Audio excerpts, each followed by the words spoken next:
All right, everybody. Good morning, and thank you so much for coming. I knew this was gonna happen. This has been, it's a really early morning, so I'm really happy to see some people actually woke up this early to honor some of our best guests today. And one of my personal favorites, actually. It's been 3 years since the last Game Jam. It's been so long. I'm glad you didn't forget about us. Let's hope that this never happens ever again. Before we actually begin, let us thank our sponsors, our partners for this event, which made this all possible. Of course, our hosts from the French Institute, where we're obviously located, and the Polish Institute, where we're going to have a job fair next week. Next weekend, don't forget about it, don't miss it. Now, the one of us sponsors for this year is, in the first place, Creative Assembly Sofia and Sega, which are responsible for my personal downfall through creating Total War Warhammer 3. Thank you very, very much for that. And also Total War Troy and Total War Rome 2. Ubisoft, they don't need any introduction. You know them from Assassin's Creed Rogue, Tom Clancy's The Division 2, Assassin's Creed Valhalla, all made here. Incineration Productions, going strong in the VR industry with the Spellpunk VR game, GB Phoenix, which are famous for their manga-style games, and Ponticus Solutions, working with one of the biggest publishers in the world, Bandai Namco. Our Rockstar Legends is how they're called, are Black Sea Games, who are releasing soon the long-awaited Knights of Honor 2 Sovereign. A game a lot of us have been waiting since we were kids. Really glad it's actually coming out soon. Chaos, the world leader in computer graphics technology with the VR renderer. And Rebellious Software, with their most popular game, World of Myths, the card game. And Kippy Interactive. Where is Kippy? Oh, there you are. Who are about to release their mobile brawler game, Cryo War. And last but not least, the supporting cast of partners, Haemon Games, who you all know from Tropico, Victor Vran and Surviving Mars, and the Infinity Gods, found by the game industry veterans and deep into the blockchain technology, as well as 11-Bit Studios, Monster Energy, Club Panté, which are going to be providing us with some drinks a little bit later, and Coffee Spot. Thank you all for them. But now, what you all actually came here for is our speakers. The first one is actually one of my personal favorites from the previous Game Jams. He's from Creative Assembly. He's worked on all sorts of games like Earthrise and Arena of Fate. And here it says like a myriad of smaller titles across multiple platforms and genres, like Total War. You know, it's kind of missing here. And our guest is here to talk about how to think and talk about games, adapting the MDA approach to personal projects and game jams. Please welcome, from Associate Game Director at Creative Assembly Sofia, Viktor Dasev.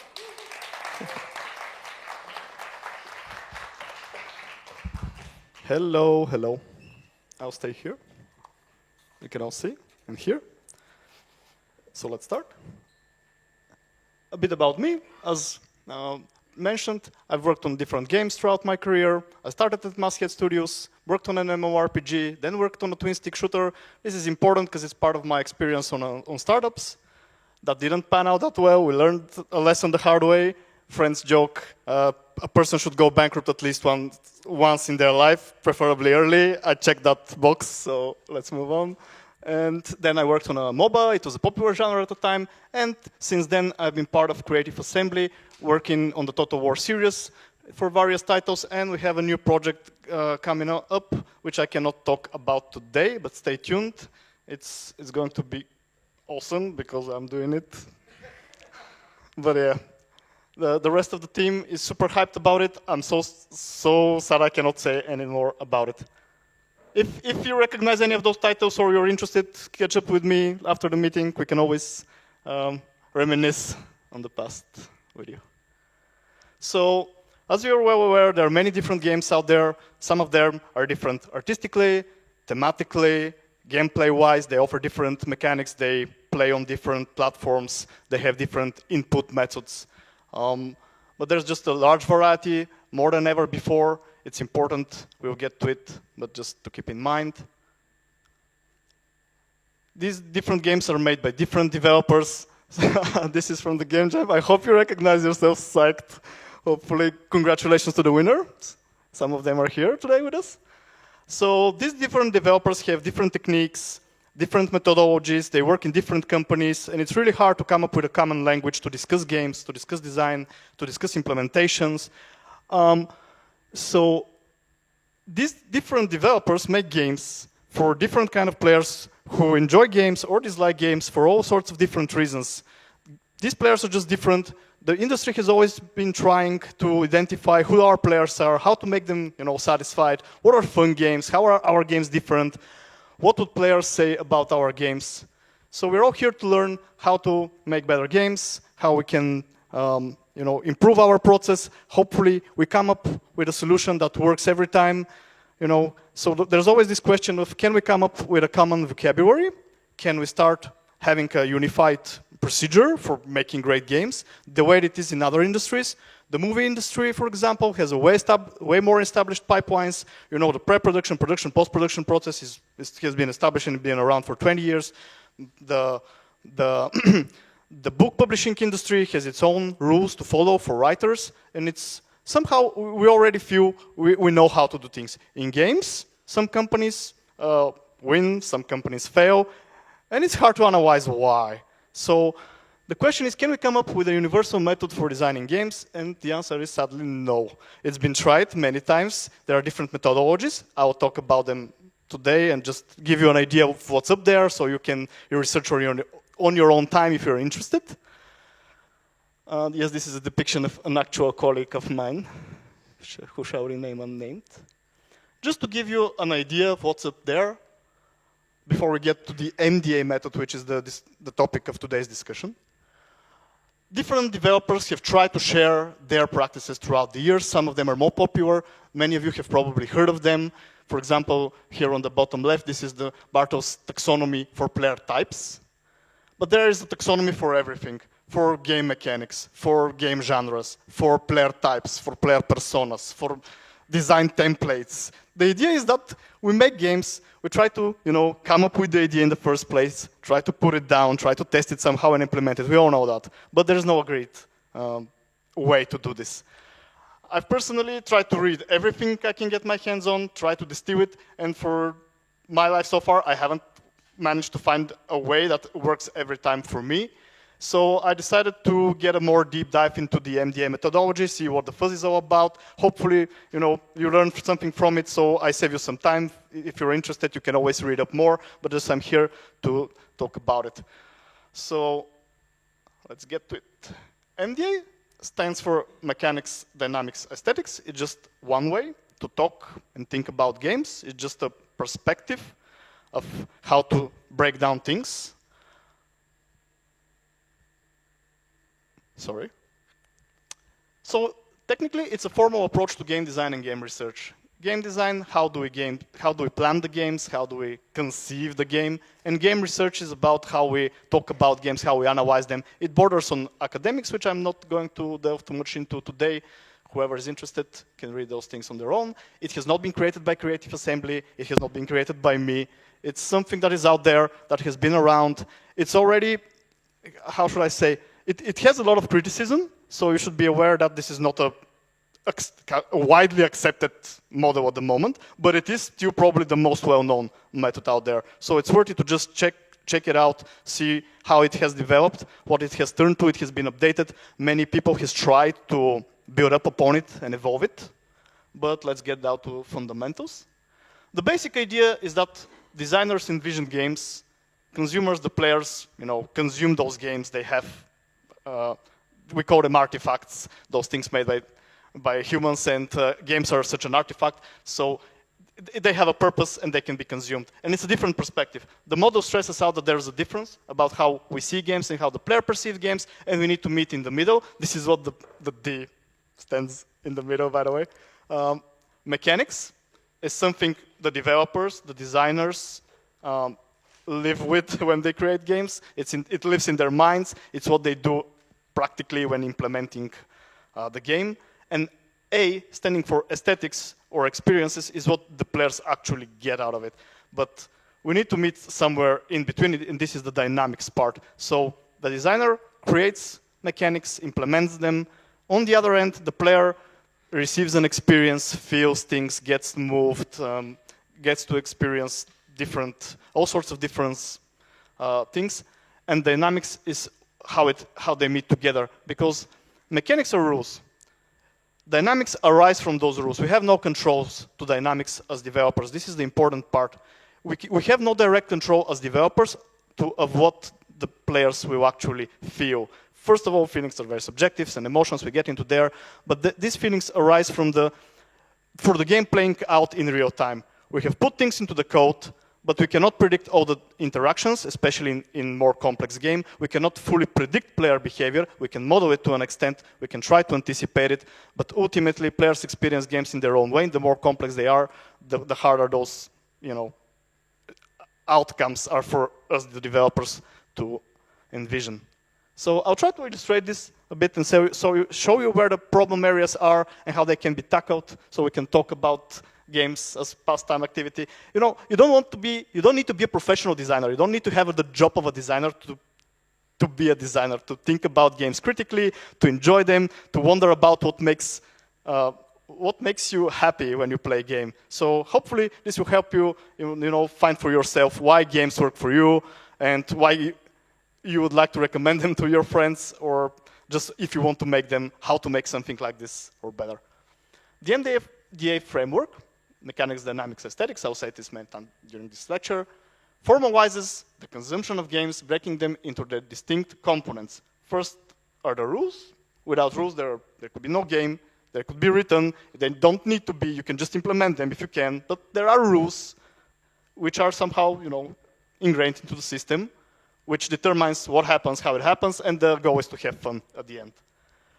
Designers and developers need to work into those corresponding areas. The mechanics are connected to the rules. The dynamics is the workings of the system of the game when the different mechanics come together, interact with one another, players interact with the system. This is the area of the dynamics, and the aesthetics is hopefully making the game fun, in it actually being fun. Mechanics describe particular components of the game at the level of data representation and algorithms. So mechanics can be used in a variety of ways in our language. The structured approach defines it this way, but mechanics, you hear it used in different sense. For example, the mechanic of jumping in Super Mario games, what is it? It's some sort of action that the player can execute. It requires an input. Many mechanics require input from the player and can be described as player does some sort of input on a control device, regardless of what it is, controlling mouse and keyboard, motion sensor, so be it.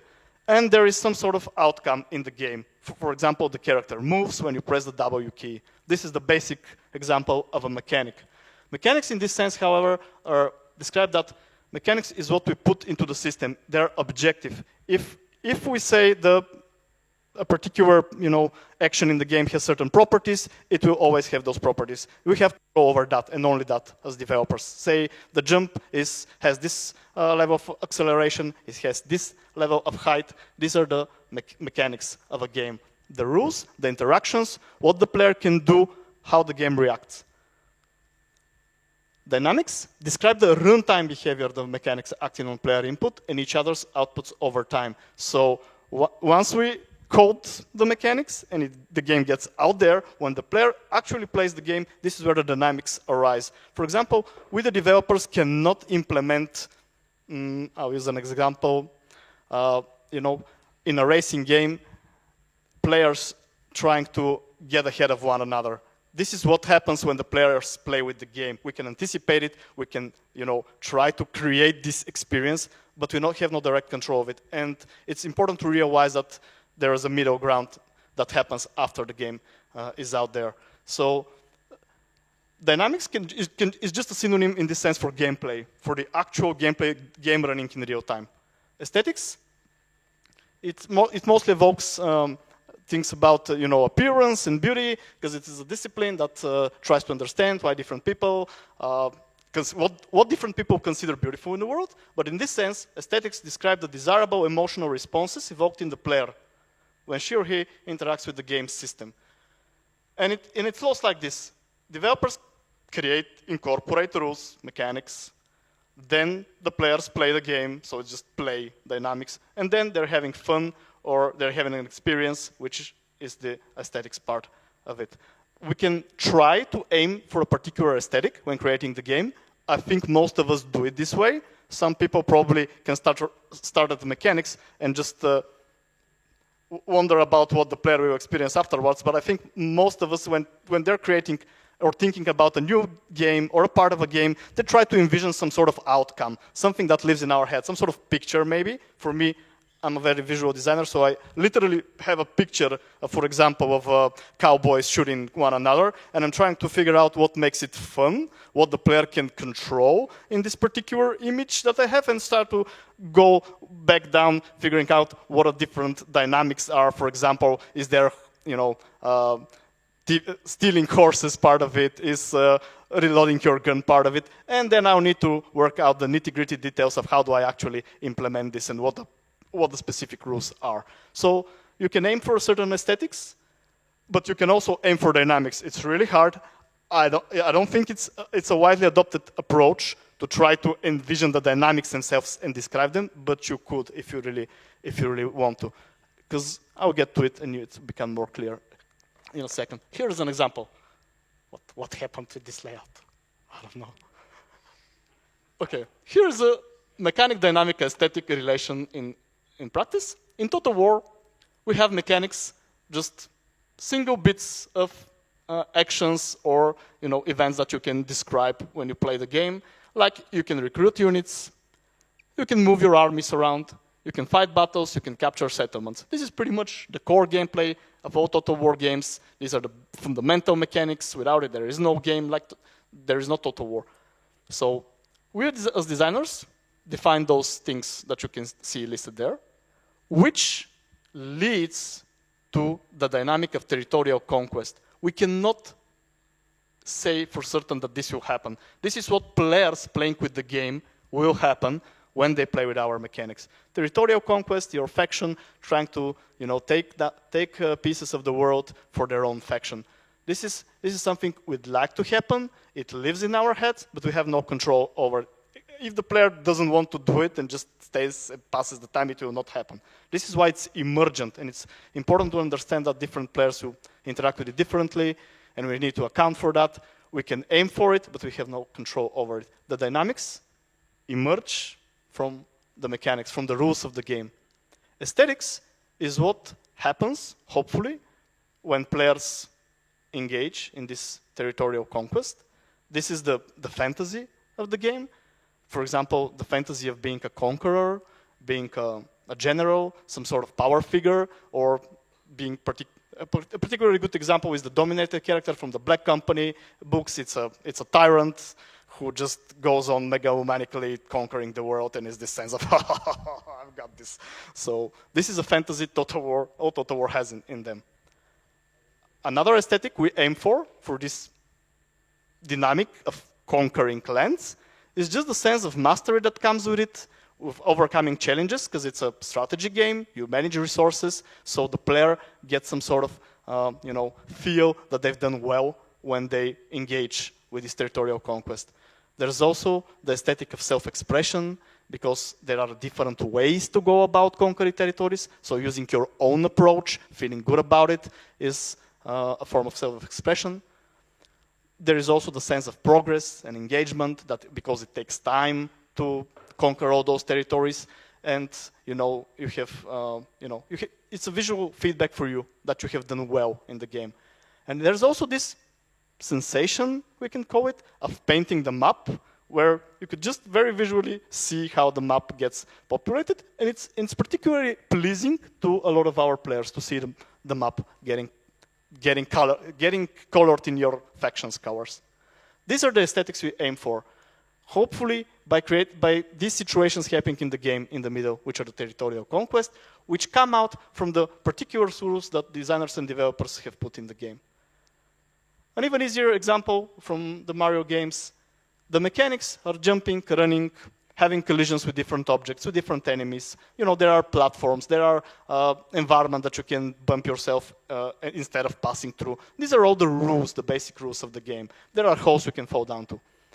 So we as developers need to create the controls, define how the physics work. We establish the rules for the game, and we incorporate it.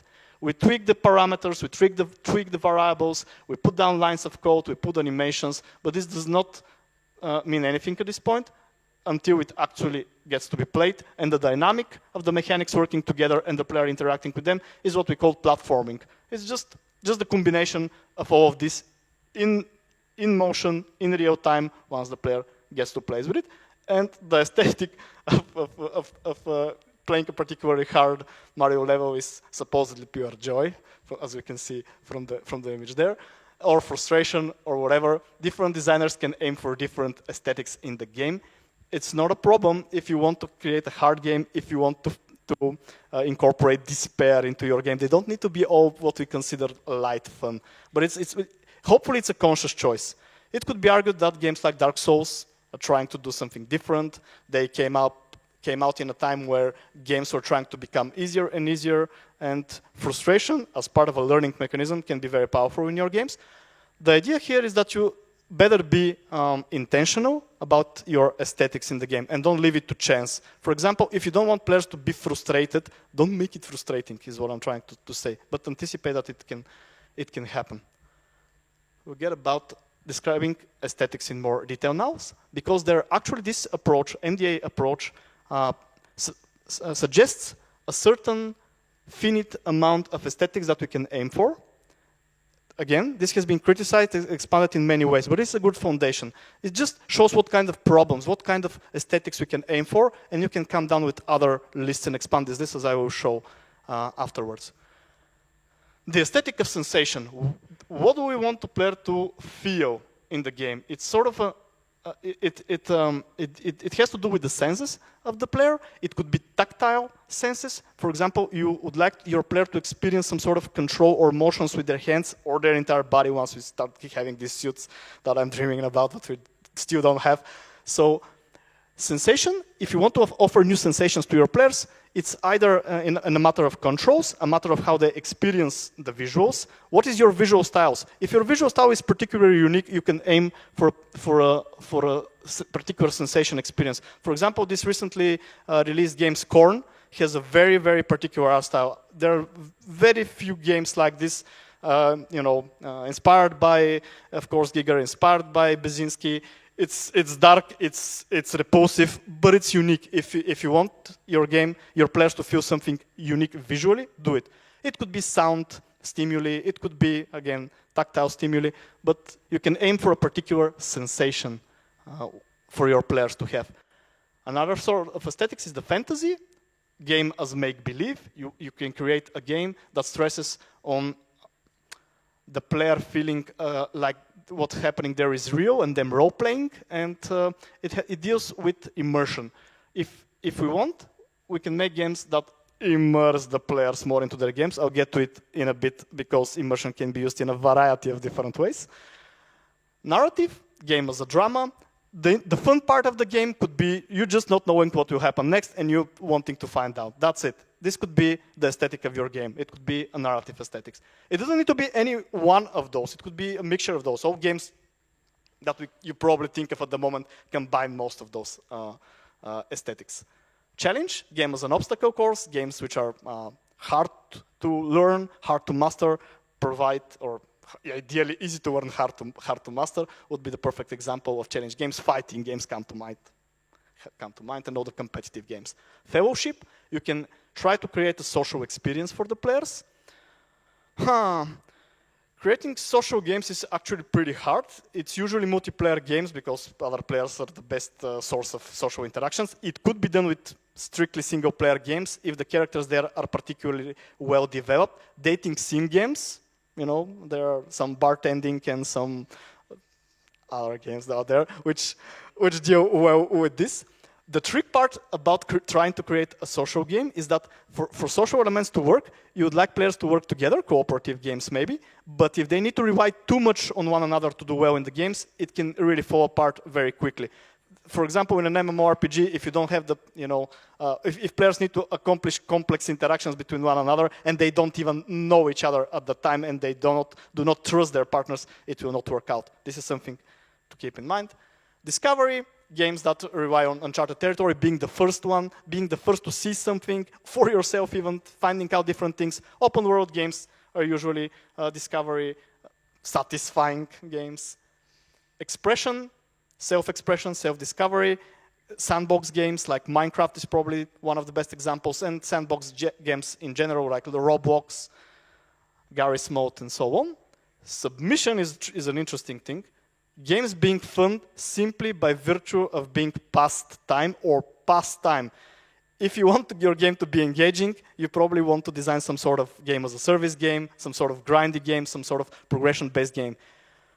Some players say they like it. Some players say this, waste their time. It's up to you to decide if your game wants to be this way or not. There is no wrong or right aesthetic for your game. It can be ugly, it can be anything, but you can aim for it, for a particular experience for the players.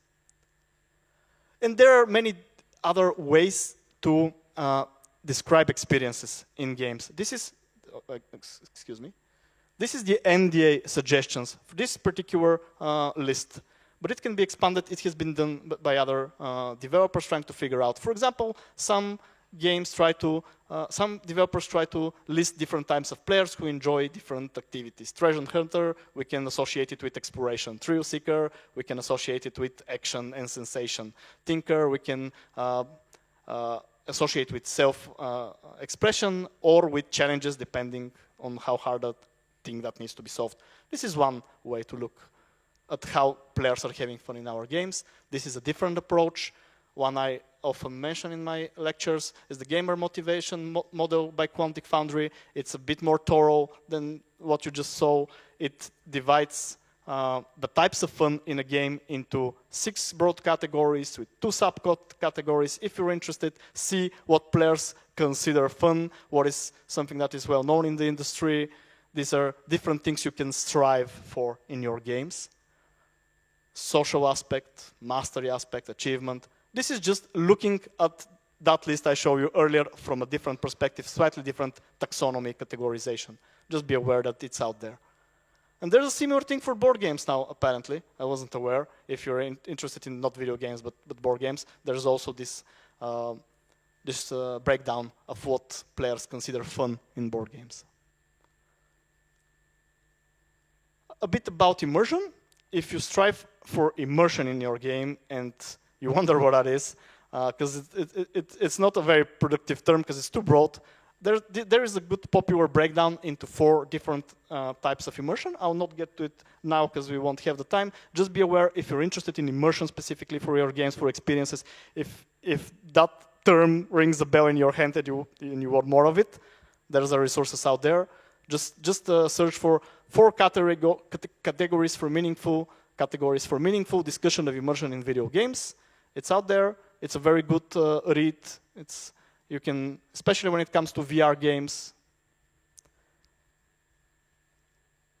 This is a different way to look to fun in games. Just trying to evoke a particular emotion and instinct in your players. It's called 6-11 framework. It derives from research in the psychology area, and you can try. And it's described how to achieve those things in the game. So if you're interested in evoking a particular emotion, look it up. Here is an example of how aesthetics work. Say I want to picture a character fighting a dragon in my game. This is just the basic concept. I can realize it in many different ways based on what sort of aesthetics I'm aiming for. Maybe it's a sensation aesthetics. I'd like to stress out on the way a dragon is controlled. So I'd like to make some sort of a simulator trying to feel what it is like to pilot a dragon, basically. Maybe it's a fantasy game like Skyrim. What is it being a character who gets to eventually see a dragon in their journey and it's being part of their world. It could be part of a narrative experience. What happens to the dragon? There's a story there. This is from the Telltale games on Game of Thrones. Or it could be a challenge sort of game based on mastery. So there's a fighting game with dragons apparently as well. So this is a way about taking your game concept and really try to figure out what do you want the player to feel about this. What is it that makes it fun for you and that you want to share with your players about fighting dragons? Maybe you want to be the dragon. Maybe you want to be the warrior. You can think about it this way, proposed by the MDA model. Mechanics. Just to keep in mind that in board games, mechanics are put into paper and the player is the interpreter. because they need to move all the objects themselves. In video games, we need to actually code those things. And a mechanic broken down looks like this. You know, we need to put the code there. It could be any sort of interface, visual scripting, whatever, just to make this jump happen. This is what us developers have control over. Dynamics. I'll show you how things can go wrong with your mechanics or be things to be aware. I'm sorry. In Mario Kart, the dynamic is you racing other players. The mechanics are, you know, you accelerating, breaking down, using power-ups. And this is just really easy to see what a dynamic is. Just this shared space, this interaction between the different mechanics of driving a car when combined with different players in the way they play the game leads to this dynamics of players racing one another in the game. Spawn camping is an interesting example of a dynamic. It was not something we designers put into the game, but it happens. We can anticipate it, we can ignore it at our own peril. Spawn camping, for those of you who don't know, is like in a shooter game, one team spawns, the other team kills them and stays close so they can kill them right away when they spawn again before they have a chance to react. It's in many ways unintentional. In other ways, it could be a legit strategy that could be part of your game. It puts frustrations into the losing team, but it puts satisfaction into the people who are doing it. So is this something you want in your game? Is something you need to ask yourselves. What is this the aesthetic you're looking for? Frustration for some players, maybe new players, maybe spawn camping is only, you know, part of your game a bit later into the games, once players have learned to play the game at least. This is something for you to think about. This is another interesting dynamic. This is corner peeking in Destiny. It was not, I'm pretty sure it was not designed this way, but this is how the mechanics ended up being used. When you get a melee weapon in this game, which is normally a shooter, you get into a third-person perspective, which allows you actually a better view of what's going on there. Those blips out there are sniper rifles, by the way. So by using this mechanic of just switching to your third person and sword, you can safely see if there are snipers out there. And this is not a particular dynamic I think the developers wanted to have in the game, but it's how it ended up being using. So be aware that there is this disconnect between mechanics and the dynamic of mechanics being used by the players in different contexts. Bluffing is another good example of a dynamic. The poker game doesn't have a mechanic for bluffing. It has a mechanic for, you know, shuffling cards, drawing cards, announcing and stuff. But the way it works is that you could bluff with it. It's not something that it's in the game, in the rules, but it's part of the game when players get to interact with it. And whether this is something good or not, again, for the developers to try and figure out. Tuning, getting to the end of it. A good example of how to think about aesthetics, dynamics, and mechanics is that it allows us to focus on each particular part and try to improve it. For example, the way Monopoly, the board game, works is that the rich get richer, the poor get poorer. This is by nature how the game rules work. It's part of its loop. We could, looking through the lenses of the MDA approach, try to, and we can say, this is frustrating for the players who are losing. Let's try to fix that. We analyze it, we see how it works in motion, the game, and we try to make it better, according to our own understanding of what the game should be better. We can go down to the mechanics level, go back to the mechanics level, go back to the rules of the game and make changes. Maybe you incorporate some sort of catching up mechanic where it's not so, snowbally. When you start losing harder. You could make changes to the mechanics that you change and alter the experience of playing the game. But would that actually be a better aesthetic for the game? It's arguable, because is Monopoly really trying to be an exercise in skill, or is more a lesson of how capitalism works? So you may want to use your games in such weird ways where it's not, a given whether you want your games to be balanced, to be competitive, to be fair, to be. You decide what it is fun, is what I'm trying to say with aesthetics. There's no hard or wrong answer. And be aware that this particular aesthetics you're aiming for will arise from the dynamics, which in turn arise from the mechanics. You need to work with the mechanics that will hopefully create a dynamic that will hopefully result in the experience you want at the end. And these are all questions that you can ask yourself and analyze in each stage. And that's it. Thank you very much for listening. This is the MDA approach. If you're interested, learn more about it online. After me, I'll pass the baton to Alex, or Q&A. Oh, great. Any questions? Any questions? It's a bit broader subject, so I'm aware, and it's hard to just break it down into the technical parts, but if you're interested in game design, feel free to ask me anything about game design and game development. Yeah, I need to know the name of that Dragonflight Simulator game. It was actually a mod for the Microsoft Flight Simulator. Beautiful, beautiful. Sorry, yeah. It was not out there. So, anyone interested in design? I have a question.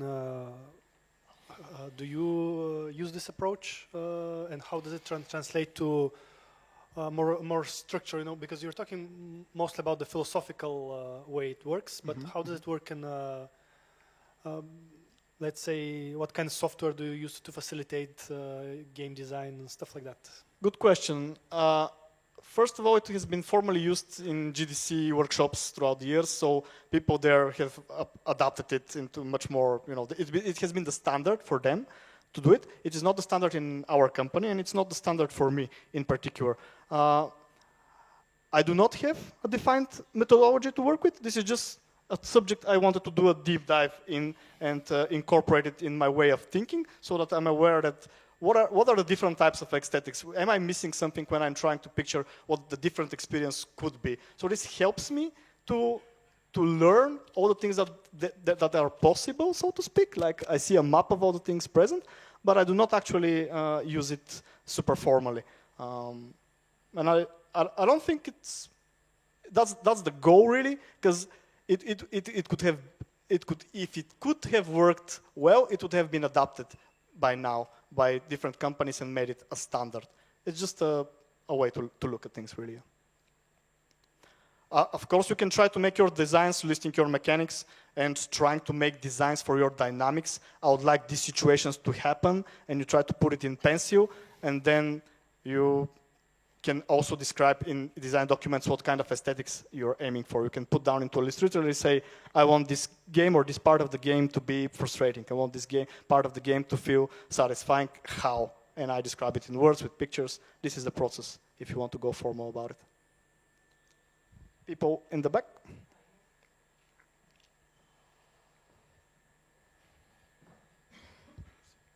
So in your presentation, you had the word fun in a box, but it was in quotation marks. So I wanted to ask if you would like to elaborate on why that is. Yeah, because fun is absolutely not a usable term in game development. We use it unconsciously, but it's bad for us because it's too broad of a term, really. And there are many. That's what I wanted to show, that there are many different ways, and people have tried to define what fun is. There are PENS model, player experiences of need satisfaction model, which is well developed by now. There are all sorts of different ways to define fun, but it is not in any way conclusive at this point. So what is fun for me is very subjective, but the goal is to try to be intentional, at least, about it. That's the major takeaway if you have to think about it. Because you don't want your game to be hard by happenstance. It's better if it's intentional. Okay, and a second quick question. You, on a number of occasions, you mentioned that it's been highly criticized by some people, at the very least. Do you have an example of why? What are major reasons for it to be criticized? Yes, and you can also read on it. It has been, just to point out, it has been criticized a lot only because it was popular in the first place, which is already a good accomplishment. So don't feel like I'm trying to show you something that was discarded a long time ago and no one thinks about it. Well, it has been criticized because some of the things, it does sound arbitrary, like the list of aesthetics, for example. the model lists them and even says this is not a conclusive list, but there is no explanation of why they have picked those particular aesthetics, why they have broken them down into it. Further research was apparently needed, and other people have done it since then. They've tried to go the extra mile and try to, how should I say, try to make it work, try to make it a whole thing. But it's an ongoing endeavor, yeah, so it's up to you to be aware that these things are there, so you could try and research for yourself. Maybe one of you will be the one to come up with a methodology that will work for all of us. Finally, yeah. Also, this method is not good for gamified experiences, which are loosely described as games, but are absolutely part of the discussions nowadays, as well as just stuff like walking simulators and like this that do not work well with this particular format. He's been criticized for narrative content and, for example, how does UI gets to mesh with all of these things. So these are common subjects that are not part of the model. I have a question. So when it comes to producing a game, or rather designing a game, one of the biggest challenges, would you say, that might seem to, how should I put, take your inspiration for the ideas within the design, within the writing perspective, how would you balance them out if you were put in a situation where you wanted to make let's say, a narrative game, but when you want to design some more interactive elements for the player? Okay, say for example, I don't know, games like, I don't know if you've played Fahrenheit, which are mostly a quest game, mostly a walking simulator, but when you need to make a choice, there's actually a mini game to play there. For example, there's more interactivity. And you ask me about how I would balance the needs of the narrative and the plot moving forward against... Yes. The question is, how would you balance out from both a writing, how would you translate a writing from writing to design? Well, again, it better be your intention to have one of those. There would be adults. There are ways to reconcile them. Many have tried. You could look into other games to try and find a working solution for you and figure out who needs to win. Every time you would like to have a few things in your game, you need to make this choice. It's a hard choice, but you need to make it. Otherwise, it would be made for you. If you don't pick one over the other, one will just end up overwhelming the other. You can measure it in many different ways in terms of how much time the player spends with one activity versus the other, how intense it is, whether you would like to have small bursts of interactivity spaced out with a lot of narrative expositions, or the other way around. But there's no right choice. If there was, we would have solved game development by now. But the balancing is a bit overused term.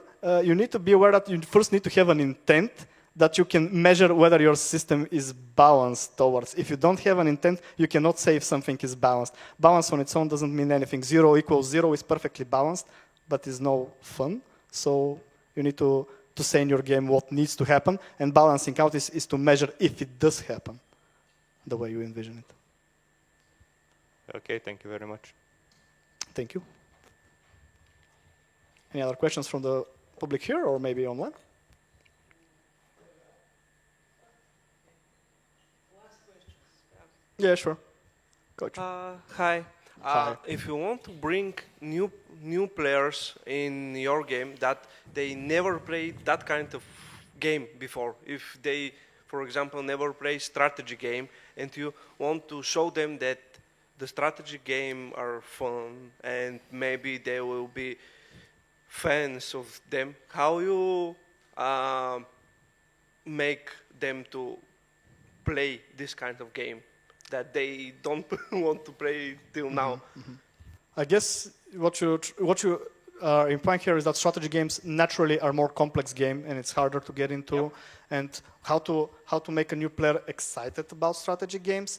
It's interesting subject. We have UX designers for this. We try to devise all sorts of tutorials. We try to distill what really the fun part of a strategy game is, and really get to the core of it. That's the way it should be. You strip it down to the most basic parts of what makes a strategy fun for you. Is it, I don't know, some sort of mechanic where you manage resources? There are examples, good examples of light strategy games. For example, Plants vs. Zombies is a very good distillation of the otherwise more complex genre of tower defense games, and you can just try to strip it down to the very basics. And from that point onward, it's a matter of not overwhelming the player all at once. Supposedly, it's a good thing that they get new things from the experience, that they get a new sensation. If they haven't played a strategy game, it will be an aesthetic of sensation game as a sense. They haven't experienced those kind of decisions. They haven't experienced this sort of mechanics before. And this is what you want them. It's okay that there are new things. You just don't need to overwhelm them at the start. Thank you. Was that the last question? Yes. Yeah. Alex, take it away. Maybe you answer some of that questions afterwards about how to make strategy games more accessible. Speaking of the UX designers you used to have to, to tackle the problem with tutorials and everything, we actually got one of those designers. This is actually by coincidence. It's not planned at all. Our next speaker, thank you so much. Our next speaker is, since we're going to have a break. All right, see you all in 10 minutes then.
You can work and you can love your work. Almost everybody who is involved in the IT industry has had that romantic dream of joining the games industry. The dream can be fulfilled. Having this ownership of the project here in Sofia is very, very exciting.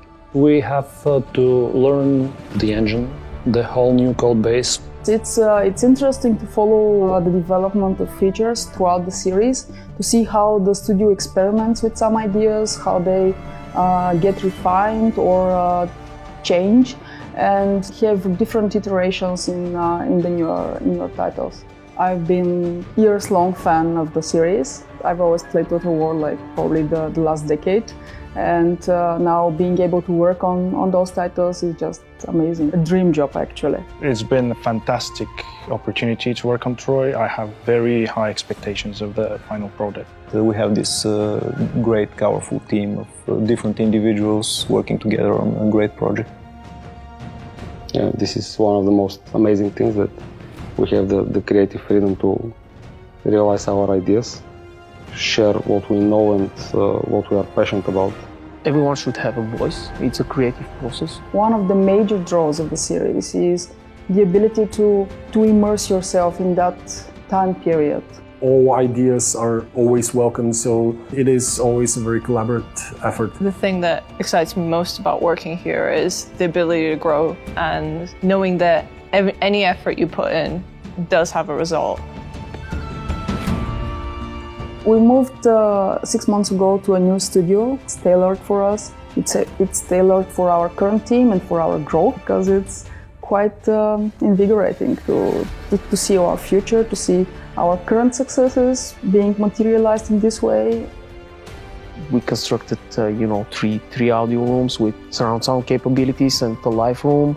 The office space gives us the capability of further growth, because we want to expand. We want to be able to do bigger and better projects in the future. The people I work with and the game we're making. It's just very exciting. It's probably the enthusiasm of people and drive and the willingness to give their best. I love my job. It's easy as that. Don't hesitate and don't waste your time. Just join us.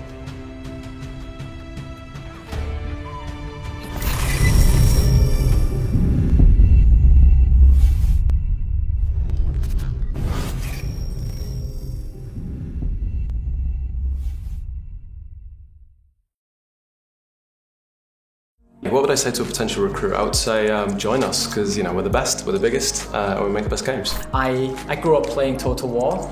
12 years later, I've become part of the team. I came as an intern, then I got to be permanent, then I became a senior in 5 years. Everyone cares about your career development here. They publish my artwork and print it out on the wall of the entrance of the company, which is quite flattering for me. Like, it's kind of like the peak of my career.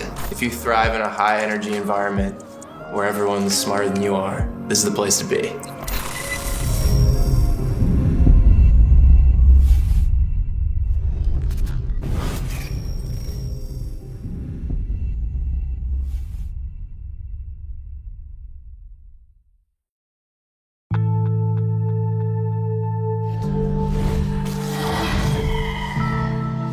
It's an escape for people sometimes.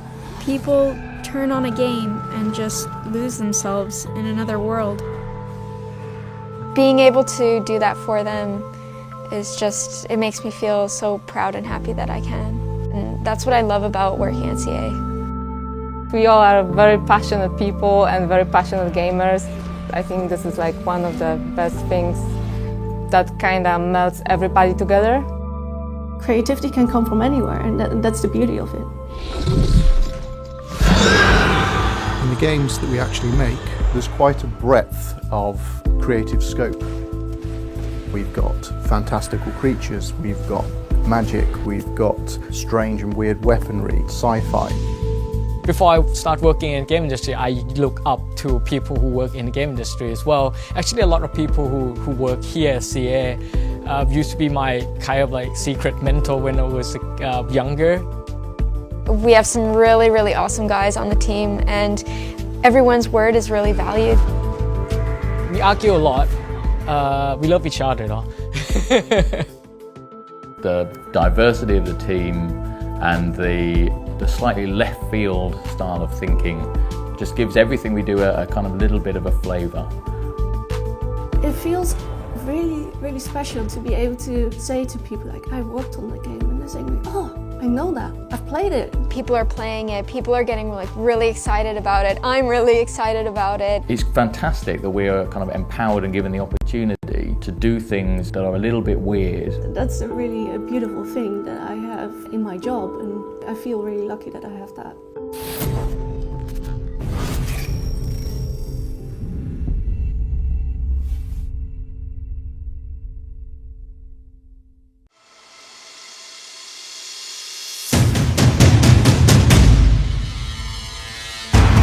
Feel the rush of it, takes me over. Feel the pulse of it, pulls me under.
Okay, our next speaker is currently the senior UX UI at Hypixel, working on Hytale. To those of you who don't know, Hypixel is actually owned by Riot Games. Prior to that, he was working for Creative Assembly as lead UI UX on Total War. He's delivered talks on BAFTA, DevCom, GamesIndustry.biz, but perhaps his greatest achievement to date, he won the Sofia Game Jam last weekend. Yeah.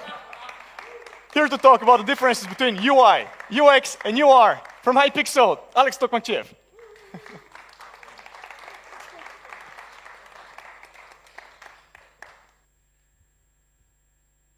I need to set a timer for myself because I don't have enough time to go through the whole talk, so I need to be very, very fast with it. All right, so 30 minutes set. I'm gonna get an alarm when I need to stop. Right, before I introduce myself, what this talk will be about. So we will cover examples of UI, UX, and UR, what their purpose is, main responsibilities that are in the three disciplines. I'm gonna get to explaining what the acronyms actually mean just in a bit. We will not cover how to learn UI, UX, or UR, how to get a job in the industry with those three, how to integrate them into your development pipeline. You can ask me questions about that, because I've designed whole pipelines on it, or how to build a team around UI, UX, and UR. Right, so, who am I? My name is Alex. I'm very happy to see all of you here on a Saturday morning. I'm currently the senior UX designer at Riot Games' Hypixel Studios. I'm an avid game jammer and also co-organizer. I help with the designs and websites and stuff like that. I also like to participate a lot.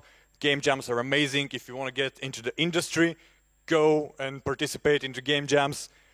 I'm also a contributor to a community we call We Can Fix It in UI. It's an online Discord community that basically gathers people who work in user interface, user experience, and user research in games, where we share knowledge and we try to help people who want to get a job in the industry as well. And I'm also an avid fan of Cowboy Bebop.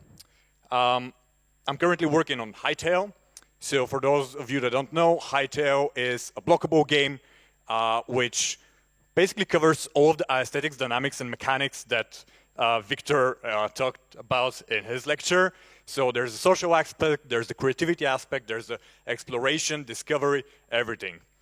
Prior to that, I worked at Creative Assembly Sofia, where I was leading the UI UX team, and I got a chance to work on Total War Troy, all of the subsequent DLCs, and Total War Troy Mythos, Total War Warhammer 3, and also Total War Arena, which sadly is with us no more.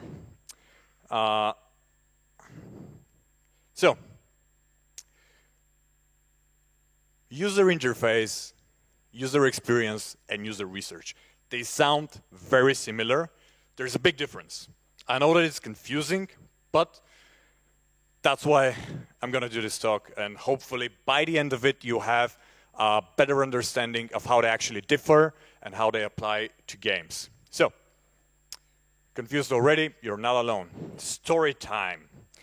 I'm going to take you back to the beginning of 2022, when the world was just starting to slowly recover from a global pandemic, and that was just before a crazy authoritarian dictator decided to uphold everything in turmoil and basically put us back into chaos.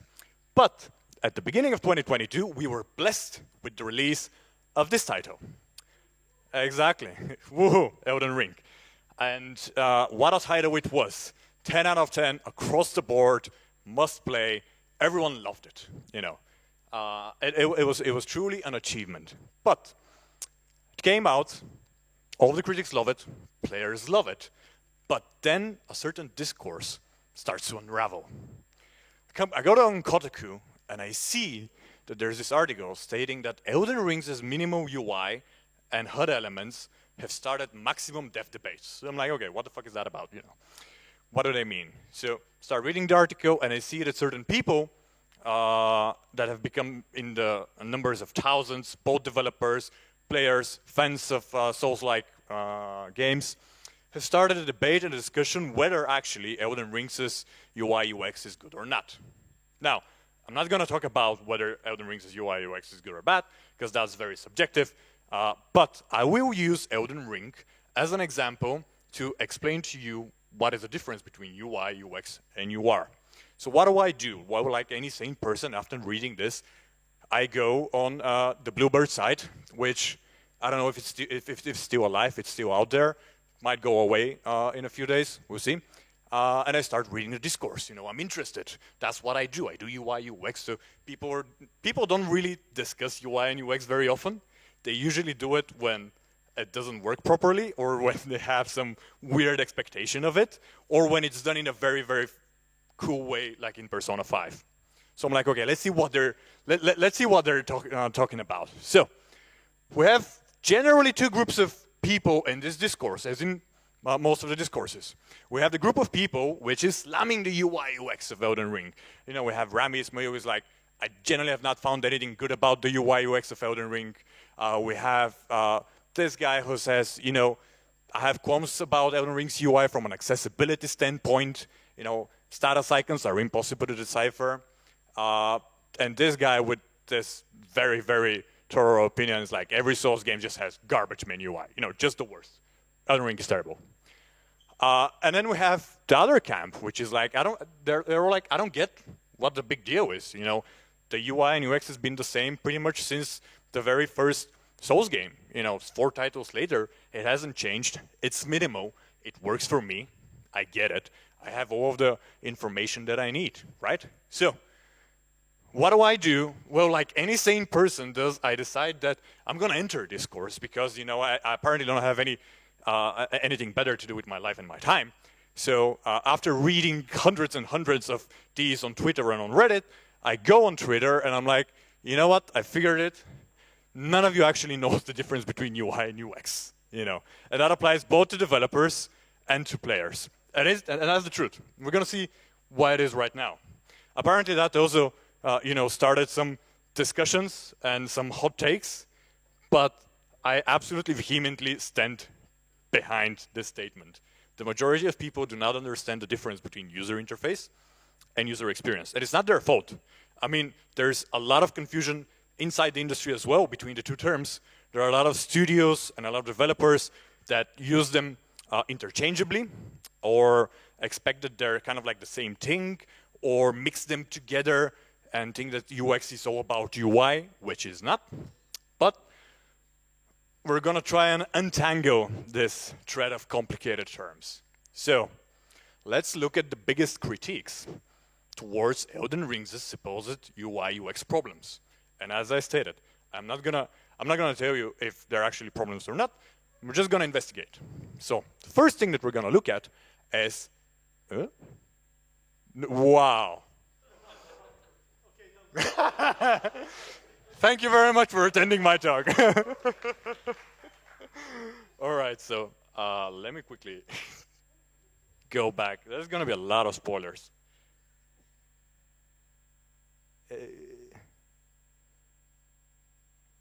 Okay, let's see.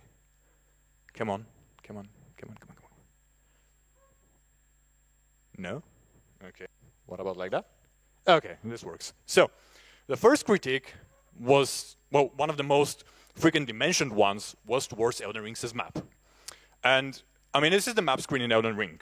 And looking at it, I'm not going to blame you for wondering, okay, what's wrong with it? I mean, it's a beautiful map. It has an amazing illustrative style. It has visible markers on it. You can place markers. You can, they call it beacons, so you can place beacons. So that it's actually, more than just orienting yourself, but you can pinpoint and use that for navigation. So there's visually no problem with that, which means that the user interface of the map is actually good. It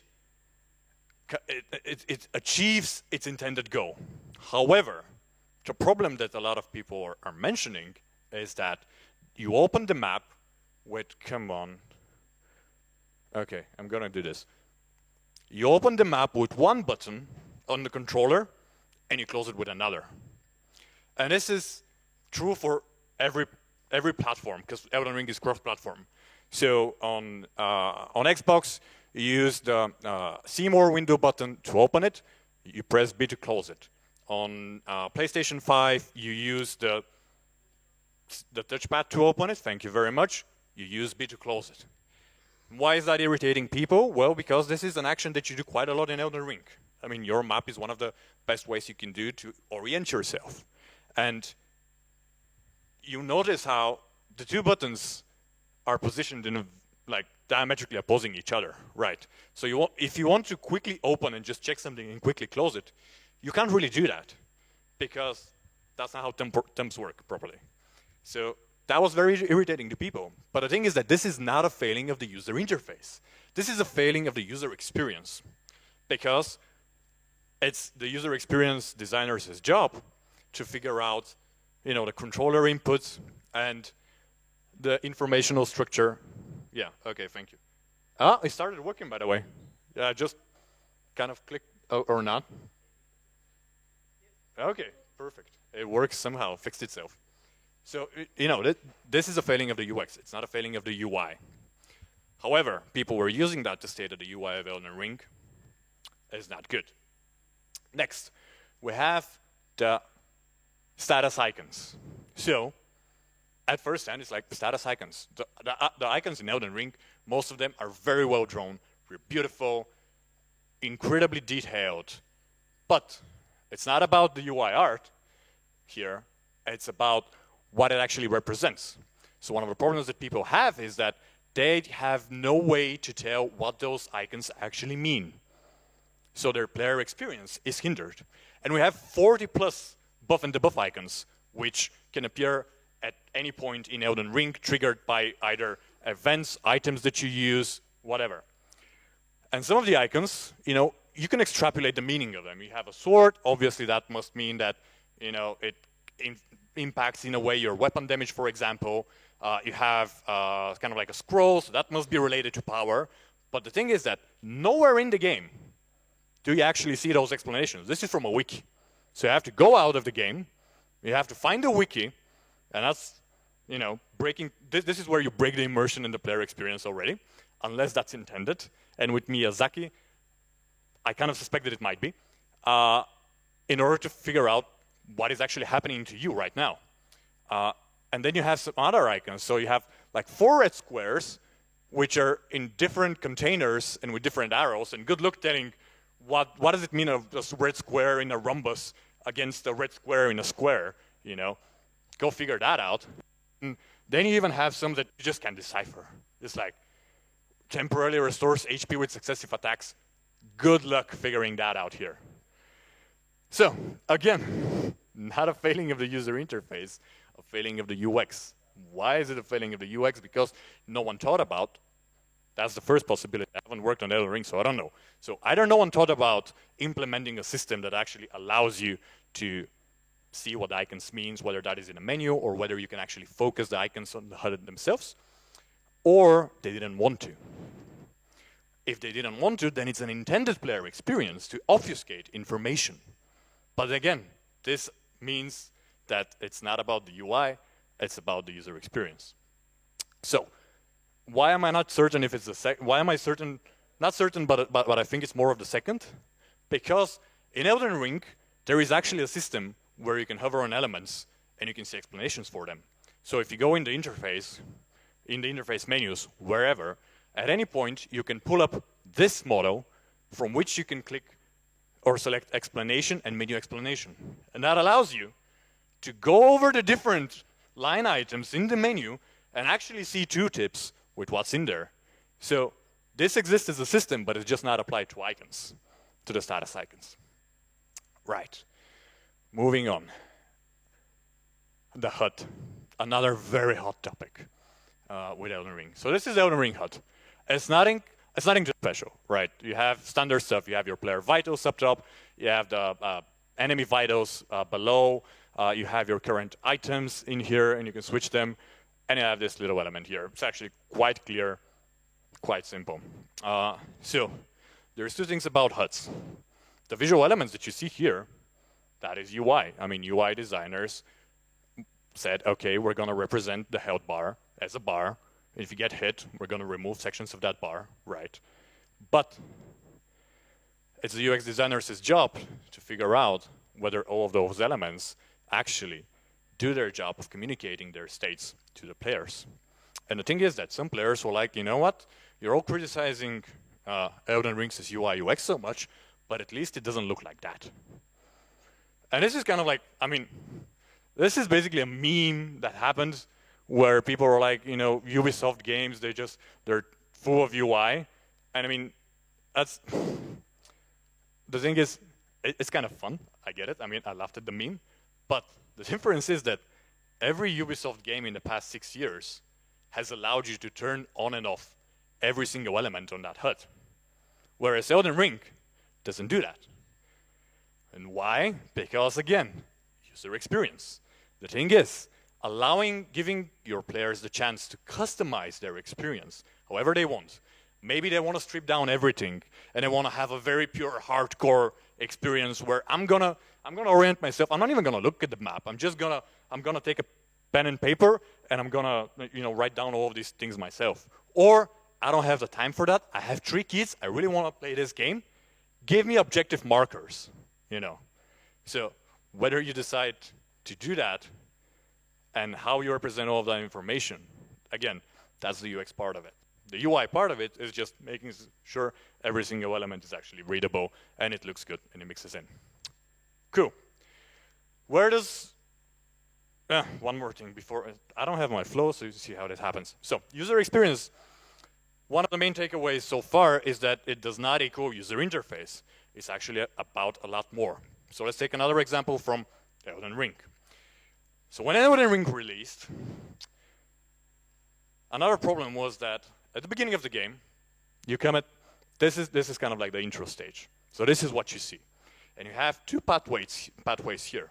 One of them, very obvious, you know, staircase, blisked in golden light, obviously leading somewhere important. The other one is this little thing here, which is actually a hole in which you can drop down. So, can anyone guess where the tutorial area starts? Okay, guessed correctly, one of you. The thing is that a lot of players actually missed that. So they didn't know, here we have one example, they didn't know that if they jump into this hole, this is where you start the tutorial. And everyone was like, yep, staircases, this is the way. They're gonna fuck with me here, I'm not going down here. So, the human players were like, but no, look, we have, come on. Okay. But there's a message, you know, players have left messages here. There's a global message telling you to Cave of Knowledge lies below. And then there's this NPC that says take a plunge of learning.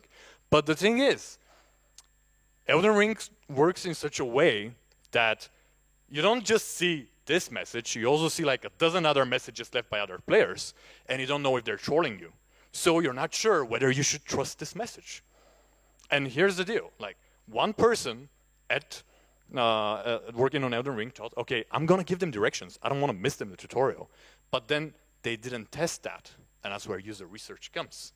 They didn't test in real conditions to see that, you know what, actually, when others start leaving troll messages, and you know the one that I'm speaking of, I'm not gonna say it here, people are gonna get suspicious towards this, and they're not gonna go there. And they could actually, even if they don't read the messages, they can see, you know, people are just walking straight there. But apparently none of that happened, so we ended up with a lot of players just missing it. And by them missing it means that we had experiences where people were coming like 30 hours in the game, they're going back and they're like, oh my god, this is a tutorial area, you know, which is just gorgeous. And if you jump down here, a couple of screenshots, boom, you jump down, you get a tutorial. Now, and the tutorials cover some of the most important mechanics in Elden Ring. So if you miss them, good luck on figuring out stuff by yourself. This includes like what sites of grace are and, you know, how to do guard counters. By the way, text prompt tutorials, the most inefficient way to do a tutorial. Do not do it. People do not read. It has been tested times and times again. I have tested it myself.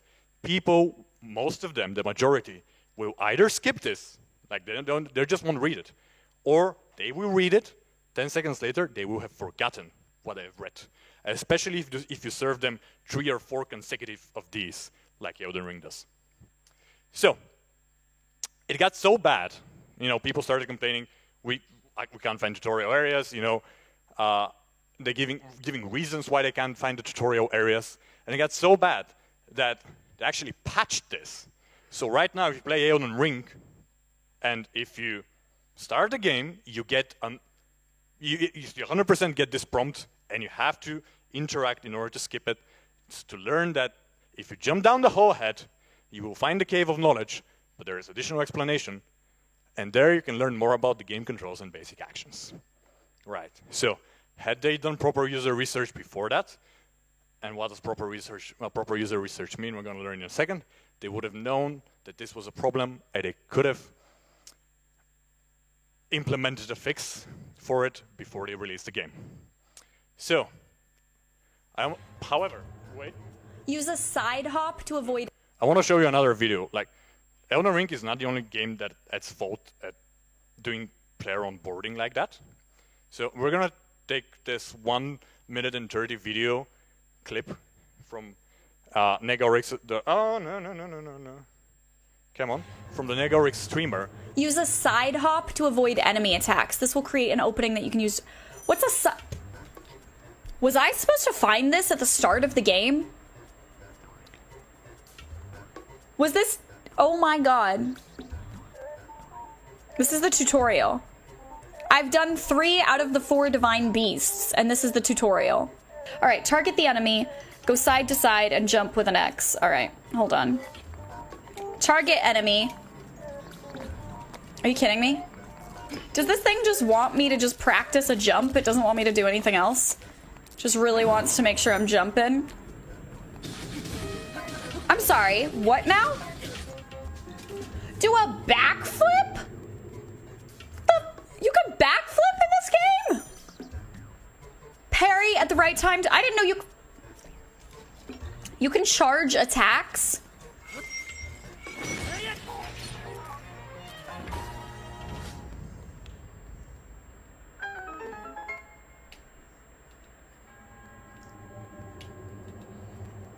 Crucial. Calling these skills crucial.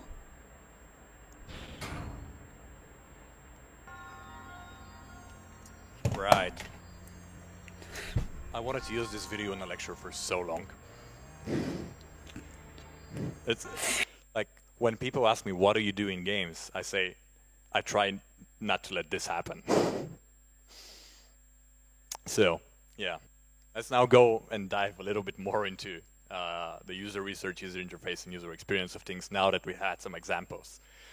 So user research, okay, how do you test and how do you figure out that you have problems in your game?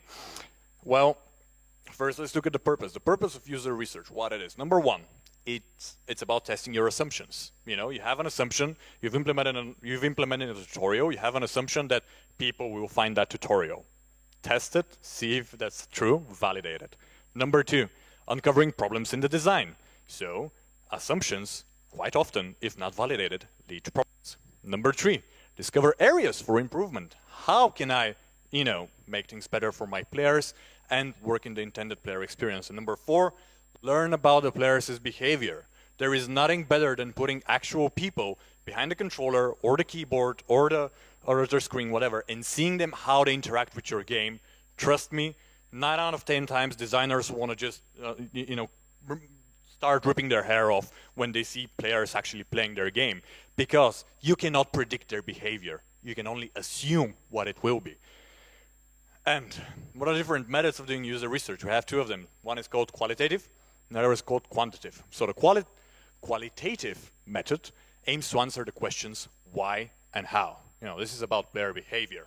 So why do players do something and how do they do it? And the quantitative is what and who. What are players doing and who are the players that are doing it? What's the big difference? So the first one, you try to identify issues before you release your game, ideally. Or if you're a live service games, you can do them at any time. Find solutions to them and understand behavior. In the example of Elden Ring, this would have been identifying the issue with the lack of the tutorial area and the fact that people don't understand what status icons are. What can we do about it? And how do people react to those? In the quantitative method, it's all about measuring to inform. So the idea is that quantitative you can do in a lot of different ways. You can do surveys, you can do A/B testing, you can do data analytics. Your end goal is to gather a lot of data from, well, the more people, the better. Statistically, at least 100 people should be included in a quantitative research. And then use that data to figure out particular trends that are emerging, or to see if certain demographics that play your game might have different behaviors. Whereas qualitative is a lot about testing with players, observing them while you test them. So seeing how they actually would react, and then doing interviews with them in order to extract more information. Now, pros and cons of both. Qualitative is great because you actually see how people play. It's not great because every person's experience is subjective and it's applicable to them specifically. So you cannot extrapolate larger findings based on that. Like, you can't make a statement that just because one person didn't discover the tutorial area, 20% of our players are not going to do that. Whereas quantitative data can be, well, it can lead you astray. Just because you have a 5% very loud part of the community that's complaining on Reddit that the economy balance of your game is not working as intended and it's breaking the meta, does not mean that the rest of the 95% are not enjoying the current meta. So when you have data, it's about also putting it towards proper pillars that you can see and validate if the data can be trusted. And this is kind of like what a user research lab looks like.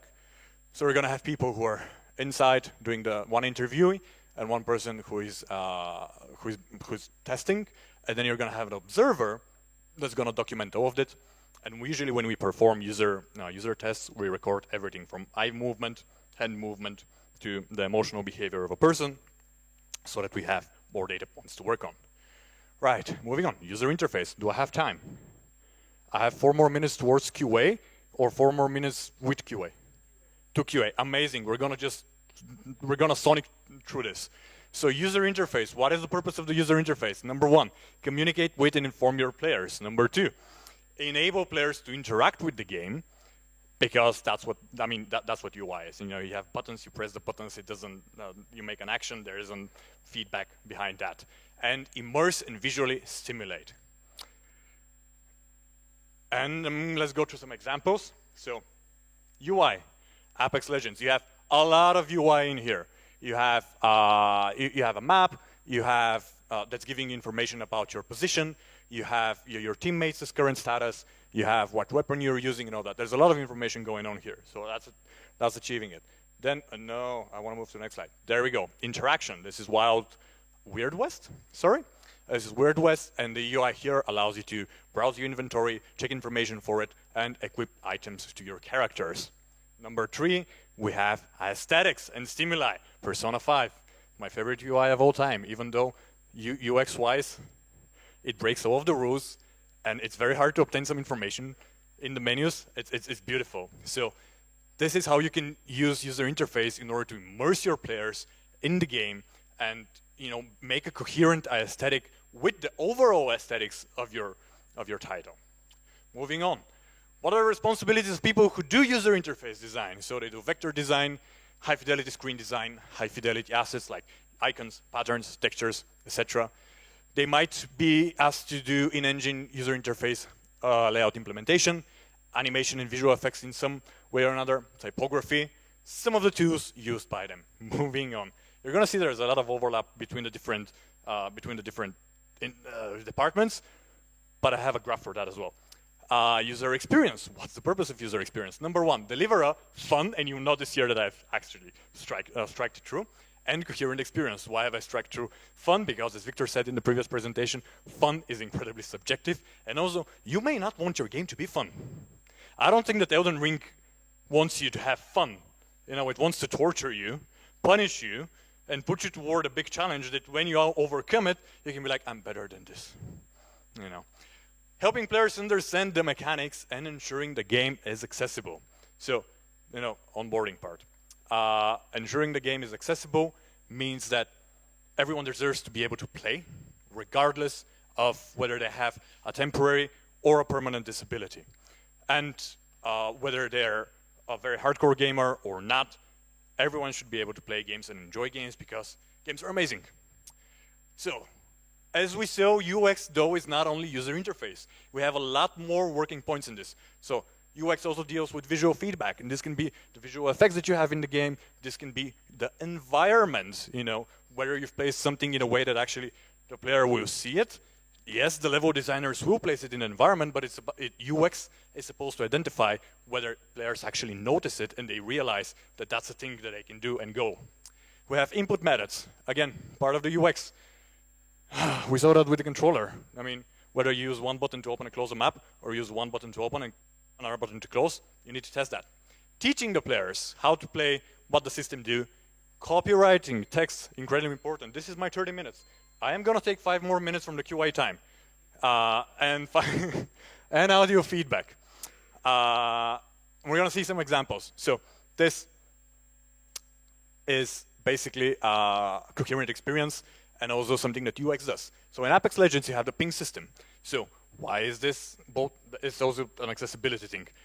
Why is this amazing? Because you don't have to use voice-over communication or text chat to communicate with people that you don't like, but you still want to enjoy the game. So what you can do is you can use the ping system to notify your teammates whether someone's been here, where you're going, whether there's a loot box, etc., etc. And this goes towards building a player experience that says, okay, you can play the game the way you want. If you don't have a mic or you don't want to use a mic and headphones, that's all right. We will accommodate you.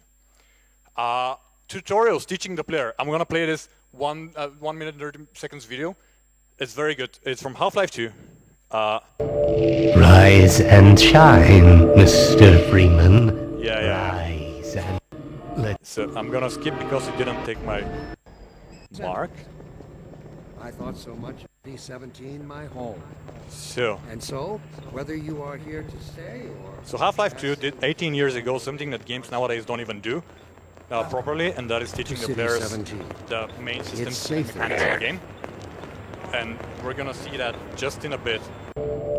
Rise and shine. So thoughtfully provided by our benefit. Were you the One of my only favorite ones on the directions. train? To call City 17 my home. And so, whether you are here to stay or passing through on your way... It's somewhere around here, right? The pick up the can one. To City 17. It's safer here. Where is the pick up?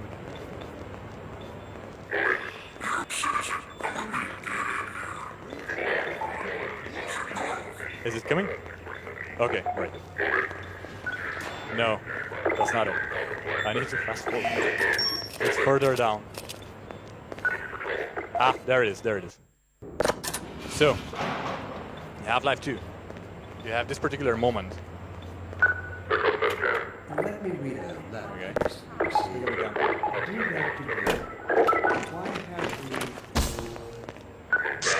So what do we have here? We have a way to teach the player that they can interact with objects, and most importantly, they can throw objects, because, you know, and it's done in a very immersive way, because you don't get a text model over it. It's not saying, okay, this is what you press in order to throw objects, and this is the effects that it might have. It allows you to take an object, to throw it. And here you have absolute freedom to decide what to do with the can. You can follow the Combine's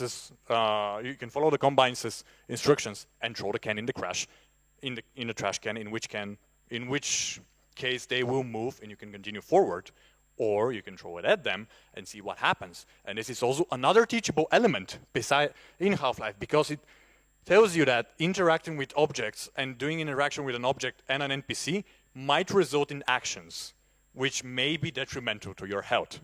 So in the span of 30 seconds, they've introduced some of the core mechanics of Half-Life 2, because it's a very physics-based game. Okay, moving on. This is very...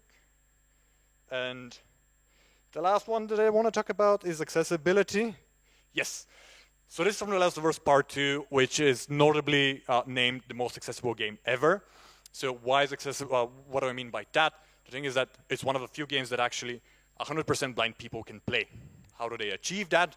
In a myriad of ways, by implementing a lot of cool proximity audio, audio features, as well as text-to-speech mechanics and stuff like that. They also have for low vision, for people who suffer from very, very blurry vision and reduced vision. They have a high contrast display, which basically puts the game in this mode, and you're like, okay, I see where's the enemy, I see myself. Incredibly important. However, it's not only people who have issues use those. The survey after Last of Us Part 2 came out turned out that more than 80% of the players used at least one of the accessibility features, which goes to prove that accessibility is inclusivity. It's not only if you need it. Like if you give people accessibility options, like if I have no problem with vision, but if you don't give me a way to upscale my text size in a console game when my TV is 4 meters away from me in my living room, I'm gonna hate you for it. Like I don't wanna squint my eyes to read that text. And responsibilities, we've already gone through all of this. I'm not gonna cover it.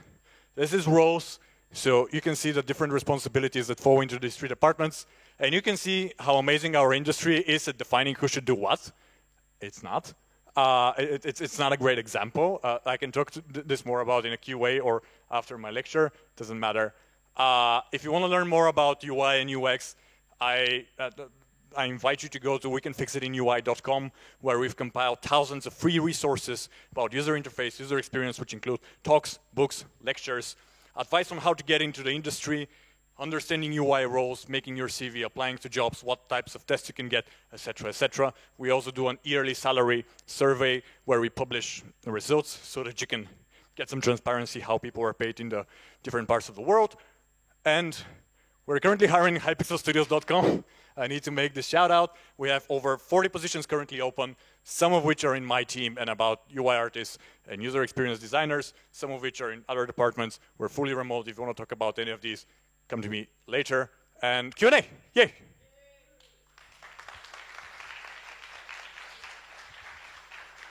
I need some water. Questions, someone. I'm here all day, so you can also ask me afterwards.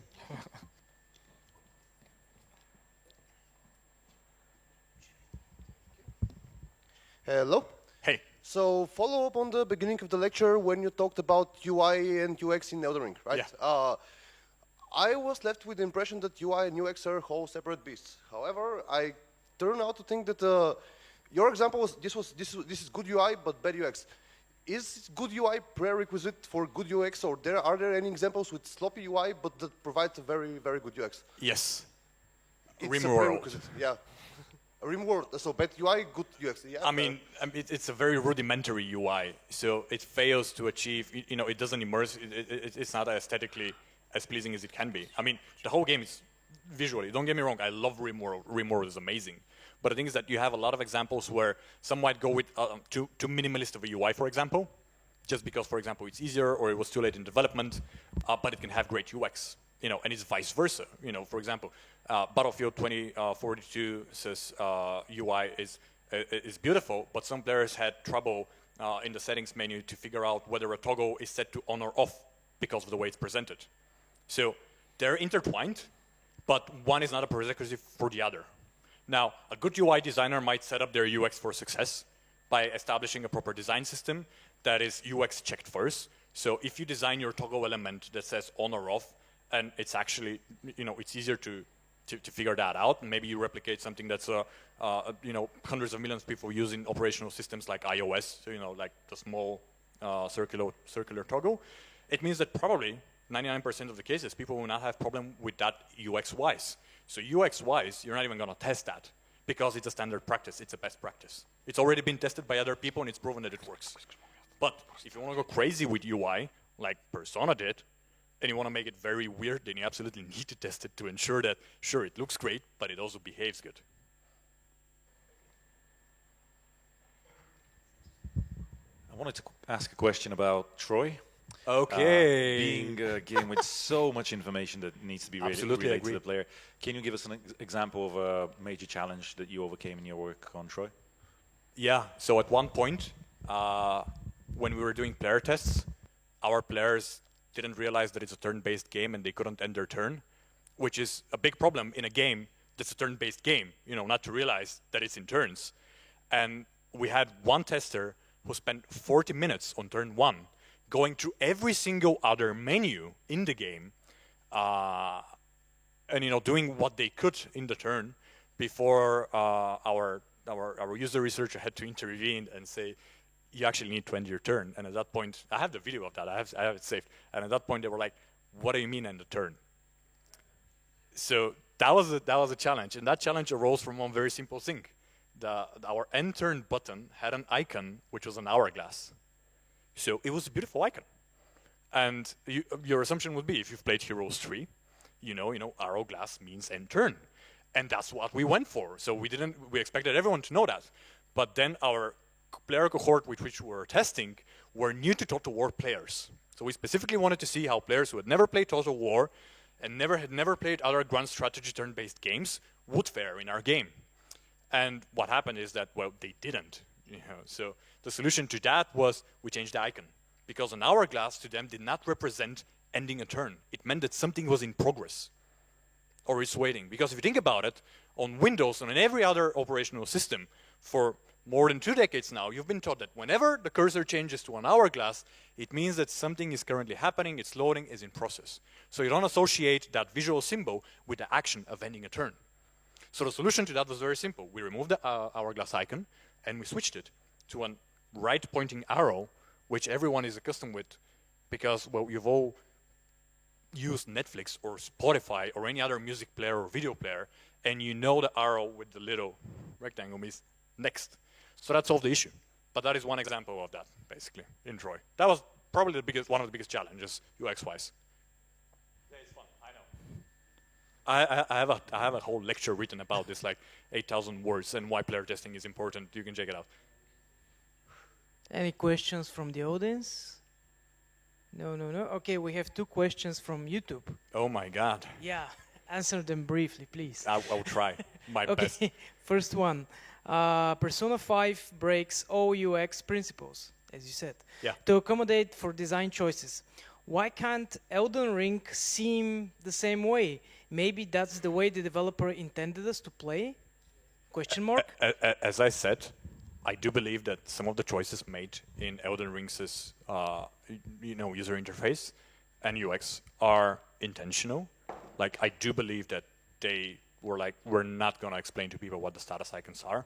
Otherwise, they can't do the punchline with the hugging and you having a debuff that you don't realize you actually have. But the thing is that the difference here is that in one case, you frustrate players because of lack of information and inaccessibility, which if it's intended, all right, but you need to understand that you're going to have that frustration. You need to be fine with it. In the other case, in the case of Persona, your aesthetic and visuals are so overwhelming that people don't even have time to think that they can be frustrated or irritated by it. So you increase the dial on one thing to the max, and you basically, lower the importance of everything else. So they kind of obfuscate it. You don't really think, because you open the map and you get the, when you're at the gun ammo shop, you get the cool transitions animations, the gun moves around, and you have the seller who's just sitting really cool, smoking a cigarette, and like, this is cool, You don't care about that it's a, you don't even see an icon of the weapon, and you can't tell the weapons if you don't read the labels on them, Okay, the next question. How much how much more expensive would it be for an NPC interaction or a dialogue for a tutorial rather than just showing text to players? Which is more expensive? Very good question. So the thing is that it's rarely about the cost. It's about when you decide to do a tutorial in the development process. So I'm going to give an example. Dishonored, amazing game, beautiful immersive sim, beautiful player feeling. However, it wasn't until 2 or 3 months before they released that they figured that we actually need to tell our players how to play the game, which is when they implemented the tutorial. And at that point, your system is so complex and there's so many cogs working that you're most likely not going to be able to design a tutorial which is intertwined in your narrative, in your level progression. So what do you do in this case? You put the text, you put the text prompts, number 1, or something that's done also, you make a separate level and you put players there. So what Dishonored 2 did is they did both of these things. So they had a separate level, but because they had even less time, the separate level is filled with text prompts. So it's all about, if you plan for your tutorial from the beginning of the game, during pre-production or early production, and you're like, okay, we're going to have these very complex systems, or even if they're not that complex, we still need to explain them. How do we make it in a way that it's actually understandable, and you can intertwine them in your overall dynamic, and you can test as early as possible? That's how you end up with Half-Life stuff. Go.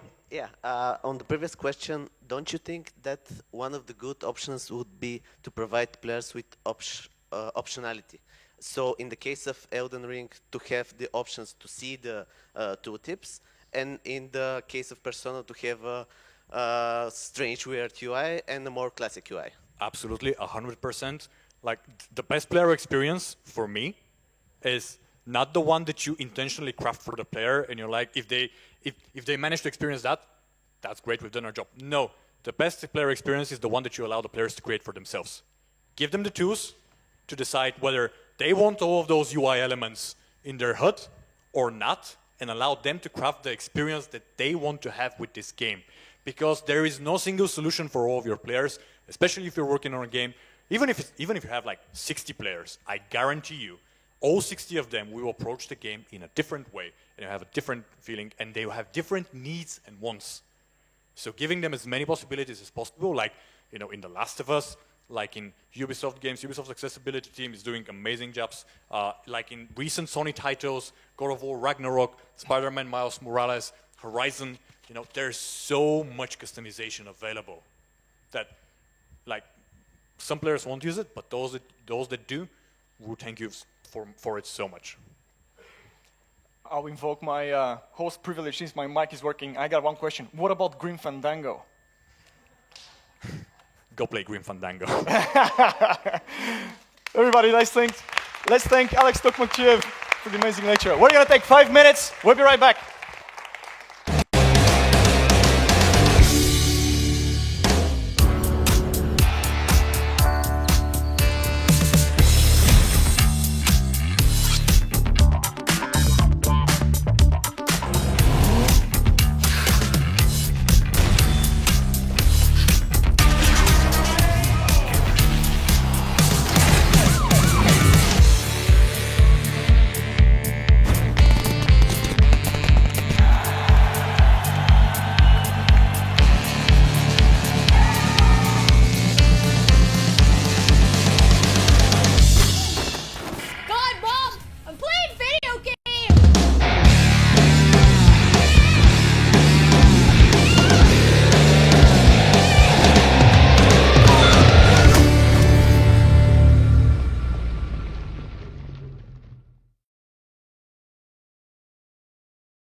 you can work and you can love your work. Almost everybody who is involved in the IT industry has had that romantic dream of joining the games industry. The dream can be fulfilled. Having this ownership of the project here in Sofia is very, very exciting.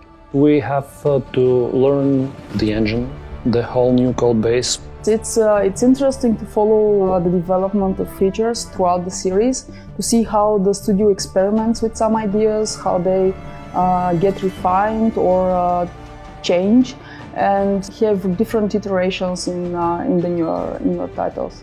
I've been years-long fan of the series. I've always played Total War like probably the last decade, and now being able to work on those titles is just amazing. A dream job, actually. It's been a fantastic opportunity to work on Troy. I have very high expectations of the final product. We have this great, powerful team of different individuals working together on a great project.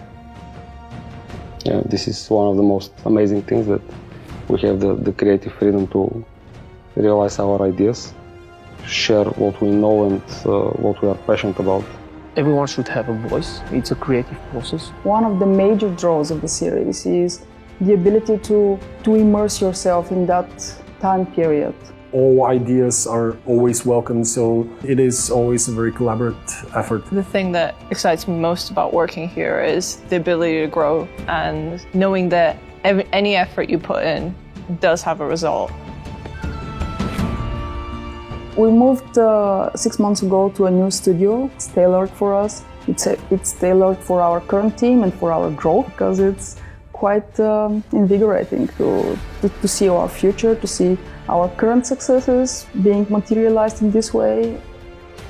We constructed, three audio rooms with surround sound capabilities and a live room.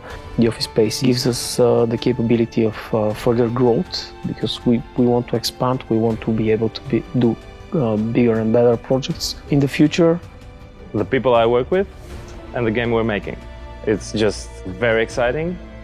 It's probably the enthusiasm of people and drive and the willingness to give their best. I love my job. It's easy as that. Don't hesitate and don't waste your time. Just join us.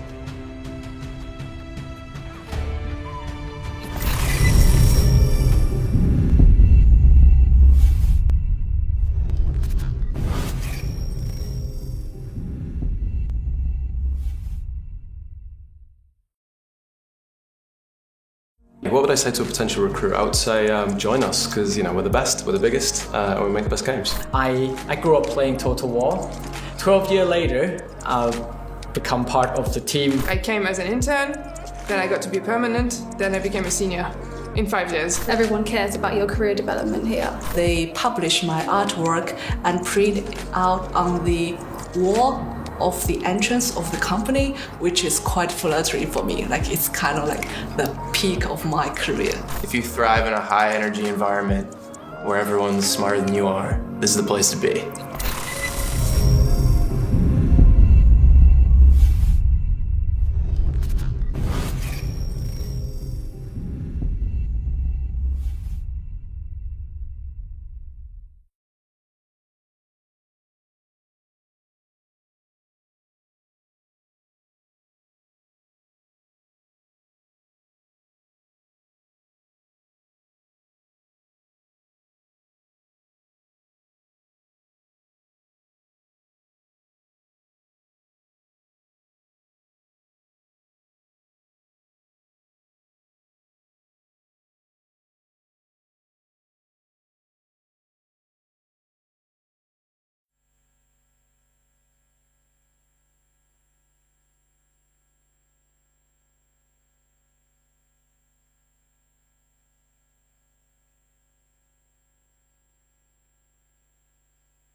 All right.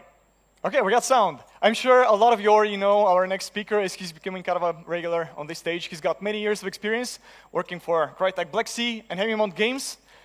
He's here to talk a little bit about NFTs, past, present, and future. CEO of Kipi Entertainment, Viktor Kitipov.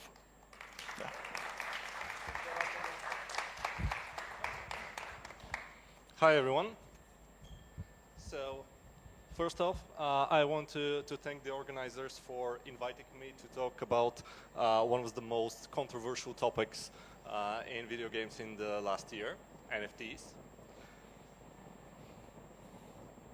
Hi, I am Viktor Kitipov. I have been in the industry for more than 10 years. I'm currently CEO of Keep Interactive, and I want to make a disclaimer that we're currently working on Cryo War, which is a real-time multiplayer arena brawler that uses NFTs in the game. And why this is important, we're going to find out in a minute. But before I start, I want to get a feel of the audience. So, who of you have heard about cryptocurrencies other than the most popular ones, Bitcoin and Ethereum? So, who of you among the audience have heard about, let's say, Solana? Dogecoin. What about Dogecoin? Okay, so you do have an idea about all the different cryptocurrencies that you can see right now on different exchanges. Okay, I'm going to go briefly through what blockchain is, because it's important to know what blockchain is in order to understand NFTs. So blockchain, the definition is a digital ledger of transactions that is duplicated and distributed to a huge network of computers. So it's called blockchain because similar to databases, it stores information, but unlike databases, data is structured in blocks that have a timestamp, meaning that you know when information has been stored, and also are linked and secured by cryptography. I'm not going to get into more details about that because it's very technical, but it's important to know that. So blockchain is immutable, meaning that changes cannot be made. Only new blocks can be added. So if something is recorded in the blockchain, it stays there forever. It's secure. It's anonymous, meaning that participants in blockchain usually are wallets. They're not connected to a specific ID.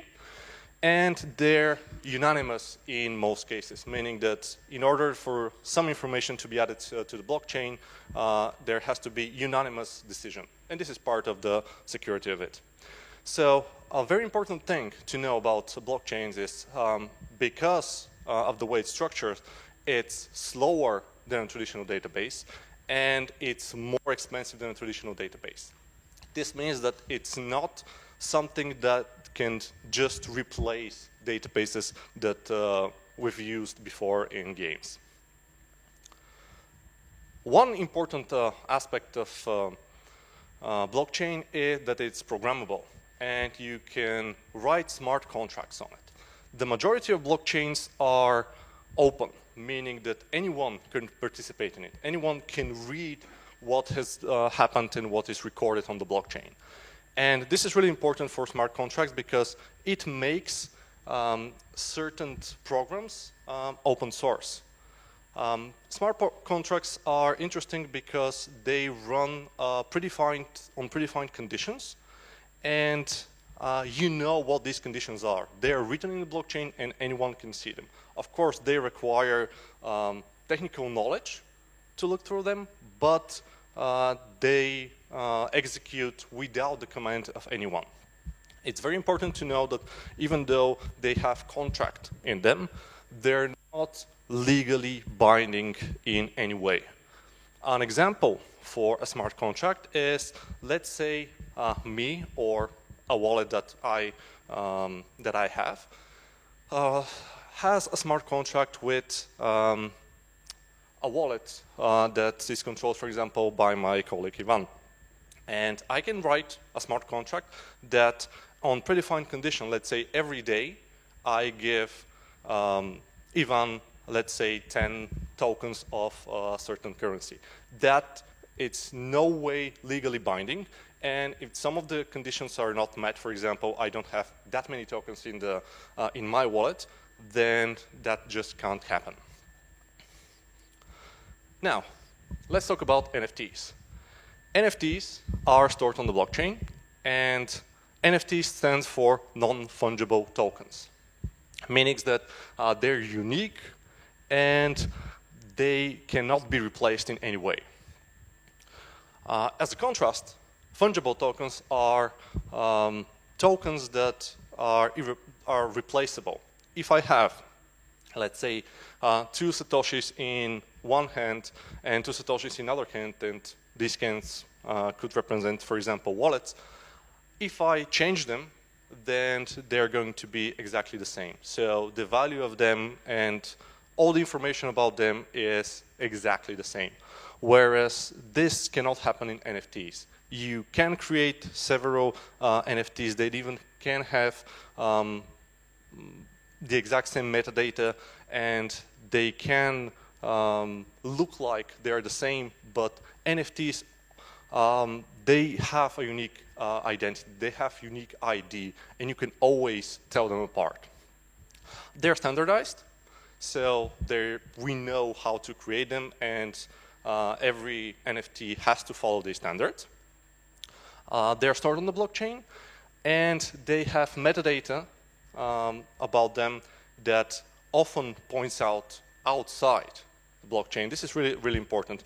On the right side, you can see 2 of the most valuable NFTs, and by valuable, I mean that are sold for the most amount of cryptocurrency, Bored Apes and CryptoPunks. And it's important to know even they don't use the blockchain for storing the information about the picture. So the most popular NFTs right now are NFTs that contain some kind of art. Whether that is a good art or a bad art, it's up for debate, but this is the most popular variety of NFTs. So for example, in a Bored Ape, you have metadata that describes that NFT. They have a unique ID, meaning that each and every one is unique and it can be checked, and metadata that usually describes certain characteristics of that particular ape, whether it has a hat, laser eyes, whether the background is in a certain color, and so on. It's important to know that storing data in blockchain is expensive, and that's the primary reason why NFTs like Bored Apes are stored outside of the blockchain. A good question you have to ask yourself is, what happens to that information? Who has control over the storage? So, for example, a lot of art NFTs are stored in another distributed network called IPFS, but some of the NFTs are stored in like traditional storages like AWS. And whether at some point this NFT is going to point to an actual image or not, I mean, you don't have any guarantee for it. Also, as of this moment, NFTs give you just the ownership of that particular NFT, meaning that you don't legally own the art of it. So it's a certificate of ownership. You can transfer it because it's on the blockchain, so you can transfer it to anyone you want. It's programmable, which is one of the qualities that it's being praised for.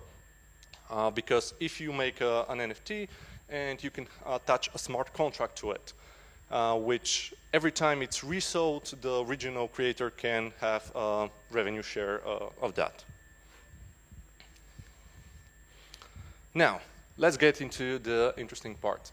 So, what about NFT in games? You can think of NFT in games as a protocol for transferring data in and out of the game. And usually they're most useful for ownership of certain items. NFTs technology is really young, so there are different theories how this is going to play out. I have, and this is, I want to stress out, this is my opinion, NFTs are not suited for every game. So you need to have a game where certain items are really valuable and people would want to move them around either outside of their game or try to sell them. So, for example, a narrative-based single-player game might not be a good fit for it. So, like every new technology, NFTs will find, or probably will find, we'll see about that, their way into games, but they're not going to fit everywhere. Now, what about the past? And as a new technology, this means last year. NFT ownership as a core mechanic. So CryptoKitties was really, and still is, an interesting project where entirely on the blockchain you breed kitties. They have different properties like color and different properties visually.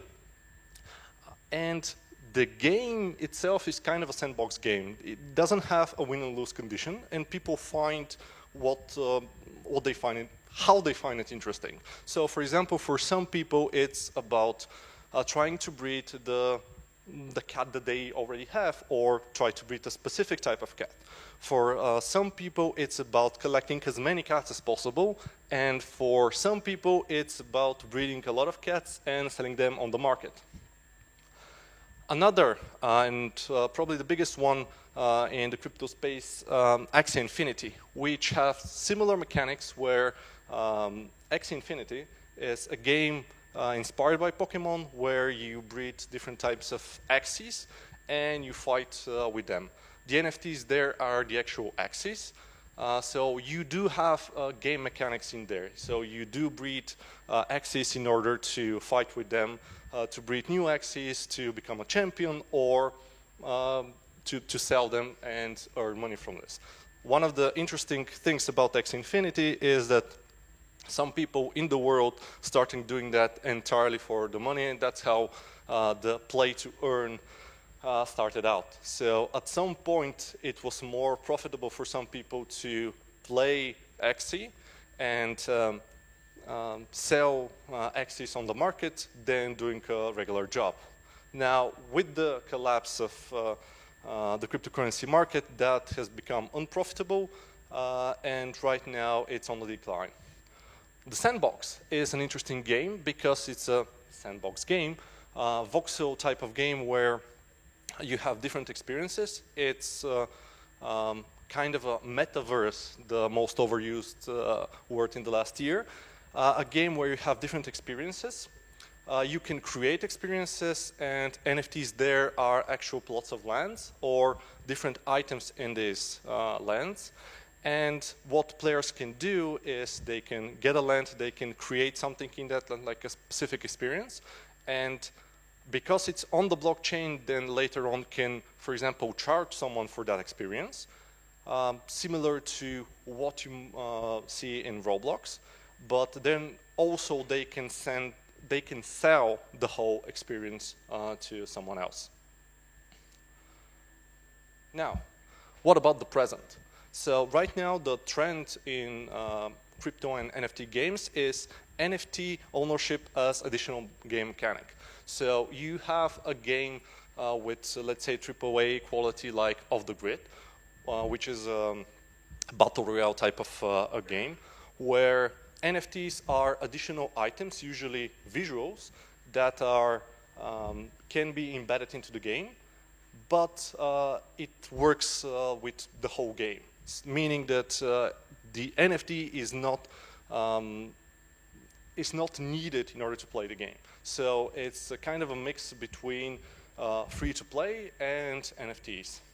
Because the previous games that I mentioned usually require you to buy an NFT, and that could be expensive.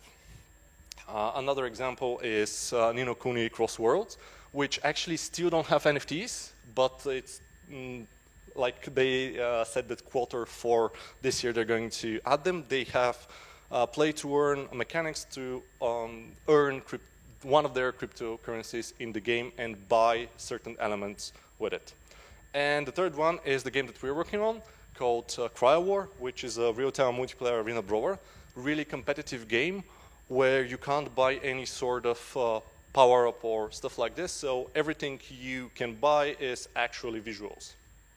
And buying visuals is something that you can have as NFTs, because no matter how valuable or invaluable people think that the NFTs are, NFTs don't, in that way, NFTs don't break the game. So no matter what kind of NFTs are, if they don't interfere with the gameplay, you can have them with or without them.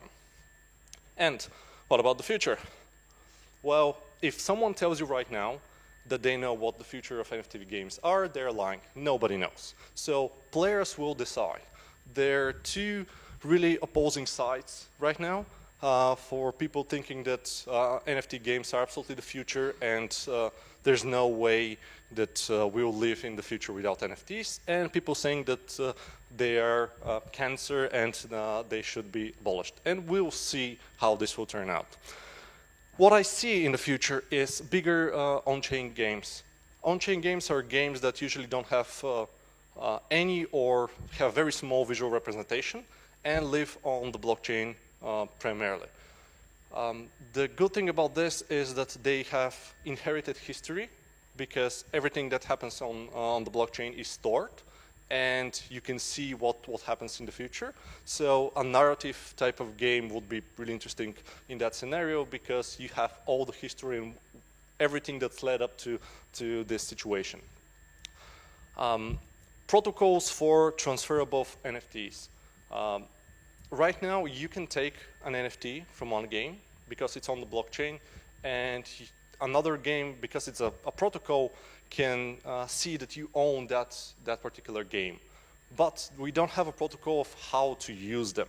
And it's up to game A and game B to work together to figure out how these two NFTs are going to work together. What I see in the future is protocols created for huge worlds that would work with common NFTs, or a way to transfer NFTs from one game to another. And no tradable NFTs.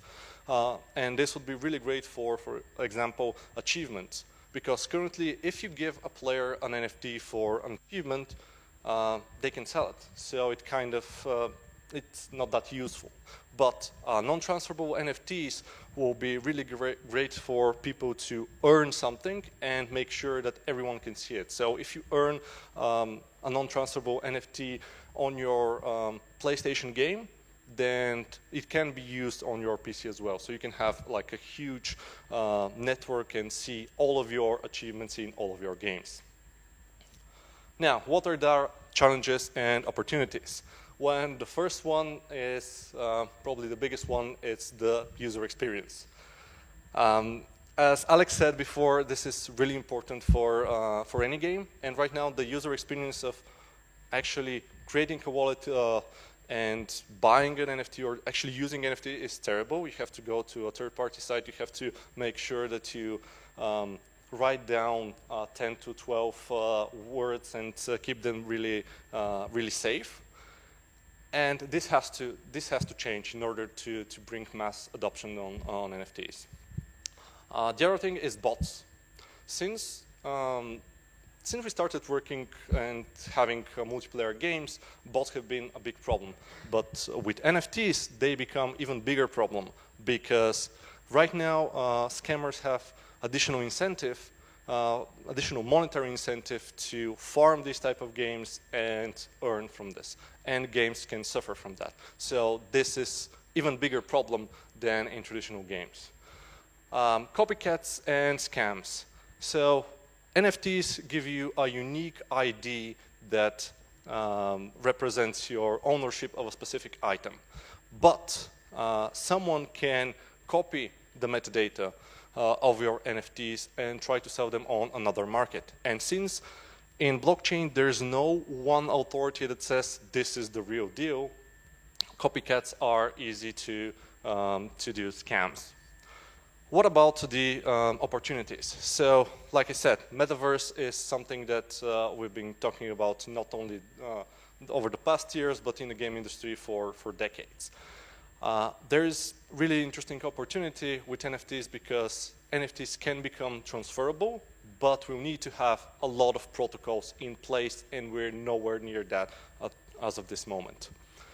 NFTs offer the possibility for ownership of items. So like in the sandbox game, you can create an experience. For example, think of Super Mario Maker. You can create a really exciting level in the Super Mario Maker, and it's absolutely guaranteed that you own that.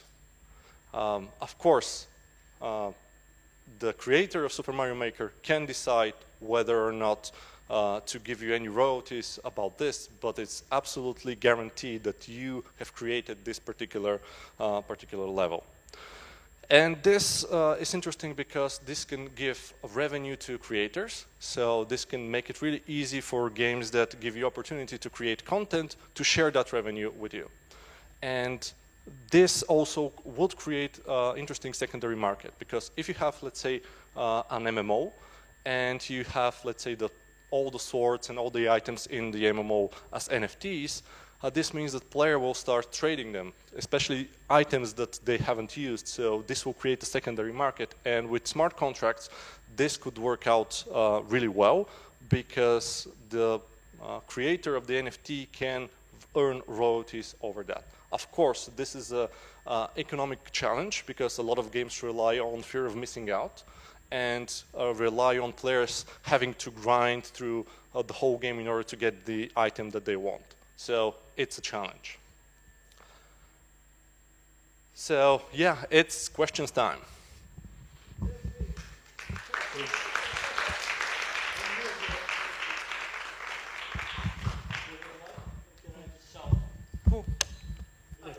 Victor. Jacket. Hello, Adash. Hello. Help me understand. Right now, content creators can certainly sell their items and get revenue from it. For example, Steam Workshop and Dota 2 skins that people make, and they get a small part of the revenue. How would that differ with NFT? What would be different? I mean, I struggle to understand.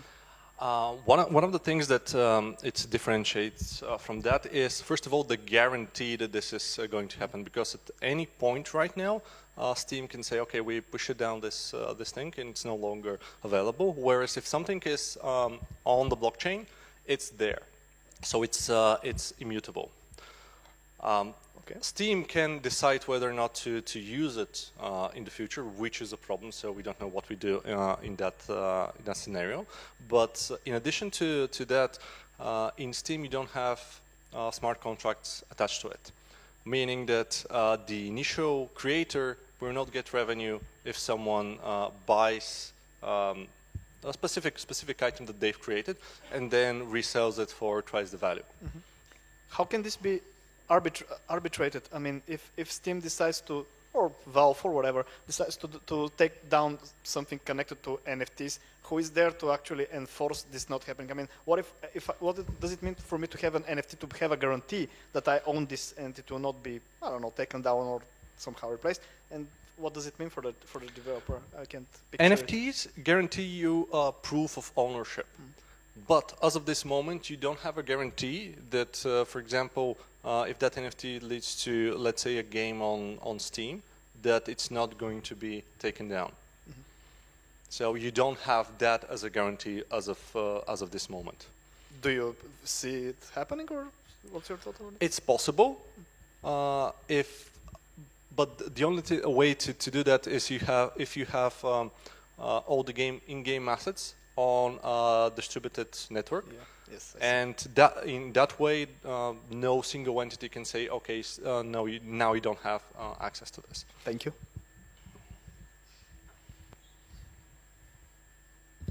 I have many questions, but I will only ask like one or two. So, riffing off on what Victor asked you, say that, okay, there's a game, there's NFTs in it, and NFTs guarantee me ownership. What if the game shuts down? I mean, I'll still have the item that lives on the blockchain, but wouldn't its value just completely evaporate because now there's nowhere to actually apply and show it off besides on the blockchain? The value of an item is described economically of how much someone will pay for it. That's why when a game shuts down, and if that item represents something in the game, there's no way you can get access to that item in the game again. For games that are entirely on the blockchain, what people can do is say, okay, we're making a new game and we'll make whole of the people that already have these items. For a game that it's not entirely on the blockchain, the way for you to have any kind of additional value for this is when we have a protocol for actually transferring your items to something else, to another game. Okay, so this leads to my second question, and this will be my last one. Isn't the concept of enforcing protocols in order to have transferable items between different games, so mimicking like a metaverse, imply that there should be a centralized authoritative institution to actually regulate this, because it's a protocol? Someone needs to build the protocol, maintain the protocol, and update the protocol, and they get to set the limitations of what the protocol does. Well, not really. For example, the web hasn't been created just by one organization. So what I do envision is different companies in the space will work together to create a protocol, and everyone will decide whether to use that protocol. And probably we'll go through several different protocols until we get to something that works for everyone. But it's a really good question, because we need to find a way so that if you get an item in certain game and that game collapses, you can use that somewhere else. Yeah, could be more valuable in another game.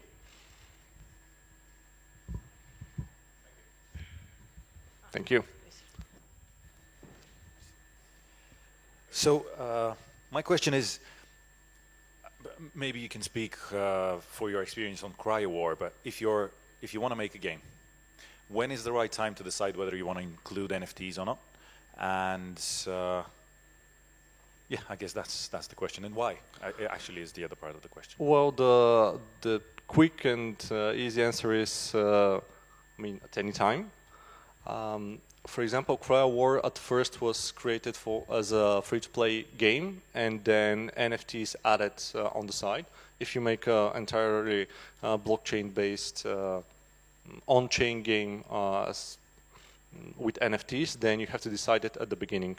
So in the design of any game, it's best to know what you want to build from the beginning, so you know how to incorporate it, because we've seen a lot of games try to push NFTs in places that it doesn't belong over the last year, and it resulted in backlash. So definitely the best time to decide whether you want to create a game with NFTs and actually have NFTs in the game is in pre-production, and to know why you want to have these NFTs in there. About the copycat concern that you mentioned, just so I know I understand correctly. So basically, when you say someone can copy the metadata, you're actually saying that, for example, if you have a skin in a FPS game, you have ownership, you have a unique skin in the game, someone can take that, basically copy that skin, make the same visual assets, and basically sell them as the real thing, but using its own unique ID on the blockchain, basically. I think I can answer this in two parts. First of all, when you store information on the blockchain, you usually don't store the model and the textures itself, because that's a lot of data, and it's really expensive. If you want to have a game with, let's say, thousands of different models, you don't want to store that information. The metadata information, for example, is if you have like 5 types of swords, which one of those type of swords is it? What about its rarity? What about a certain category of it? So the metadata usually is a small piece of information that describes the item, but doesn't include information like how does it look, because this is a really a lot of information, and you don't want to do that, and it's really expensive at this moment. How do you protect yourself from copycats? Is that the NFTs that you create, each and every one of them has a unique ID. So they may copy the metadata, and the people who they can fool are the actual players. And that's why we have a user experience issue there with blockchain and owning of NFTs, because there are different marketplaces, because there isn't one centralized marketplace. So you can buy an NFT that has similar metadata than the items that you have in your game, and people can be fooled. If you design if you code your game right, you absolutely know which NFTs you've created and which NFTs you recognize in your game. So the problem is for the users. Like buying Habitas instead of Habitas. Yeah, exactly. But it's even yeah, but it says Adidas.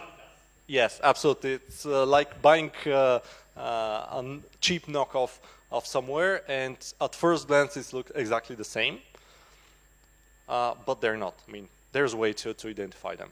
If that wasn't the case, then I mean, this tech just wouldn't work. Okay, any more questions? I don't think so. Okay, let's all thank Victor Katipa for the lecture. Thank you. Of course, if you got any questions, you can always approach our lecturers and ask them personally. We're going to take another 5 minutes, and then we're going to have another lecture before the longer break. So see you all in 5.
You can work and you can love your work.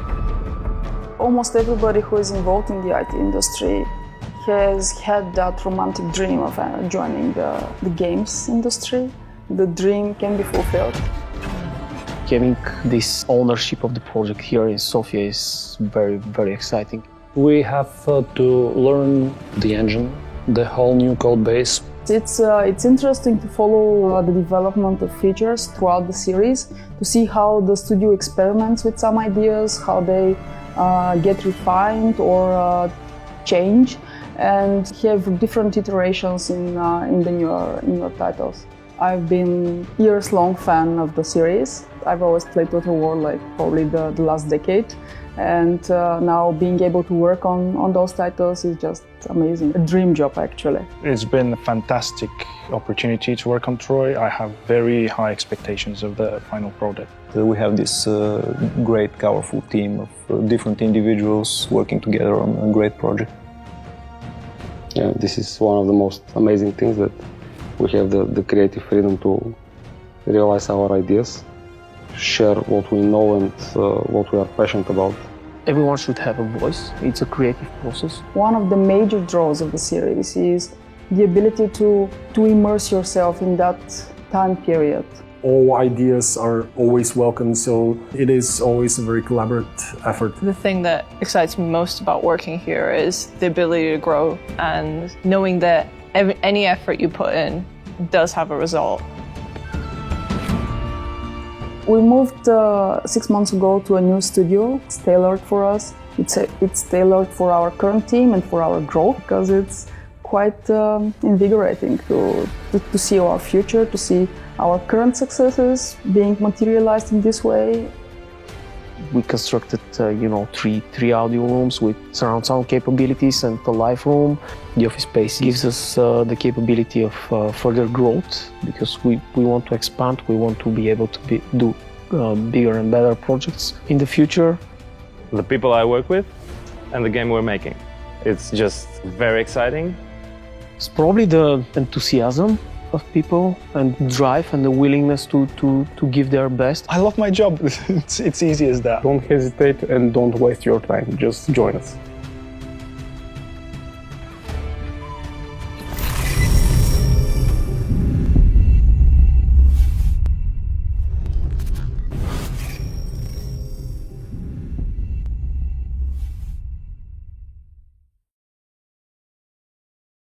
What would I say to a potential recruit? I would say join us, because we're the best, we're the biggest, and we make the best games. I grew up playing Total War.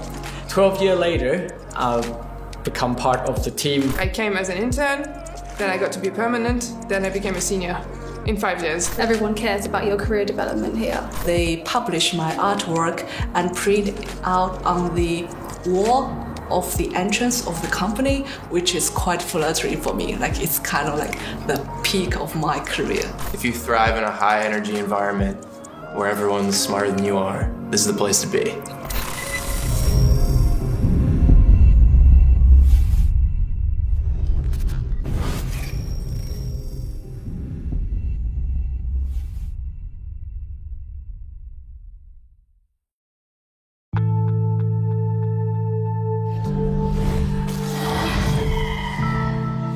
It's an escape for people sometimes. People turn on a game and just lose themselves in another world.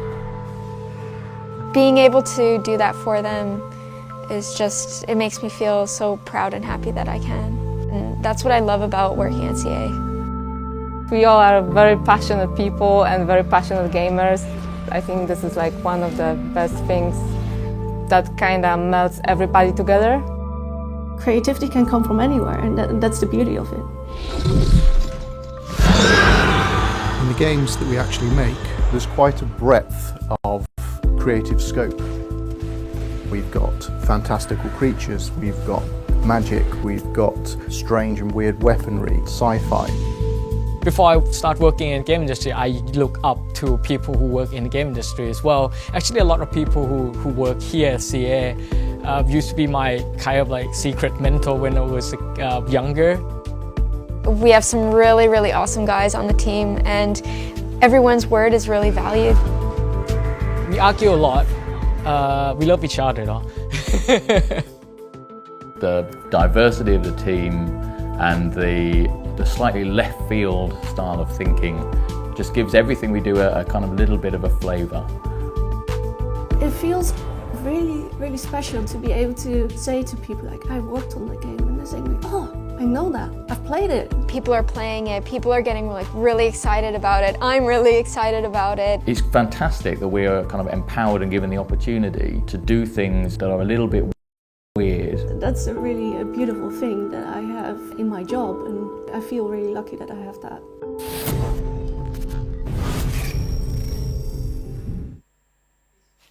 In the Bulgarian language, we have a word, koloritan. It means impressively standing out in the context of a person. But I think in literal sense, it means colorful. So I feel like it describes perfectly in both senses our next guest. He's got a French passport, an Italian surname, Japanese culture, and a Bulgarian address. More than 10 years of experience in the gaming industry, and I'm about to butcher his name. Please welcome on stage co-founder and CEO of Chibi Phoenix, Adrien Baki.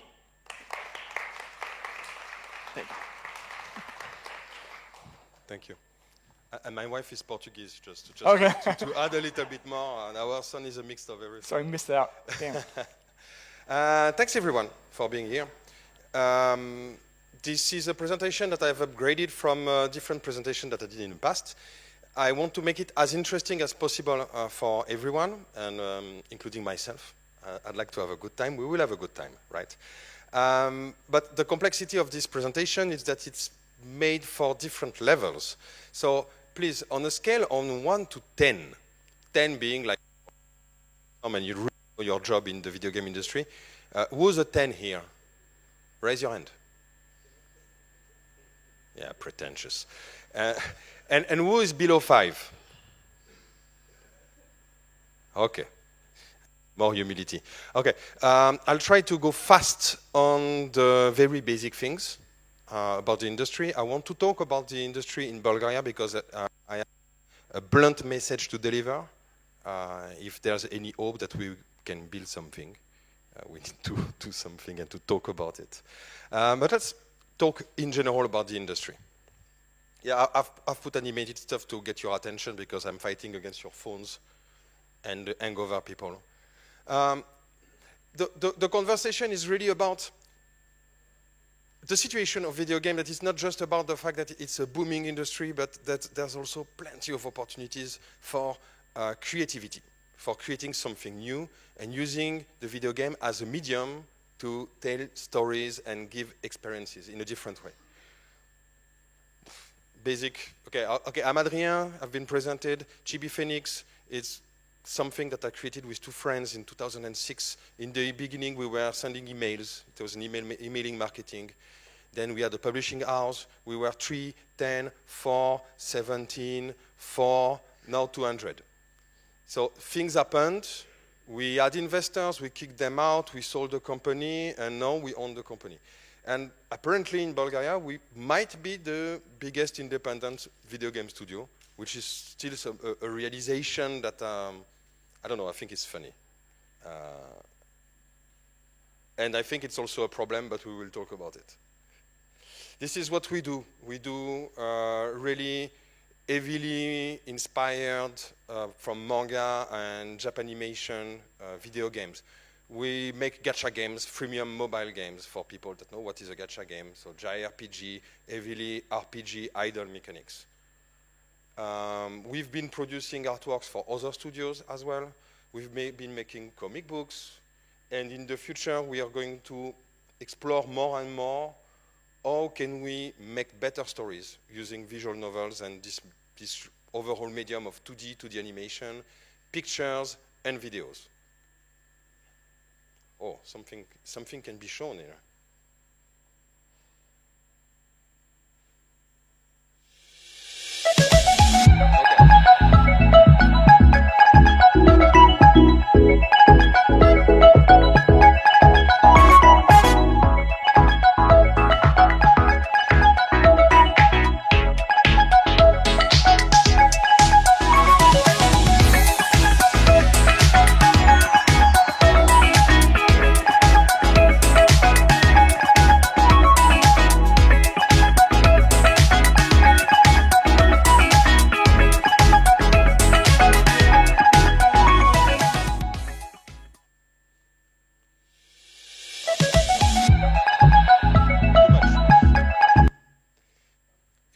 made in a way that if I show you something animated every 2 minutes, I should keep your dopamine high enough so I keep your attention.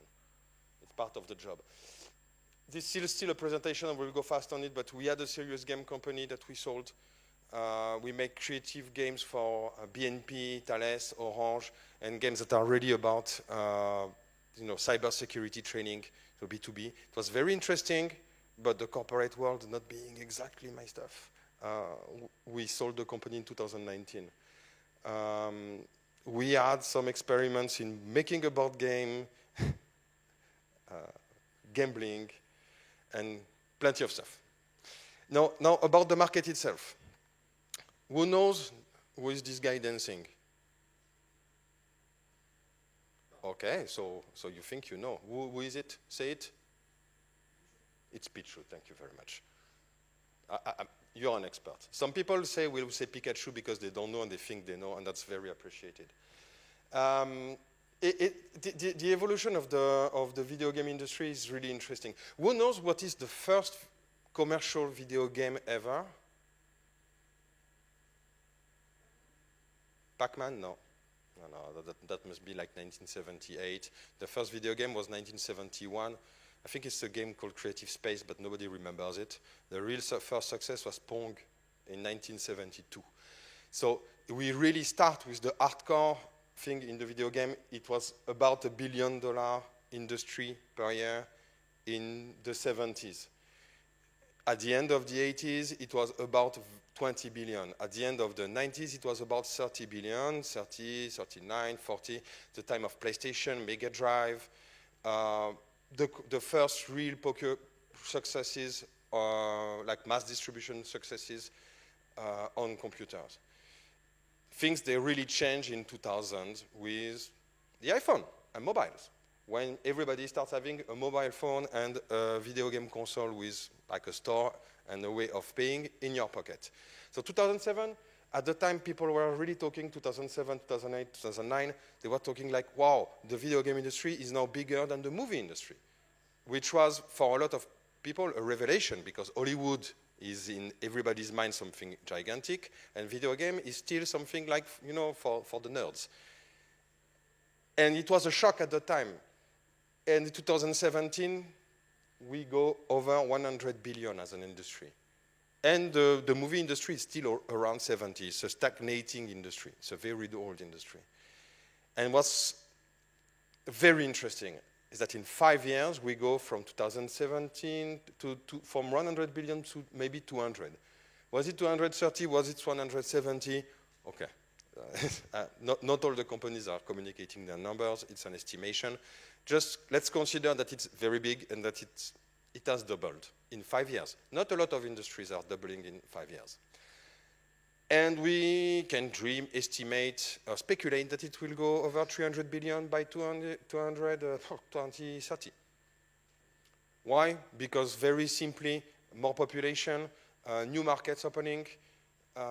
Latin America is a very fastly growing market for video games because before they didn't have credit card, which was bad. Now they can spend money. Good. We have a lot of customers in Chile. Surprising, but yeah, that was not the case a few years ago. Southeast Asia is the same stuff. They didn't have money, they were not paying online, now they pay online. You will also have a simple thing that is the demographic curve, that people are here in this room 20, 30, 40. In 10 years, we will still play video games. And the kids that are 10 start playing video games now, they will play video games. And the new kids that are just born, they will play video games in a few years. So just by demographics, the market will grow.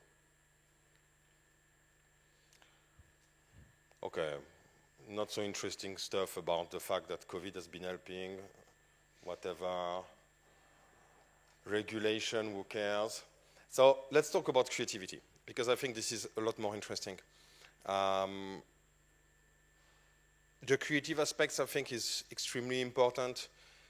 We have reached a very high maturity for the tools that will help you create, 3D games, of course. I think most people have seen at least the demos of the last Unreal Engine upgrades. It's very impressive. So it's making it accessible. But it's not only that.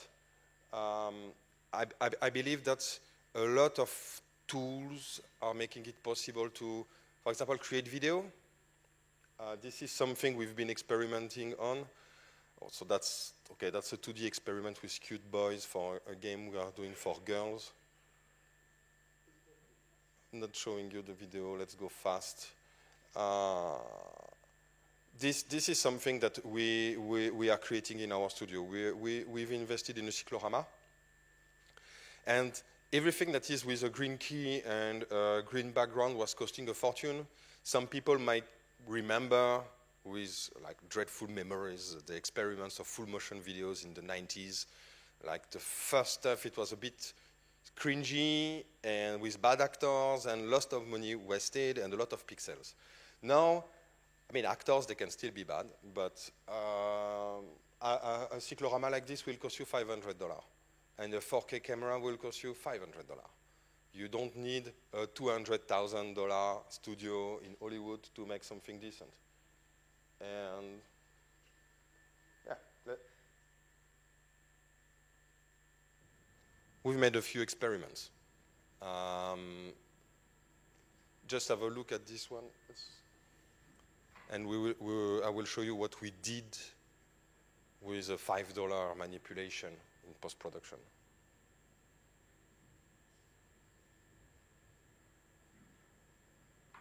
Okay, too slow. Let me show you the result.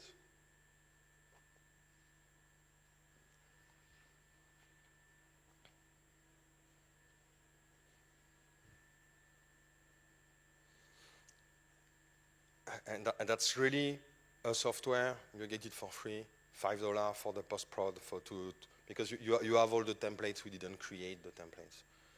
And I believe that this can open a lot of very interesting things, among other things, because I'm talking about the creativity in video games, but let's say that the basics are the cost of entry has gotten lower. And now it's really about you and your creativity and the few tools that you can master and what are you going to do with it.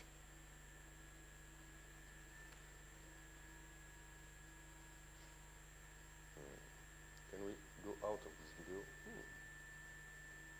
Yeah.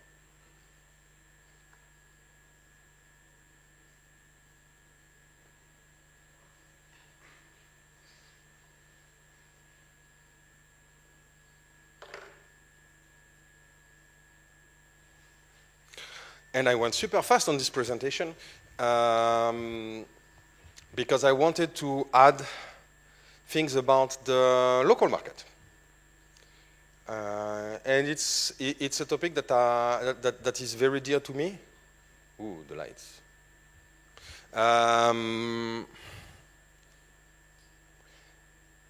Here's the thing. So we said the market was, in 2019, $100 billion in the world. And 2021, 22, maybe 200 billion. The video game industry in Bulgaria, do you think that it has doubled in 5 years? Crickets, no. No, it's the same. It's the same, basically.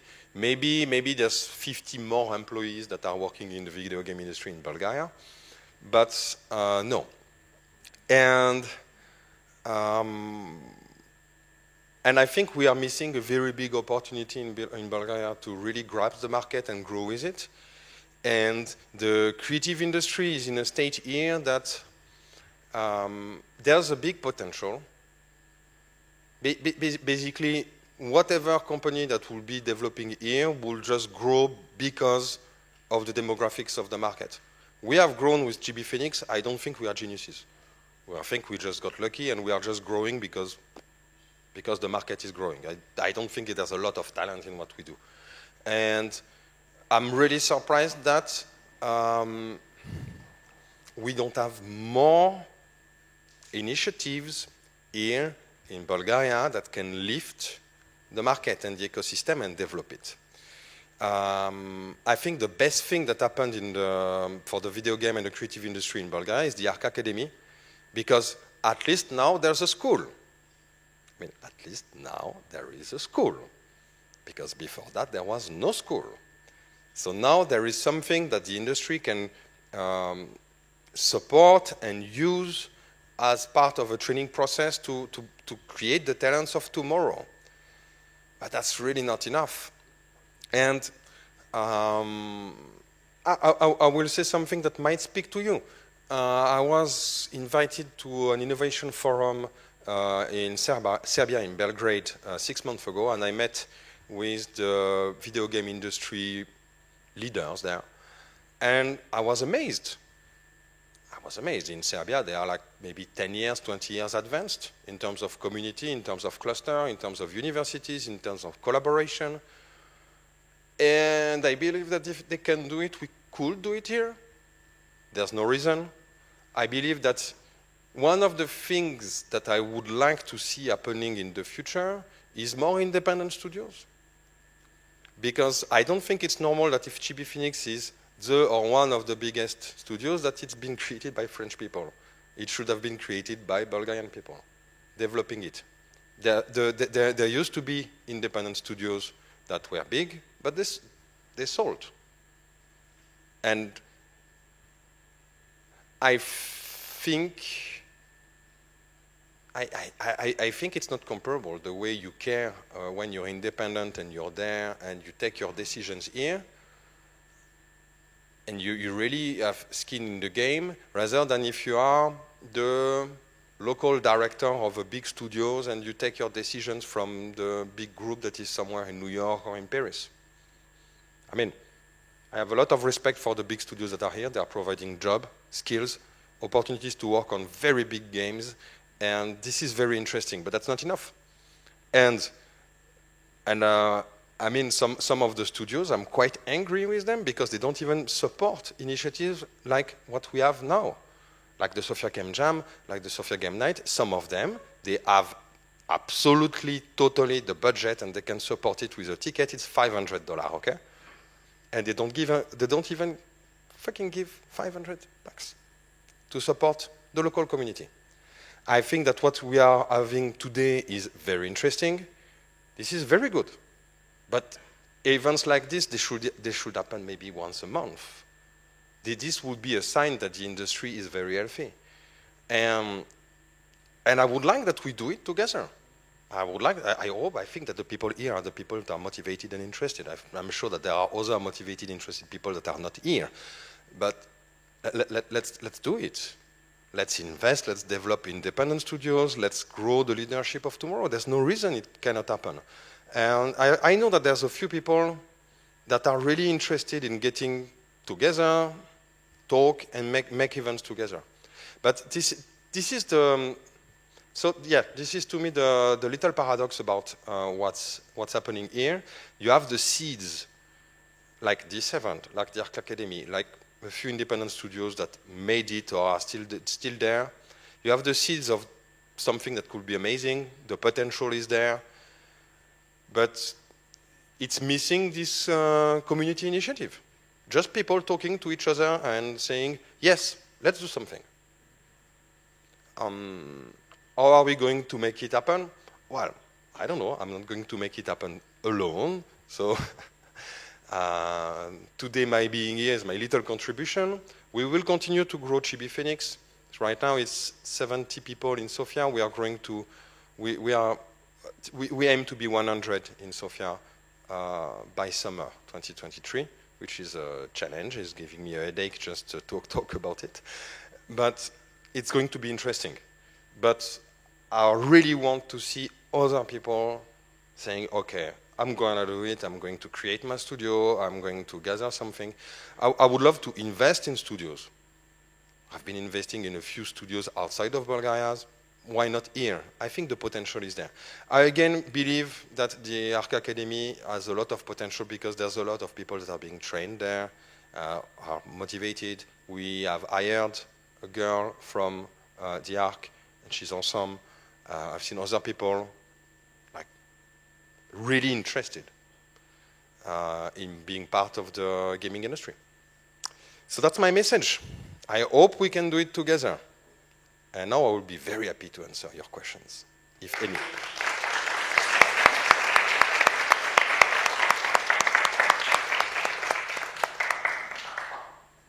So any questions?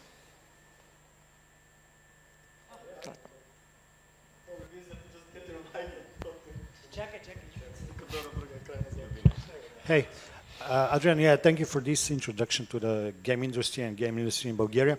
I have such a question. You present the projects, the serious games projects you did, your company Chibi Phoenix.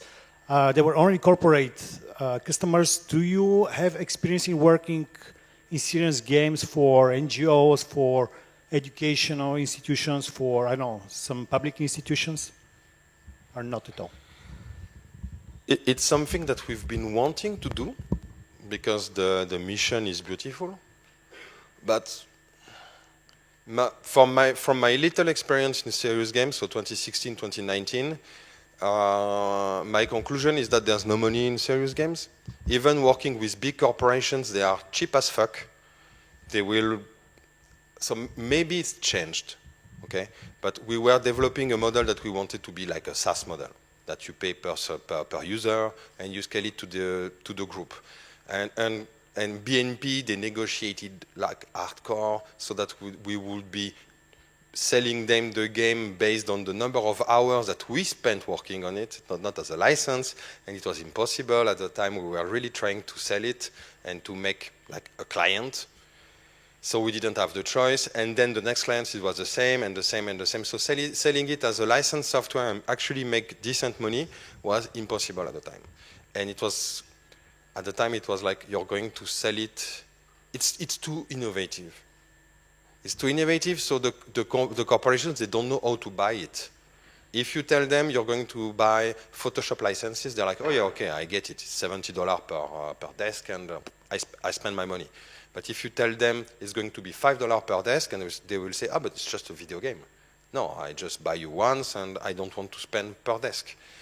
So that was before 2019. After, also the people buying at the time, they were the innovation departments in the corporation, and not the HR people that have a lot more money.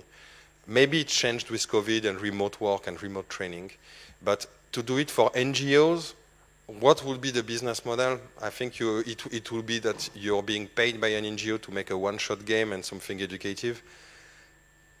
I think it's going to be so little money that nobody can really do it. Maybe I'm wrong. My experience with B2B video game and serious game is that it was difficult, and I didn't like it much. And sometimes I'm thinking, hey, maybe we should do again serious games. That's cool. And then I punch my face, and we move on. Do you have some experience with this? Do you have some insights?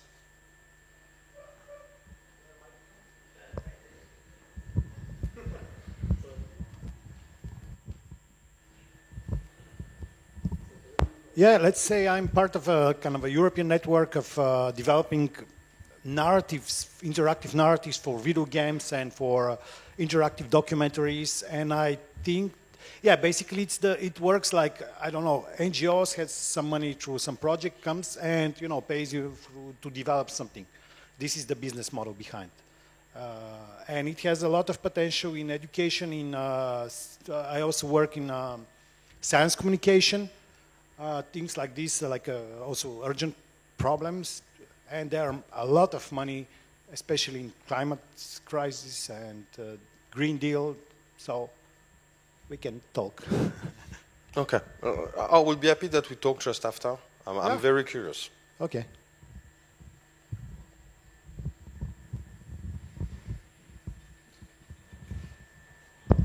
Hello, thanks for speaking up. I'm interested to hear if you've been around when a lot of people here used to meet at Puzzle co-working space. We used to they used to organize these sort of collaborative meetings. I don't know if, I haven't met you before. There I would like to ask, when did you came to Bulgaria? How did you start your company? Why did you pick Bulgaria? Because I don't know any about those things. Of course, I know you now and who the Chibi Phoenix are. You've been on my radar for a while, but I didn't understand when you came here and how you started. If you can give. You've met my guys in your events. No, I haven't actually. But no, you have. Yeah. I just the show your shit Friday. Sorry. The show your shit Friday. You're talking about this. Yes. Yeah. So my guys have been to your event many times. I've been in Bulgaria for 14 years now. How did you came here? Why? Why did you pick here to start a business for games? I got lucky. Yeah. Yeah, could have been somewhere else, and it's there. Yeah, it really looks like that. I had my first company. We created it in Brussels. So we started in 2006. For people that have been in Belgium, you know that it's full of very cool people, but it's very depressing because it rains, and when it doesn't rain, it's gray, and when it's not gray, it's night. The food is bad, the beers are good, but the people are great. But after 3 years and a half, I really needed sun, and I don't want to sound too mystic, but I believe in energies, and I believe that to be an entrepreneur and to create stuff, I believe in the inspiration of the surroundings, and here I felt good.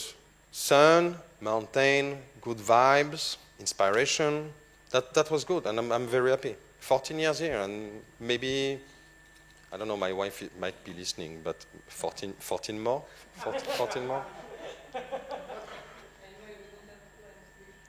Yeah, we don't have a plan to leave. We are investing more. We have created another company that is an event space. It's a rooftop terrace event space. So I think we are deep in it. We like it very much, like Bulgaria. This is also why I'm talking about investing in the community, because I find it very frustrating that there's not more initiatives. There should be more, and that should be mainly up to the Bulgarian people. I mean, I like your country, but it will never be my country, even if I love it. Thank you. Anyone else?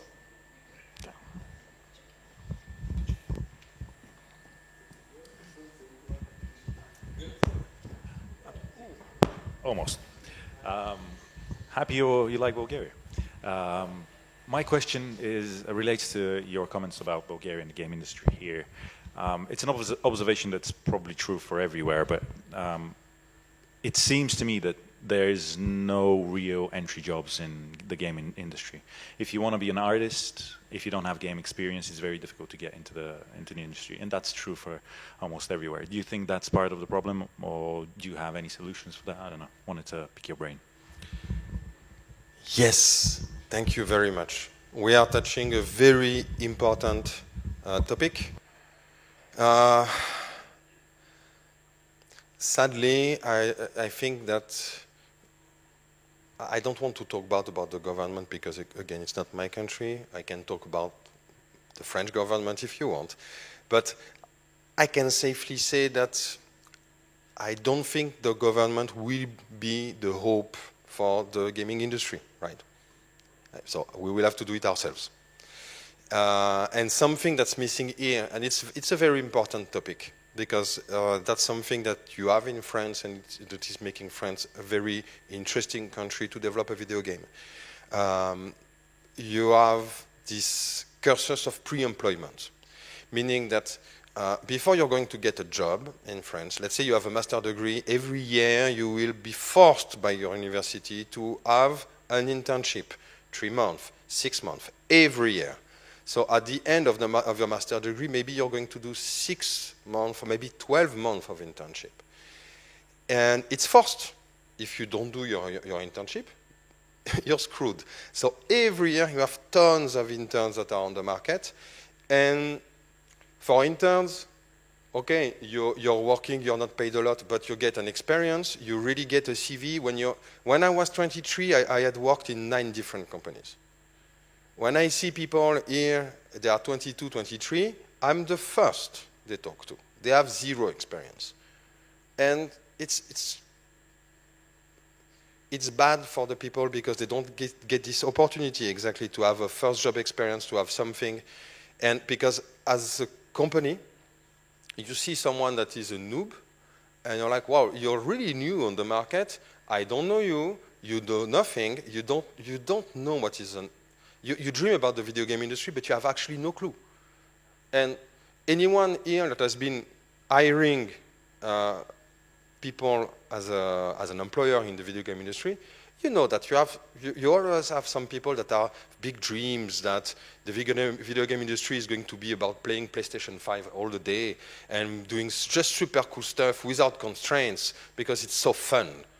No, actually it's a job. You actually need to do something that will be sold. And sometimes you will have to do stuff that you will not like. It's a job. It's a job. It's a very cool job, I think. I think it's a lot better than working in accountancy and finance. No offense, please. But yeah, I still think it's a lot more fun. So yeah, I think this is a very important thing that you're saying. We are missing these things. Internships, partnerships, and yeah, I'm actually considering opening a studio in France as well, on top. I mean, headquarters will always be here, but specifically to get to these internships and to all these programs to pre-employ people so that you can test and train the people with lower involvement. Because here, if you're an employer, you're like, okay, I'm going to hire these people. It's very cool, but no experience, potential, I don't know. Then it's a risk. You need to train, maybe fire the person in the trial period because the person is not doing the job, which is a cost, and it's not enjoyable for anyone. So it's a different process. But I think the Arc Academy has an internship program, but most universities, they don't have it. No, they don't have Arc. Okay. So they need to create this. What? National Academy of Art have the same program. Okay. So far, the university that has the closest program to internship like you have in France is the SFAM. But it's a French-speaking university and, okay, not very much related to video games.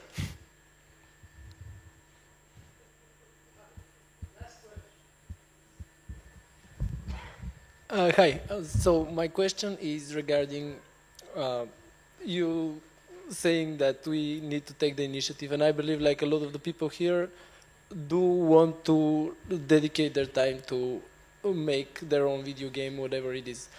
But how do you go about this like initial funding to like actually be able to take the time off and like work full time on your project, and like how did you find investors for your company to like start? Yeah. That's a big question, right? Or do you make something out of nothing? Or do you go from 0 to 1?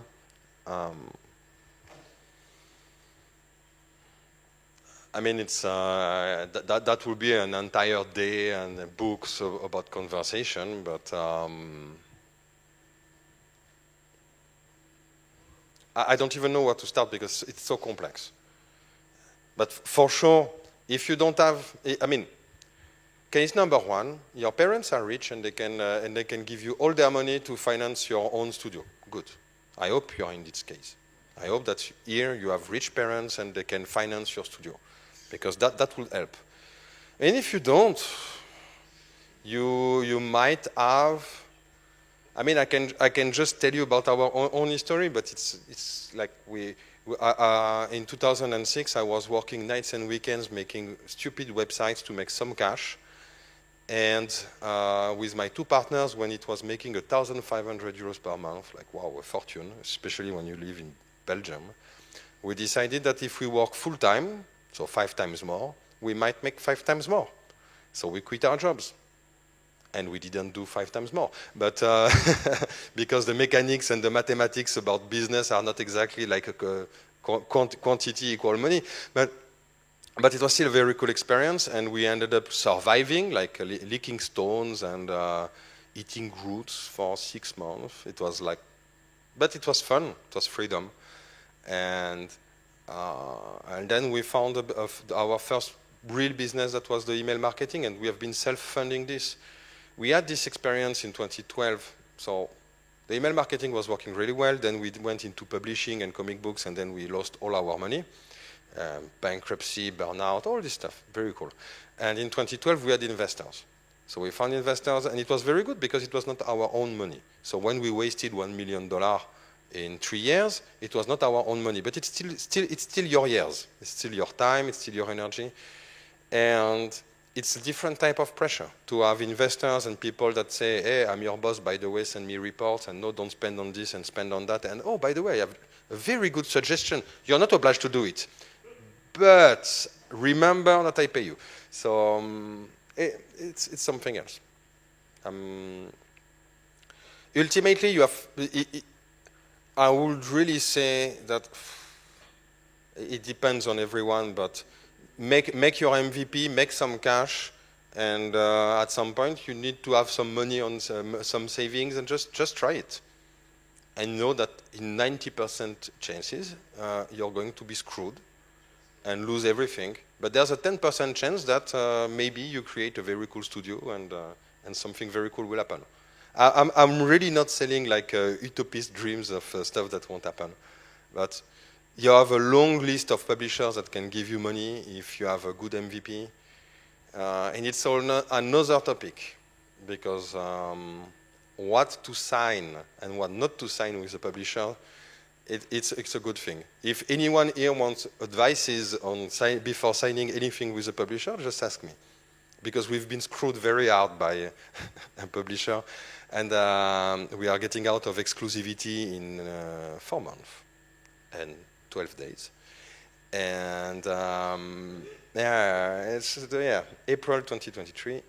And it's very easy when you have no money to accept whatever conditions. And you might have a very good game, and you might regret for 6 or 7 years that you signed something. I have friends that signed a publishing contract with exclusivity, and the Canadian partner said, and I'm going to make you gigantic, and I'm going to invest fortunes, and we have deals with PewDiePie, and he's going to make videos on you, and this and that, and all. And so they signed a contract, and just 5% of what they talked about happened. So the game, instead of making $300,000 per month, started with 150, then 100, then they stopped the promotion. The guy started complaining, saying, but what the hell, why aren't you doing your part? And the publisher said, but it's not part of the contract, I don't have to do it. And the exclusivity deal was in exchange of pushing the game massively, but the terms of the pushing were not defined. And this studio is now in a situation where to have on the platform the game working better, they need to make events and more content, but they make less than $10,000, so with the commission is 5, so they cannot even spend the money to have the teams working on the content. So they asked to have the game for themselves and to have the IP back, and the publisher said, no, we signed an exclusivity deal. It's part of it, so you cannot take your... So this publisher, in particular, prefers that the studio dies rather than giving them back the exclusivity because contract.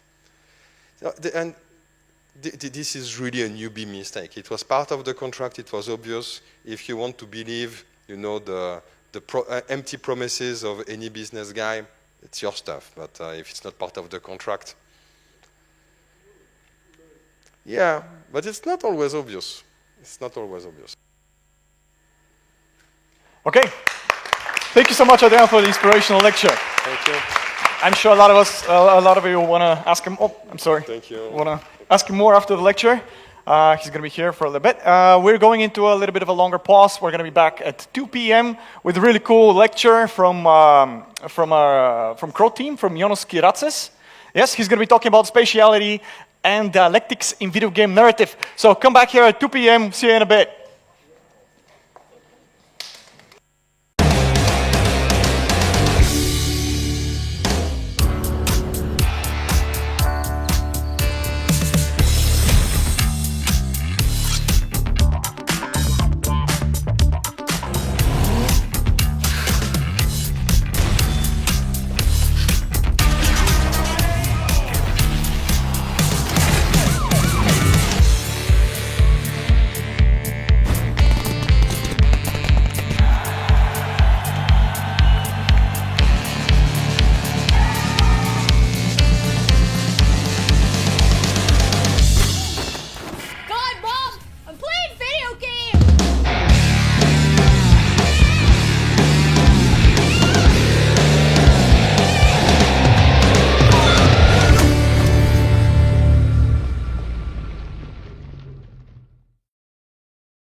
You can work and you can love your work.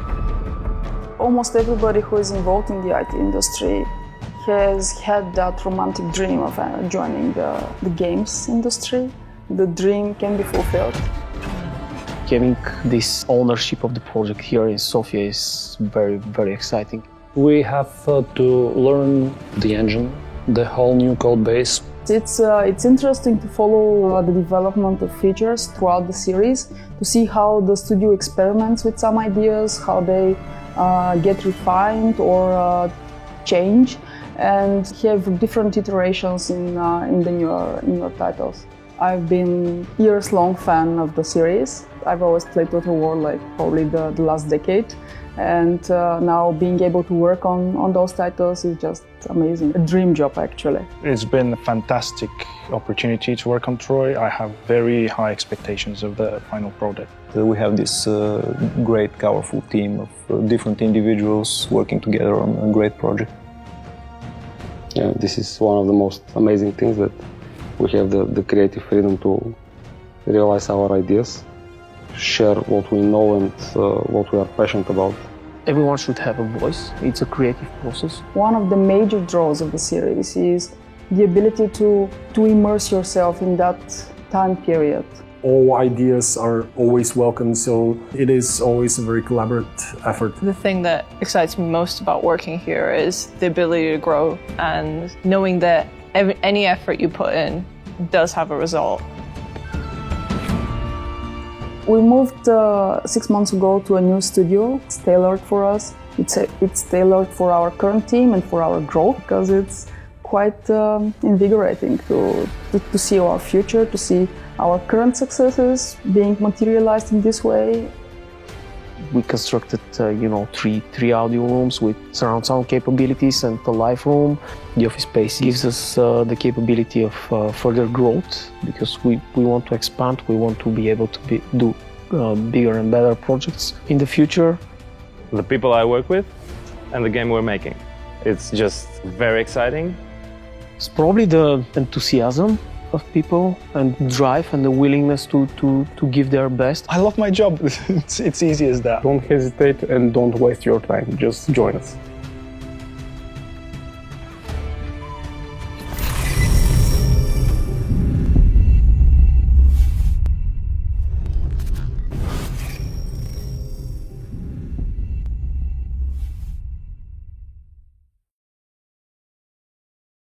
What would I say to a potential recruit? I would say join us, because we're the best, we're the biggest, and we make the best games. I grew up playing Total War. 12 years later, I've become part of the team. I came as an intern, then I got to be permanent, then I became a senior in 5 years. Everyone cares about your career development here. They publish my artwork and print out on the wall of the entrance of the company, which is quite flattering for me. Like, it's kind of like the peak of my career. If you thrive in a high energy environment where everyone's smarter than you are, this is the place to be.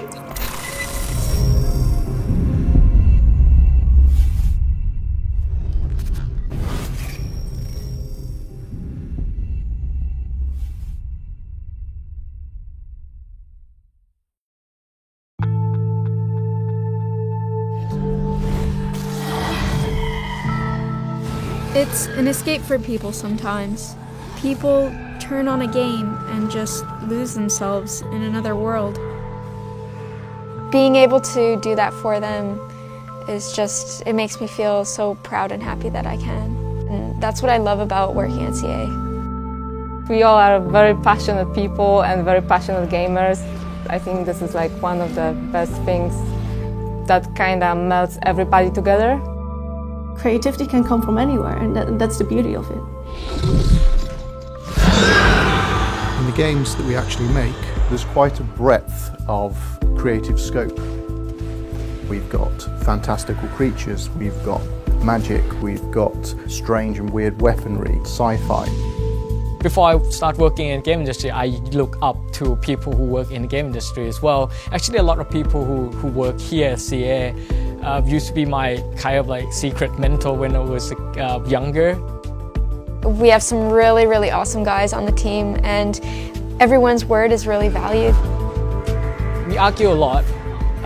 We love each other, though. The diversity of the team and the slightly left field style of thinking just gives everything we do a kind of little bit of a flavour. It feels really, really special to be able to say to people like, I worked on the game, and they're saying, oh, I know that, I've played it. People are playing it, people are getting like really excited about it, I'm really excited about it. It's fantastic that we are kind of empowered and given the opportunity to do things that are a little bit weird. That's a really beautiful thing that I have in my job, and I feel really lucky that I have that.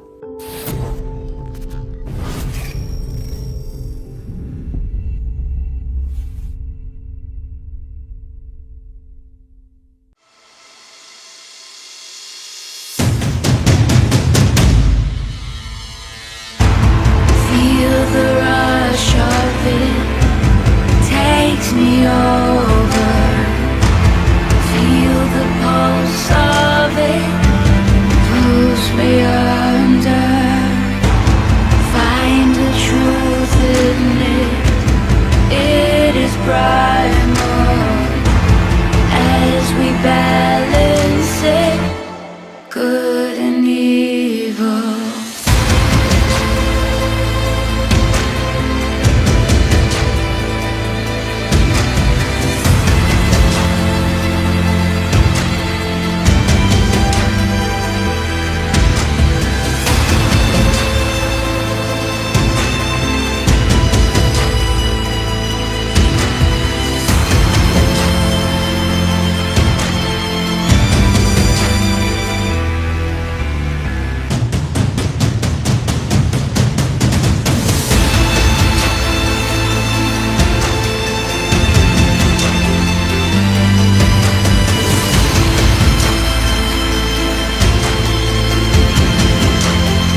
you can work and you can love your work.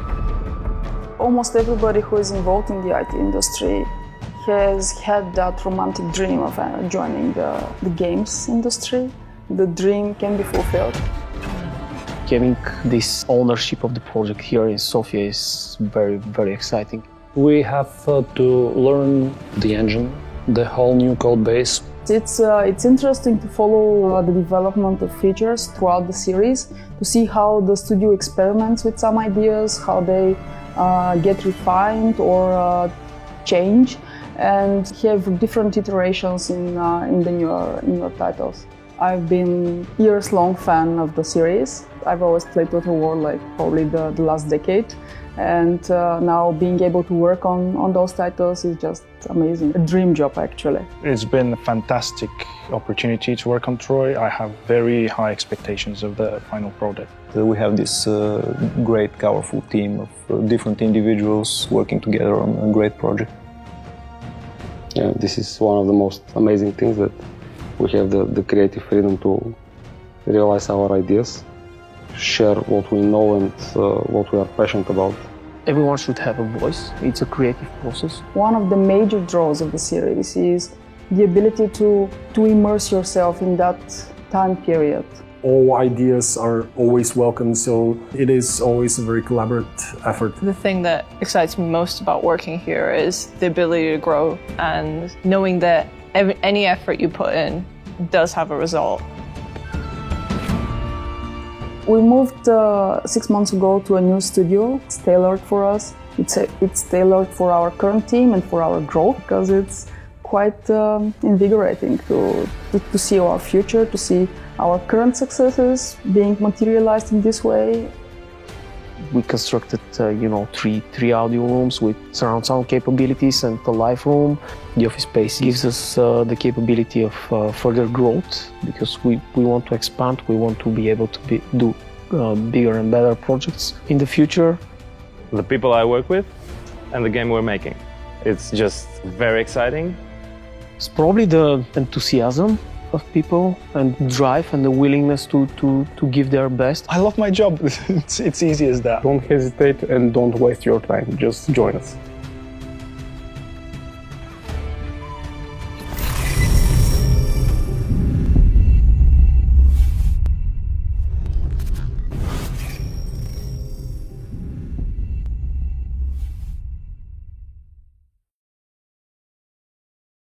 What would I say to a potential recruit? I would say join us, because we're the best, we're the biggest, and we make the best games. I grew up playing Total War.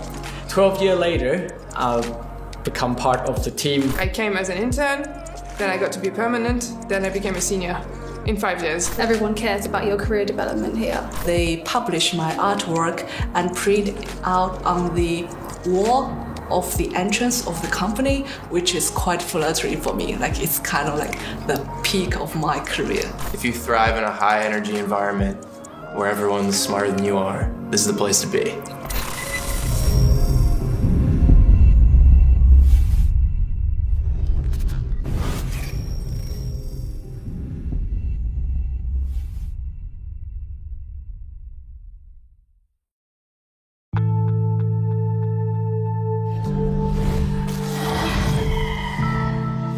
It's an escape for people sometimes.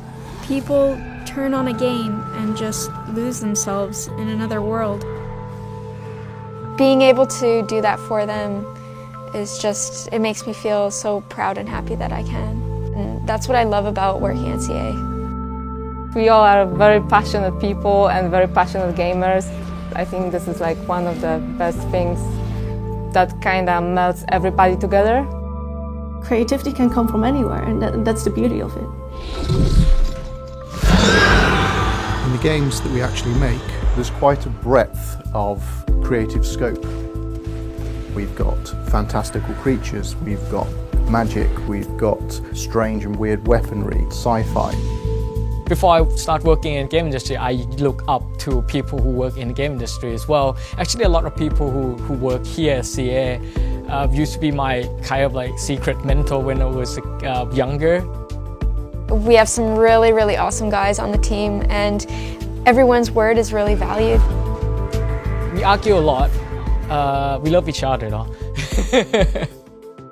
The diversity of the team and the slightly left field style of thinking just gives everything we do a kind of little bit of a flavour. It feels really, really special to be able to say to people like, I worked on the game, and they're saying, oh, I know that, I've played it. People are playing it, people are getting like really excited about it, I'm really excited about it. It's fantastic that we are kind of empowered and given the opportunity to do things that are a little bit weird. That's a really beautiful thing that I have in my job, and I feel really lucky that I have that.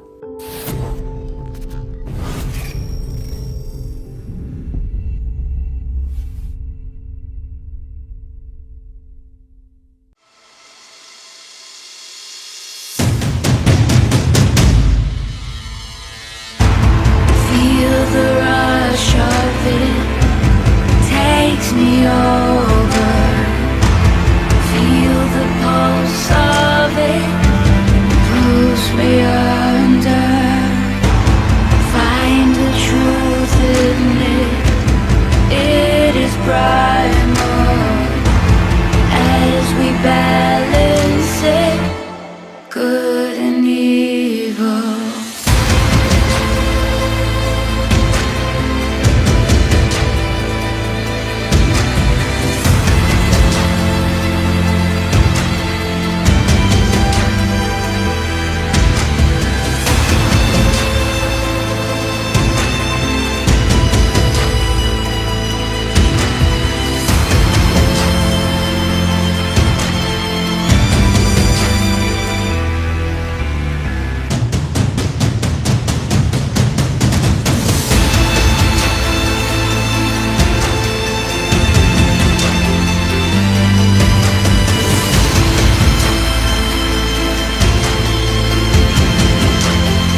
You can work and you can love your work.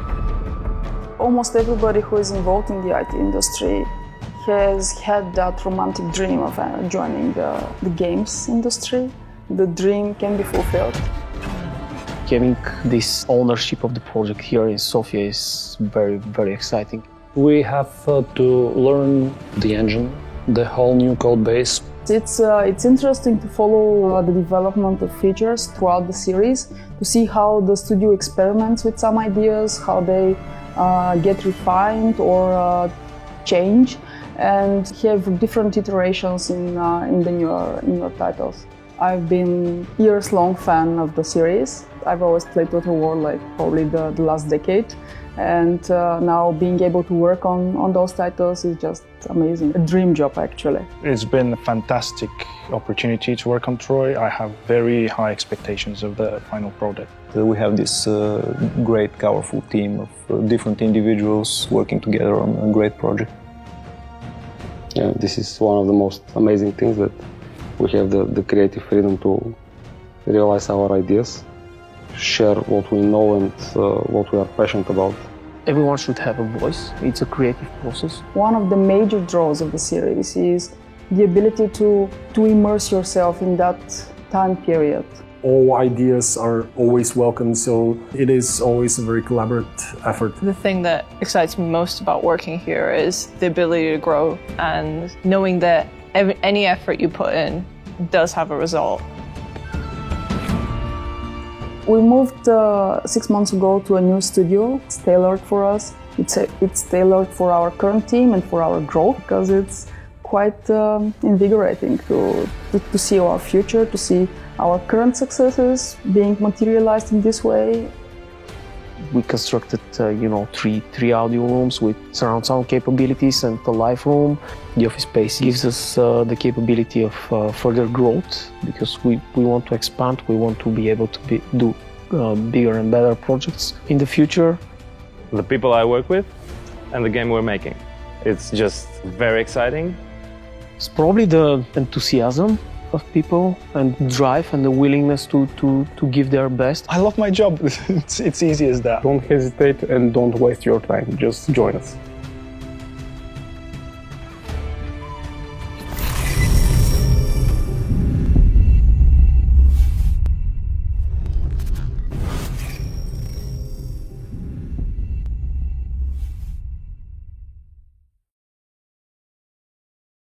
What would I say to a potential recruit? I would say join us, because we're the best, we're the biggest, and we make the best games. I grew up playing Total War.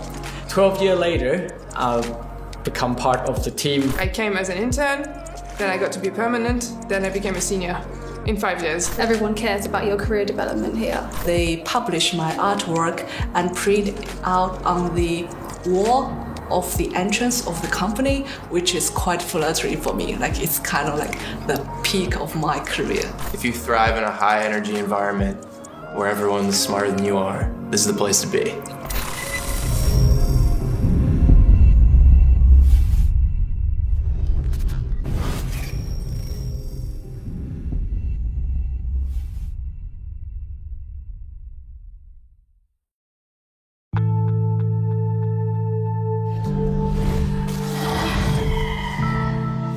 It's an escape for people sometimes.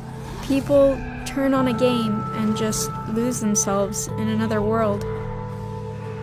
Being able to do that for them is just, it makes me feel so proud and happy that I can. And that's what I love about working at CA. We all are very passionate people and very passionate gamers. I think this is like one of the best things that kind of melts everybody together. Creativity can come from anywhere, and that's the beauty of it. In the games that we actually make, there's quite a breadth of creative scope. We've got fantastical creatures, we've got magic, we've got strange and weird weaponry, sci-fi. Before I start working in the game industry, I look up to people who work in the game industry as well. Actually, a lot of people who work here at CA used to be my kind of like secret mentor when I was younger. We have some really, really awesome guys on the team, and everyone's word is really valued. argue a lot. We love each other, though. The diversity of the team and the slightly left field style of thinking just gives everything we do a kind of little bit of a flavour. It feels really, really special to be able to say to people like, I worked on the game, and they're saying, oh, I know that, I've played it. People are playing it, people are getting like really excited about it, I'm really excited about it. It's fantastic that we are kind of empowered and given the opportunity to do things that are a little bit weird. That's a really beautiful thing that I have in my job, and I feel really lucky that I have that.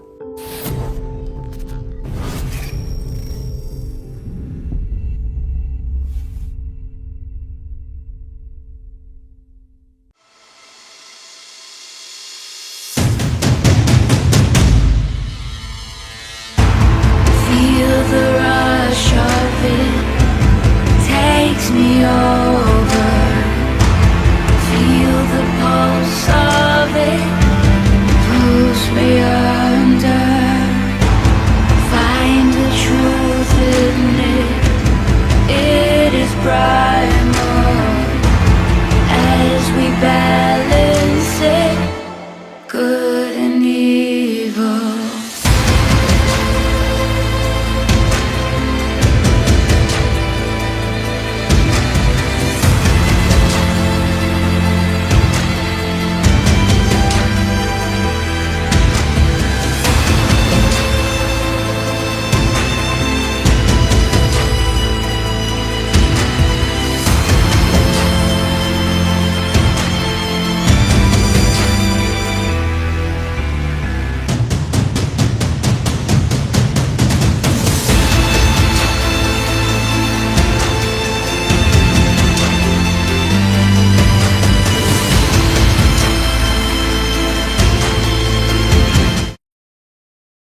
Okay, everybody, welcome back. Our next lecturer is quite interesting.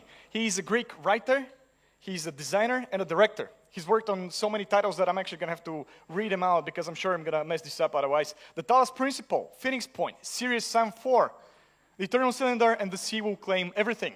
He's currently working on the Talos Principle 2 and Clash Artifacts of Chaos, and several other unannounced games. Here to talk about the spatiality and dialectics in game narrative from Crow Team, Jonas Kiratses.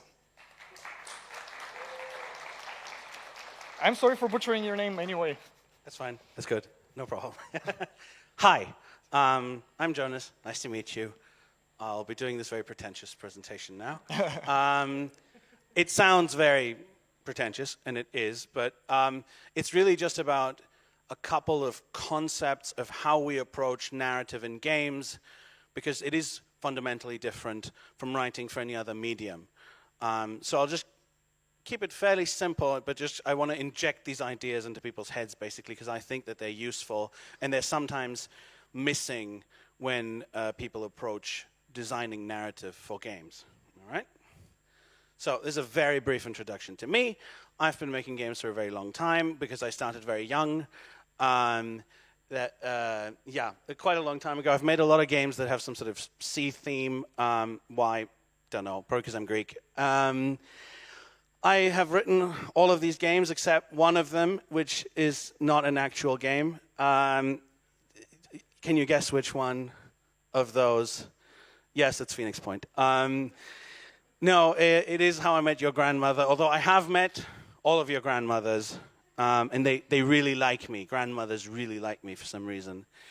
So I've been making games for quite a long time.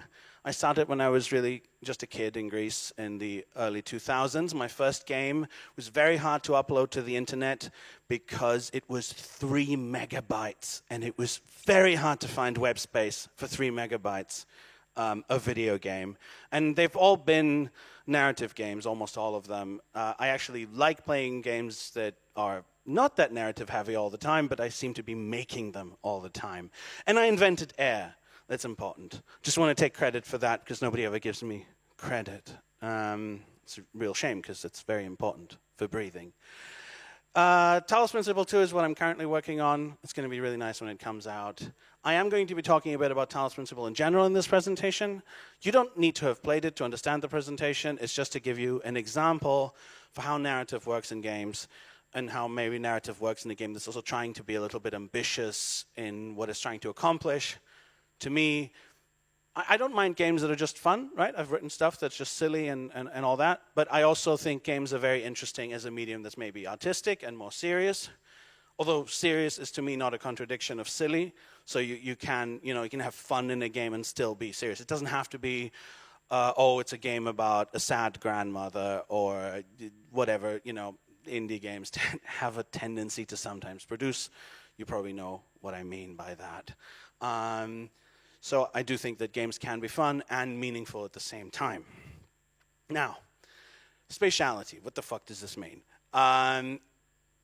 It's a very confusing word, but it derives from interactivity, right? So when we talk about interactivity, we tend to think of it in terms of choice. Oh, player can do A or B. The worst version of that is, do you want to drown the puppies or save the puppies? Which is really the most boring thing that games have a tendency to do. Then you have more complicated versions of drown the puppies, but somehow this will be good, and if you save them, it'll be really bad, and you'll feel guilty because you saved the puppies. But in general, and then there's obviously the more advanced, more interesting version of that, which is actually making choices that affect the narrative and have different outcomes, and maybe even you see a different part of the game. But to me, there's a different consequence of interactivity that's very fundamental to how games work that we don't think about. And that is that narrative in games exists in space. It exists in a 3-dimensional space, and that's actually very key, because that doesn't exist in any other art form. So an example, a very simple example there, is just Skyrim, right? You go to Skyrim, walking around, blah, blah, blah, talking guys. Well, you can go around a corner and find a bookshelf, and there's books in it, and you can read it. You can read those books, and they contain narrative content. Now, that might not always be interesting, but what's very unique about this is that no other art form really has this, right? And a movie is just a narrative that continues going forward. A book, again, it just goes forward, and unless it's a very experimental book, but even then you're probably going to read it in that particular way.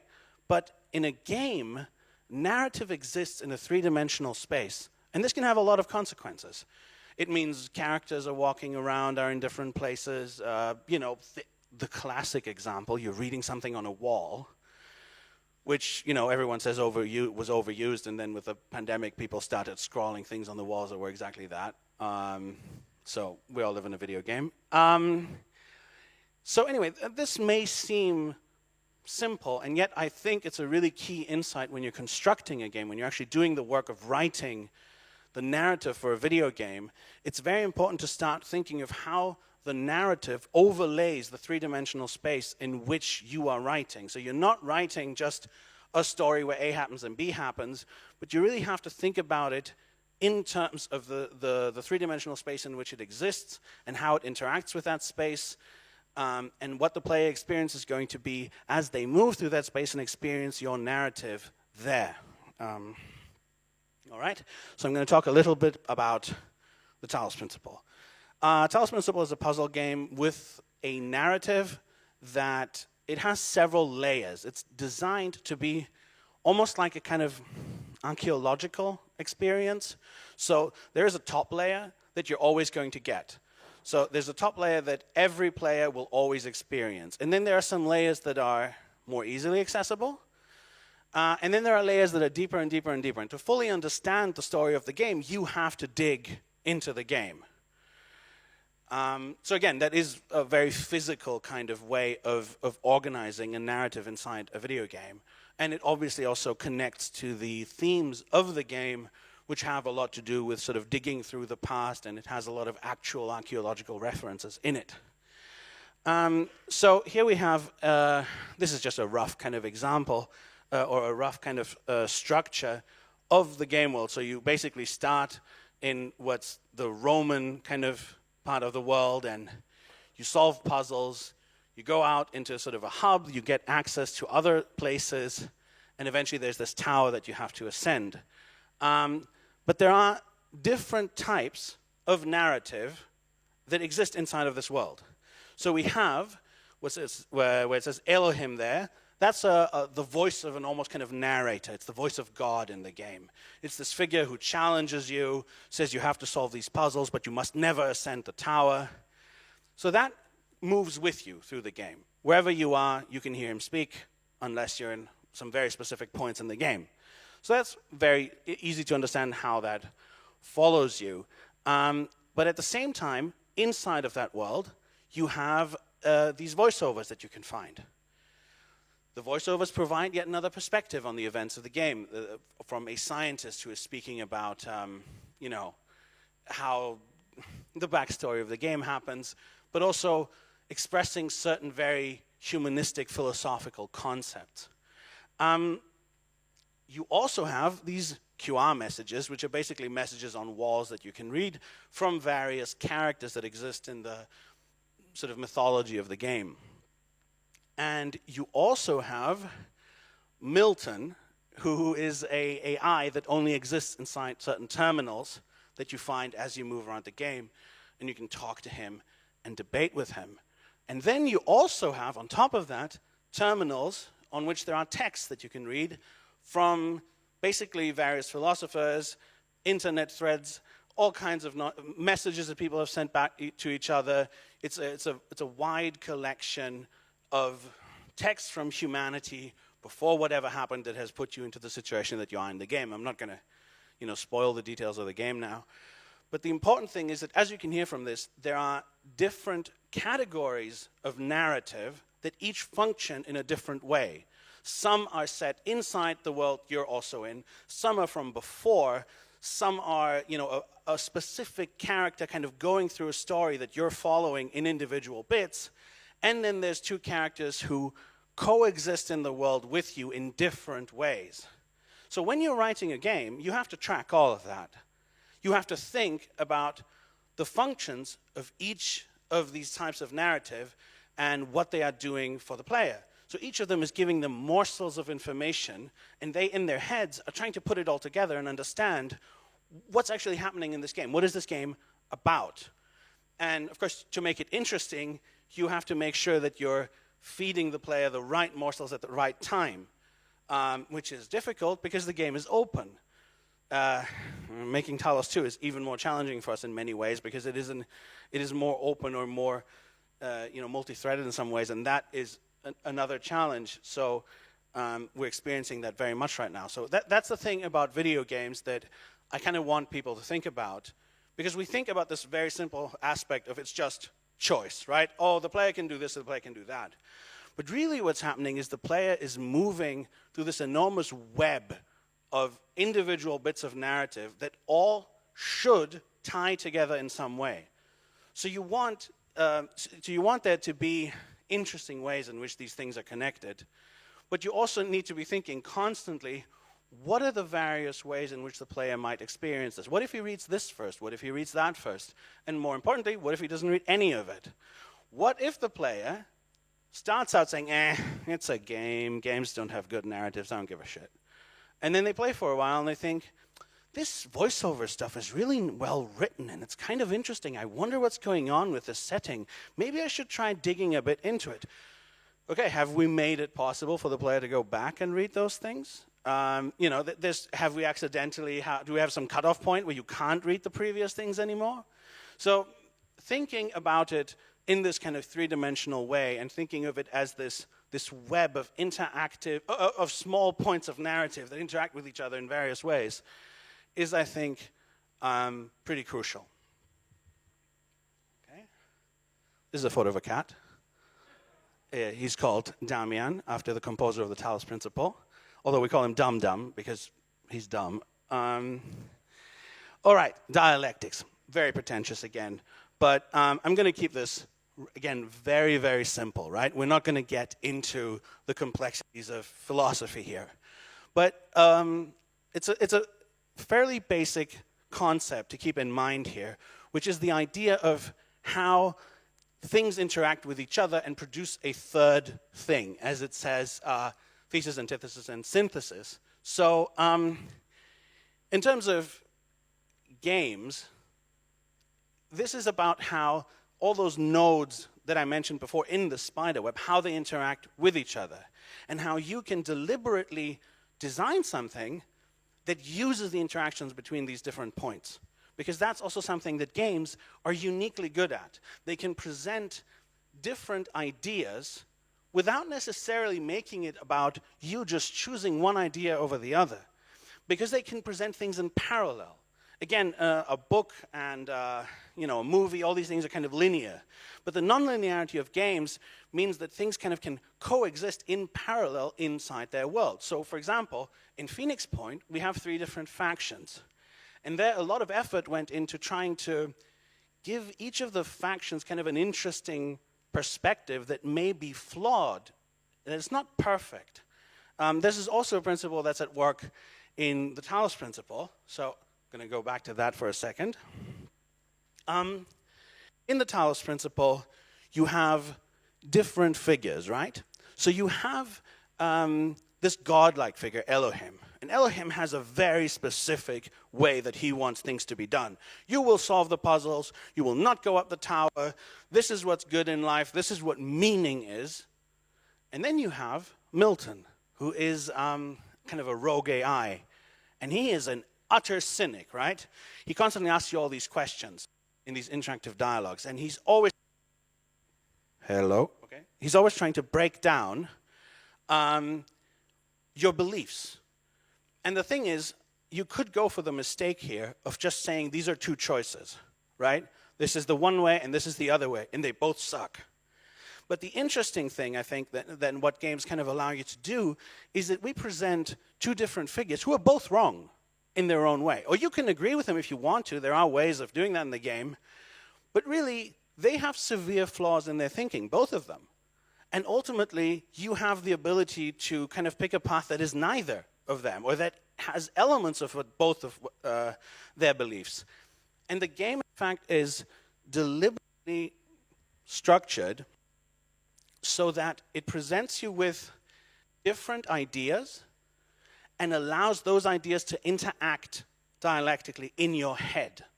So that's something that we really sought to do. We're really trying very hard to do that in Talos Principle 2 as well, to really keep that in mind. We're not just presenting you with an idea, but we're frequently presenting you with the opposite of that idea as well. Or then sometimes with 3 or 4 different perspectives on one thing. Because, like I said, all these things kind of coexist at the same time. And what you have to think about is how do they interact with each other? Going through this world, and I have this voice telling me one thing, and then I have these computer terminals telling me another thing, and then I find all these texts, and they can give me yet another perspective. And so when you are designing a game, when you're thinking about game narrative, really the interesting thing is not just all these nodes that exist in the spider web, but then the connections between these nodes. And it's up to you as the writer, to deliberately create those connections, to foster those connections by creating parallels in the writing, by deliberately having things react to each other, right? You can do that. It's interactive. So you can actually also have, in another example, say a character react to something you said to another character or something you read. So there's many, many ways. Some of them are just really already baked into just the way that you write it, and then others are, like I said, interactive. These are ways of causing the individual nodes to interact with each other in the player's mind, because there's another dialectical relationship really there, and that's the relationship between the player and the game itself. Because any form of art really just happens between the player, between the reader, and the work of art.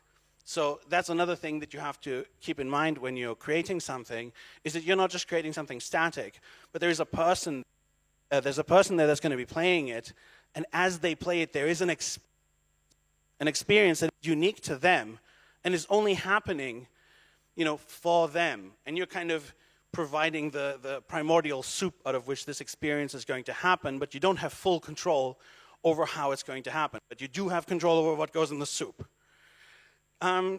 Yeah, that's actually pretty much the basics of what I'm trying to explain, but I think it matters quite a lot because we do kind of get, our brains poisoned by other media. Like, obviously, there's fantastic work in all kinds of media, but when you approach a game, you really are working in a very unique kind of medium that doesn't, and it's not just I can choose this or I can interact, but it's structured at a fundamental level in a different way than anything else. So when I'm writing a game, I'm not trying to do the same thing I'm doing when I'm writing a book or when I'm writing, a screenplay or something where one thing follows the other. I'm writing lots of little bits, and the important thing is not just that the bits have to be good, and they really do. That's very important. That's another thing that people forget, right? They have to be aesthetically good. Because if they're not, if they're badly written, then all the structure shit doesn't matter. They have to be good. But then the art of it is how are they arranged? And you can spend so much time thinking about this. Like when we're making Talos 2 right now. You know how often we debate, okay, but what goes on this thing that the player finds in the first hour of the game? Do we put in this text or that text? It's a secondary text. You know what? 50% of players will never read it. But the other 50% or the 10% who are really into it, what is their experience going to be? Which ideas do we want to implant at which point, and how are they then going to interact with the ideas later? If you have someone making an argument about what's good in the world, like Talos 2 has a lot about technology, right? And civilization. You have a certain idea now, you have its opposite later. You have yet another take and another point in the game. You have to think, how is the player going to encounter these? And how are they going to interact with each other in the player's mind? Might be going a little bit fast here, but hopefully we'll have some questions or something, or I'll just give you random trivia about things breaking down in horrible ways. Okay. That's actually the end.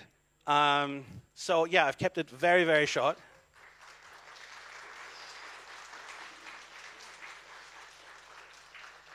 But please ask me about game writing. And I'll go deeper into this if anyone wants to know about a specific part of it or what it means when you're making a game.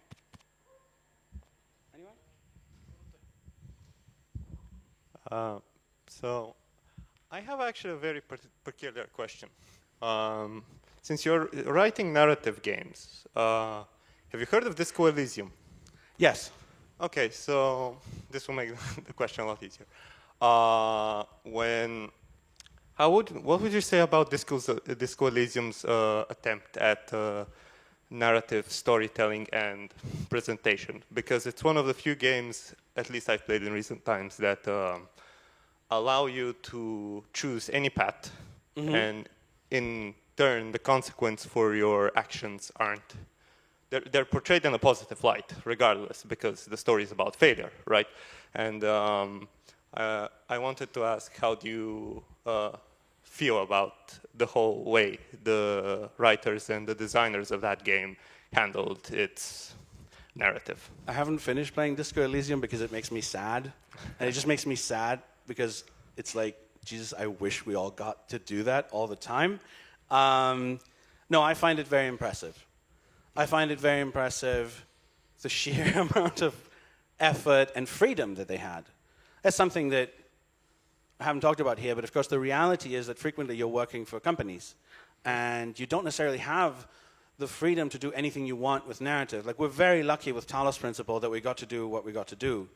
I have the feeling that a lot of what makes Disco Elysium special is just that you got a bunch of people who are not very different from me in some ways philosophically, and you just gave them completely free rein.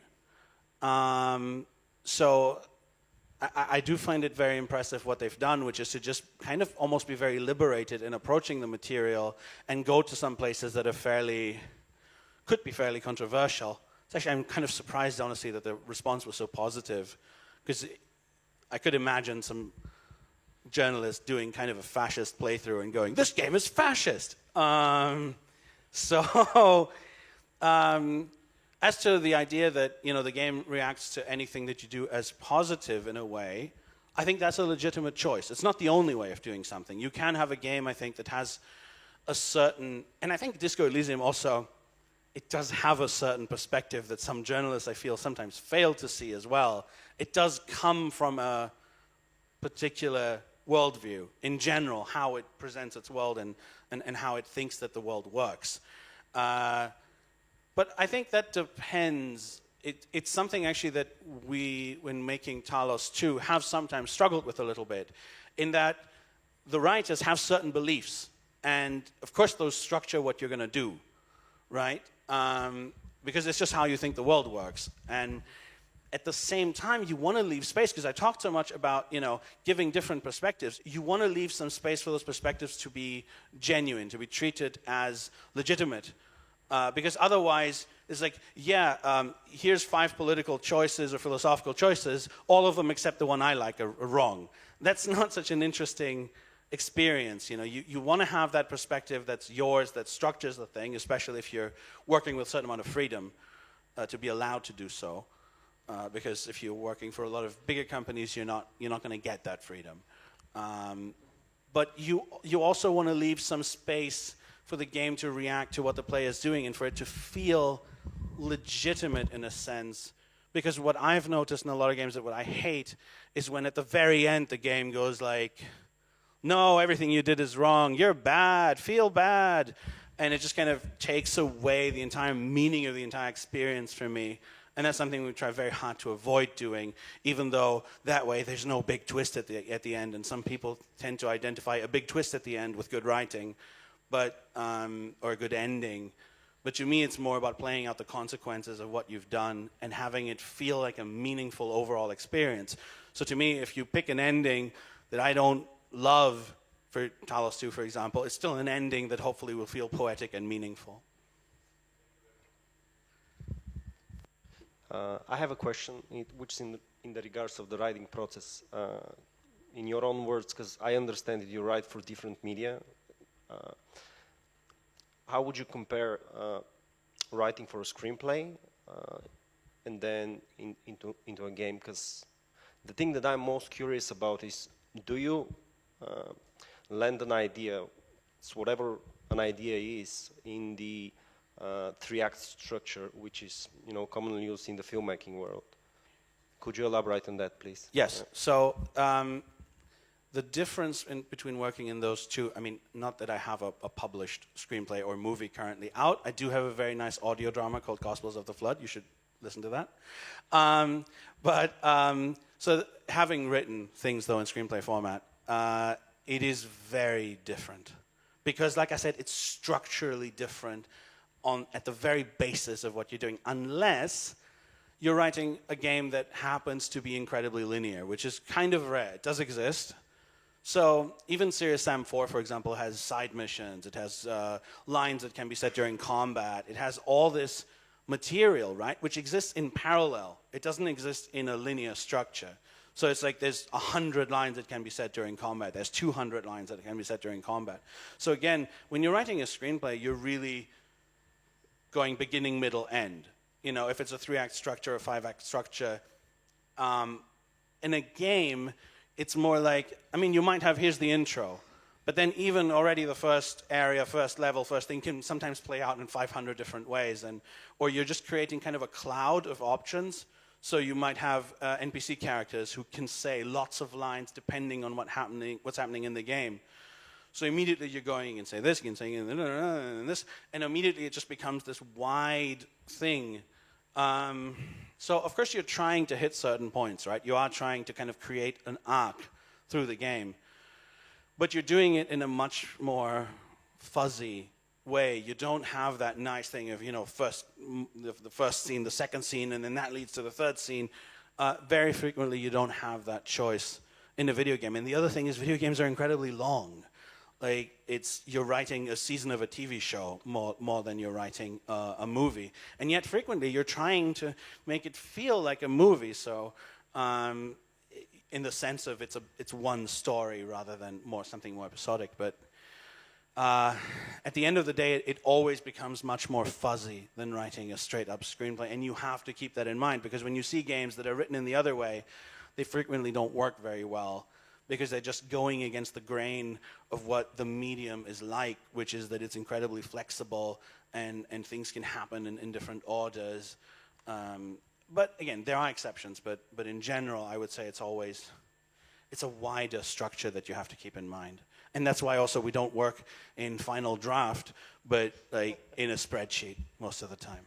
I mean, if you put it in a nutshell, it's you have a protagonist that has a problem, and this problem has to be solved in, there are a lot of obstacles that character has to overcome, and at the end there's a resolution, which is either he wins or lose. So it's kind of the same, but as you probably mentioned, in a wider spectrum, something like a TV series, for example, a really long one. Yeah.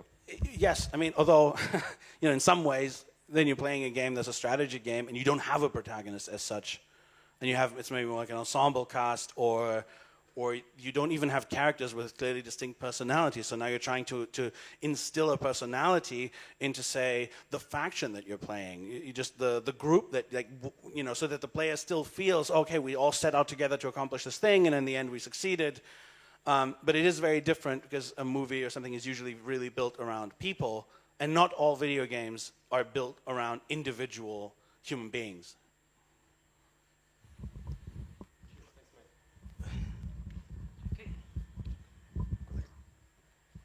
Hi. I was wondering, and I've been wondering about this for a very long time, in various ways, I guess. Does the necessary fragmentation of writing for video games inherently weaken the potential for a strong and driving narrative of the type that books and movies are obviously very capable of? And how do video games really make up for that structural impossibility? Because is it just the interactivity of the medium that makes up for that lack of strength and drive and structure? Or should there be something more? I don't think it necessarily weakens it. I think that done right, you can have all of these, if you connect all of these points in the spider web that I was talking about, if you connect them, then they're all pulling together. And every little bit reinforces every other little bit. The difficulty is doing that. The difficulty is both simply inherent to the medium, So it's just really hard to write that. And then there's just all the other stuff that comes in the way, like, well, the marketing department said we should change this and this and this and this 20 minutes before the game is released. Okay. You have no idea how many bizarre choices you have seen in video games where you're like, wow, the developers must be really stupid. It's not the developers. They didn't want it to be like that at all. So it's publishers, whatever, interfering with it a lot of the time that actually cause some of the bizarre problems. But you're right, it is a challenge of the medium to do that. And sometimes the gameplay, you don't want to constantly interrupt the gameplay with narrative, right? You want it to feel cohesive. But sometimes there's just something fun in the game and the player goes off and does that for 3 hours and it can break the immersion. But then the point is to try and, as much as you can, make it be a holistic experience. This is also hard inside a company, right? It's hard because the writers are frequently isolated from the rest of the company. And because of that, people are doing stuff that doesn't fit what they're writing. And the best games are the ones where everyone is really getting together a lot and talking together. And so when the level designers are doing something, they're thinking about what the writers wrote, and the writers have seen what the game looks like, and they know what things are, and then they're trying to respond to that. And the more and that's again a kind of a dialectical relationship. Like I said, everything kind of comes from the connections between lots of individual points, and that's also true inside the company. So the more all of that pulls together, the more you feel, oh yeah, this is a world. This is just a world that I'm living in, and all of these things make sense with that world. And then even, the objects in the world, or a little description here, all of it can make you feel that you're in that world. And if that stuff doesn't match, then you're immediately thrown out. That's a big problem in games in general. Somebody puts in a dumb joke somewhere as an Easter egg, and suddenly the entire game is ruined for someone because they hit up on it in the wrong moment, and it just broke their immersion. Big problem in Talos Principle, Easter eggs. But in general, because it's so fragmented, there's a million ways it can go wrong, more than a book can. Because also usually somebody's not going to put something completely insane somewhere into a book in the same way that they will in a video game.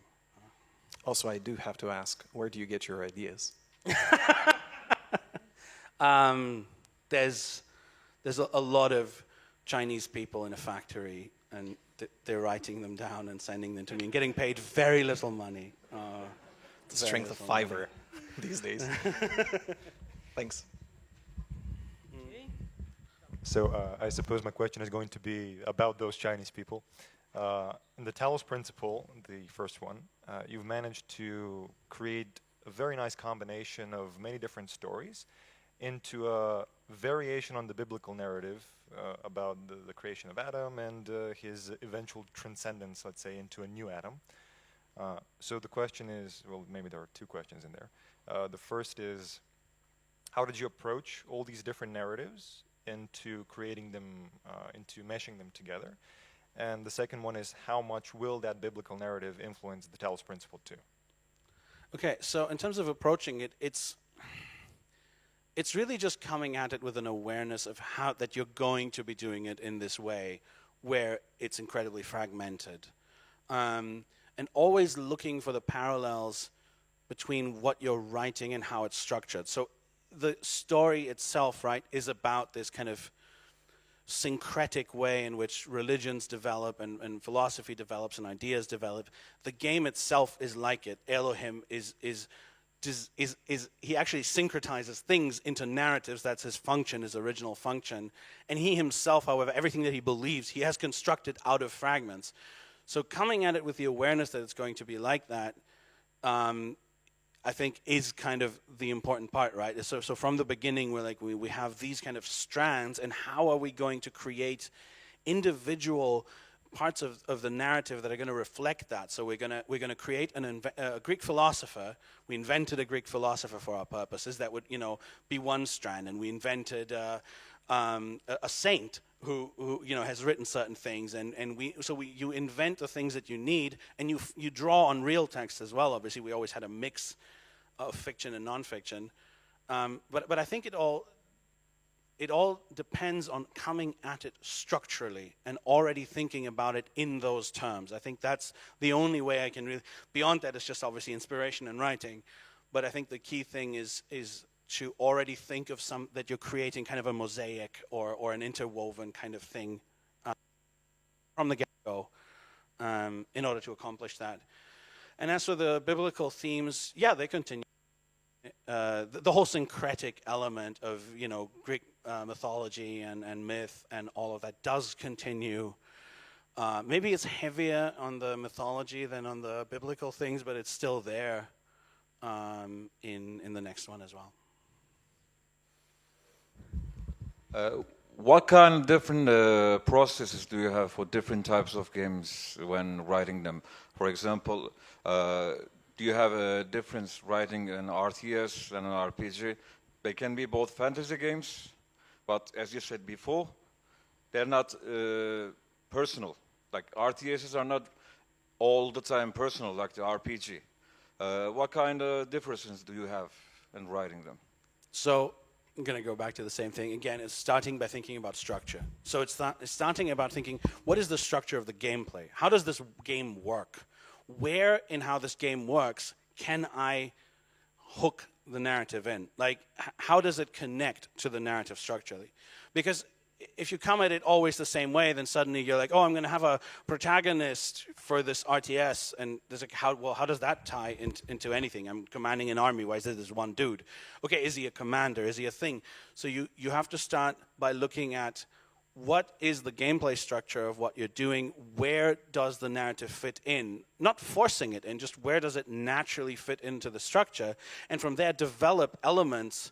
And that can mean very different things. It can mean trying to personalize it, or it can mean trying to give it a history. So in Phoenix Point, we tried to create a lot of backstory, a lot of history to all of these events. We also didn't have the means, I think, to have endless cutscenes. So that's also, budget is obviously also another factor. But there we try to be more kind of, more world-building kind of, and create meaning through assigning ideologies and ideas and histories, and then allowing you to find that. But the important thing is that I think you should start especially when you're assigned to a game and you're not kind of making it from scratch, is that you look at, what does this give me? What are my opportunities inside of this to create a narrative, rather than trying to impose a narrative, which can lead to very artificial results. But usually there are things already inside the game that kind of have a narrative function.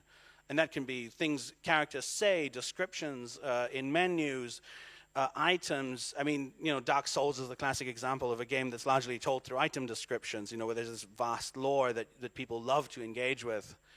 So you find your opportunities, and it has to be different every time you make a game. Like, to me, that's essential. I don't think that there is a formula for writing games. I think every single game you must look at how it's structured and then try and find something that works with that.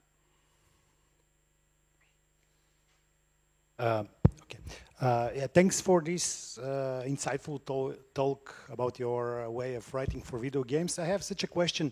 Do you have experience in writing for live immersive experiences, for example, LARPing, live action role-playing? And if yes, can you tell what is the difference? I just did that for the first time. It is a thing called The Locksmith's Dream that I helped with. I didn't write it in the total thing, but I was involved with its design, and I wrote parts of it. That's an event that takes place over one day at a beautiful old house in England. It's very expensive. You can still go. There's a few tickets left. It costs a lot, though, sadly.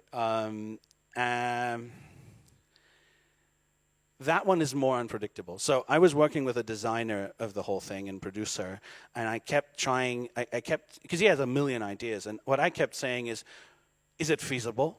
Is anyone actually capable of understanding it? So it's like, I love the man, but he had some very, crazy ideas, like, well, there will be certain smells in certain rooms, and they'll signify something, and I'm like, who's going to understand that? There's no time. You're running around, you're eating food, you're doing things, you're not going to tell the smell of something.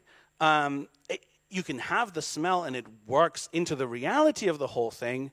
It's very hard to make something dependent on that.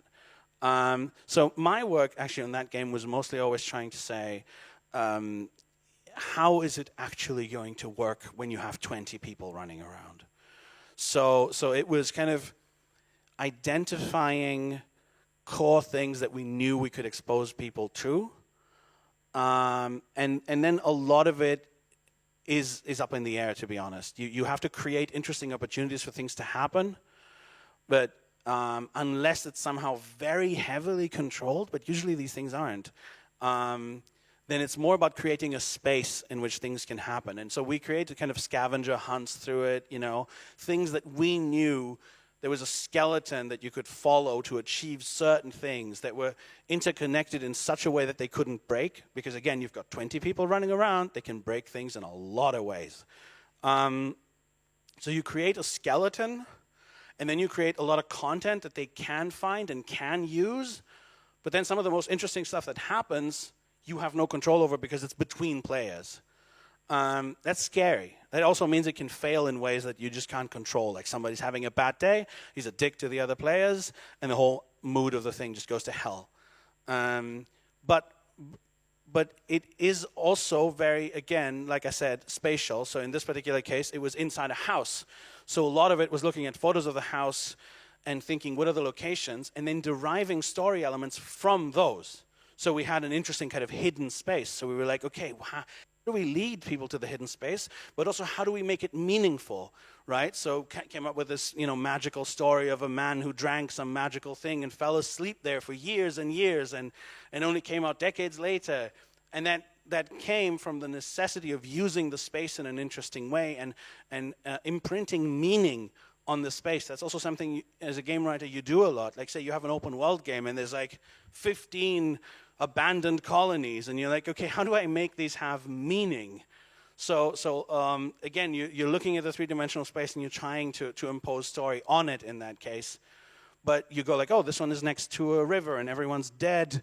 Monsters came out of the river, and in various such ways you try to draw on the environment of the game and then create interconnections. And if you're lucky, you get some, level designer or artist to also do a couple of things that then, reinforce that, because otherwise it's very one-sided.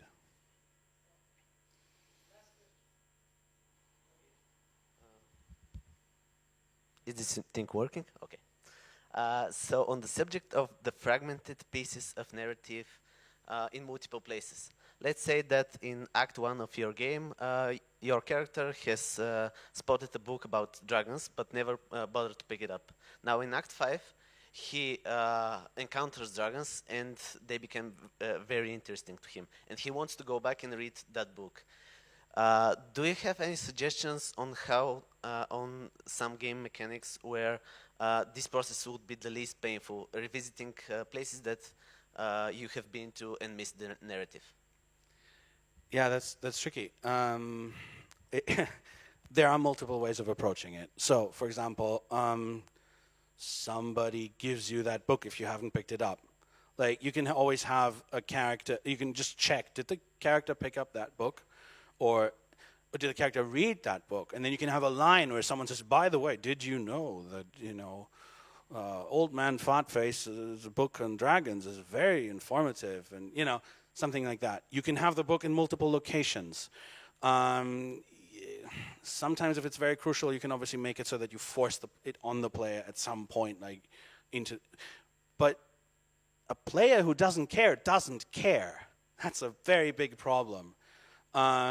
So in your case, and we've encountered that precise problem, if the player starts caring later, either you somehow make them have the text already on them, you make it available to them, you point it out via another character, or depending on the specifics of the game, of course, there might be various tricks, and often you can do more than one thing, right? Often you can have multiple. If you have a game with dialogues, you can actually just pop up a dialogue option with some character that's only enabled at this point, and where the character goes, oh, you want to know more about, Old Man Poopy's dragon book? I have a copy, or whatever. And that can be awkward, right?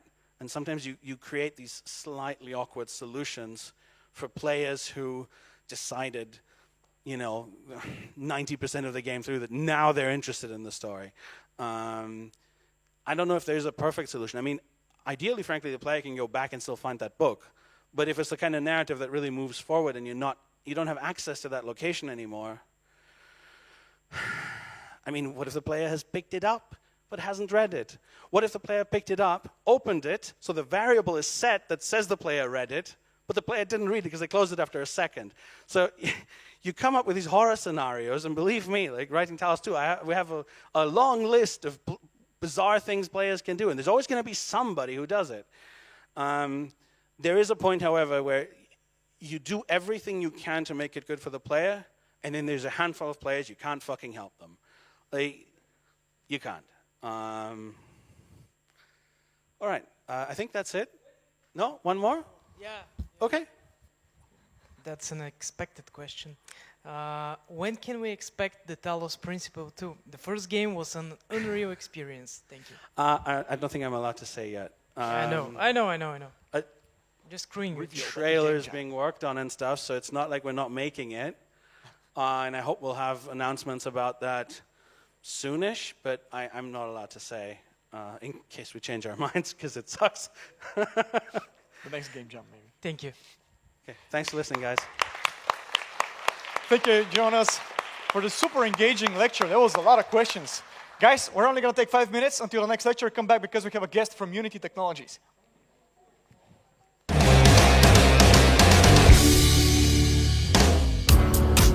What would I say to a potential recruit? I would say join us, because we're the best, we're the biggest, and we make the best games. I grew up playing Total War. 12 years later, I've become part of the team. I came as an intern, then I got to be permanent, then I became a senior in 5 years. Everyone cares about your career development here. They publish my artwork and print it out on the wall of the entrance of the company, which is quite flattering for me. Like, it's kind of like the peak of my career. If you thrive in a high energy environment where everyone's smarter than you are, this is the place to be.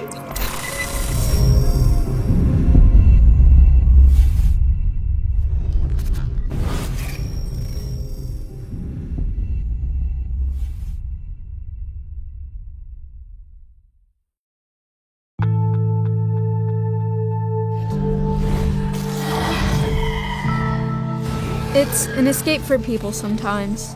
People turn on a game and just lose themselves in another world.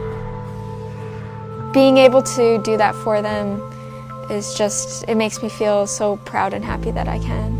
And that's what I love about working at CA.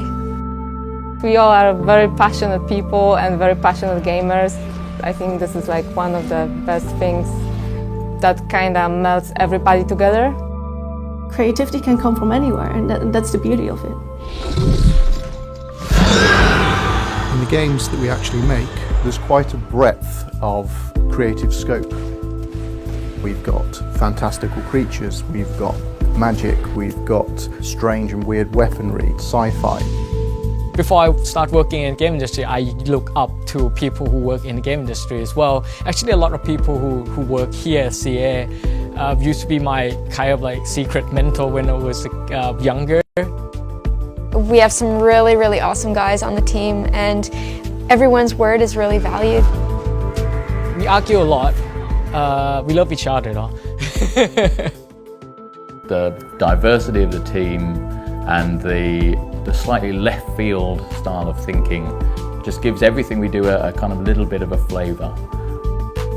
It feels really, really special to be able to say to people like, I worked on the game, and they're saying, oh, I know that, I've played it. People are playing it, people are getting like really excited about it, I'm really excited about it. It's fantastic that we are kind of empowered and given the opportunity to do things that are a little bit weird. That's a really beautiful thing that I have in my job, and I feel really lucky that I have that.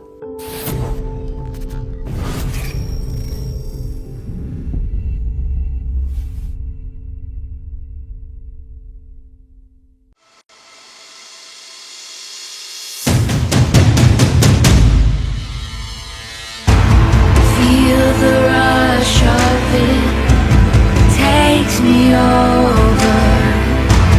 Feel the pulse of it, pulls me under.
Our next guest is started in game dev in 2001 when he joined Black Sea Games and started working on Knights of Honor.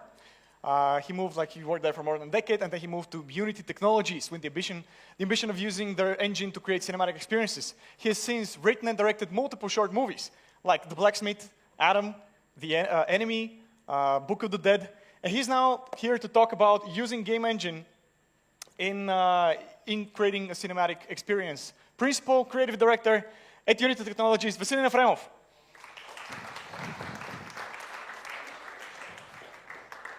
Hello, thank you. So I don't have slides, I have just a bunch of images, and so it won't look very professional, but yeah. And also I have no idea how long that's going to take, so there is a lot of ground to cover. But yeah, we'll just cut it short yeah.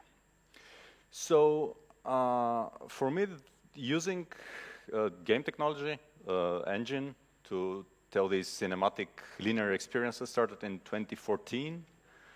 I had friends at Unity, and they were about to release their new version, Unity 5, which had some big improvements in graphics. They have, for the first time, physically based shading and like a semi-real-time GI solution. And they were making tech demos, and I went to them to pitch an idea to make something cinematic, like with a story. I had no idea how that would be done, but yeah, that didn't stop me from suggesting it. So at the time, we were working on a, wait, nope.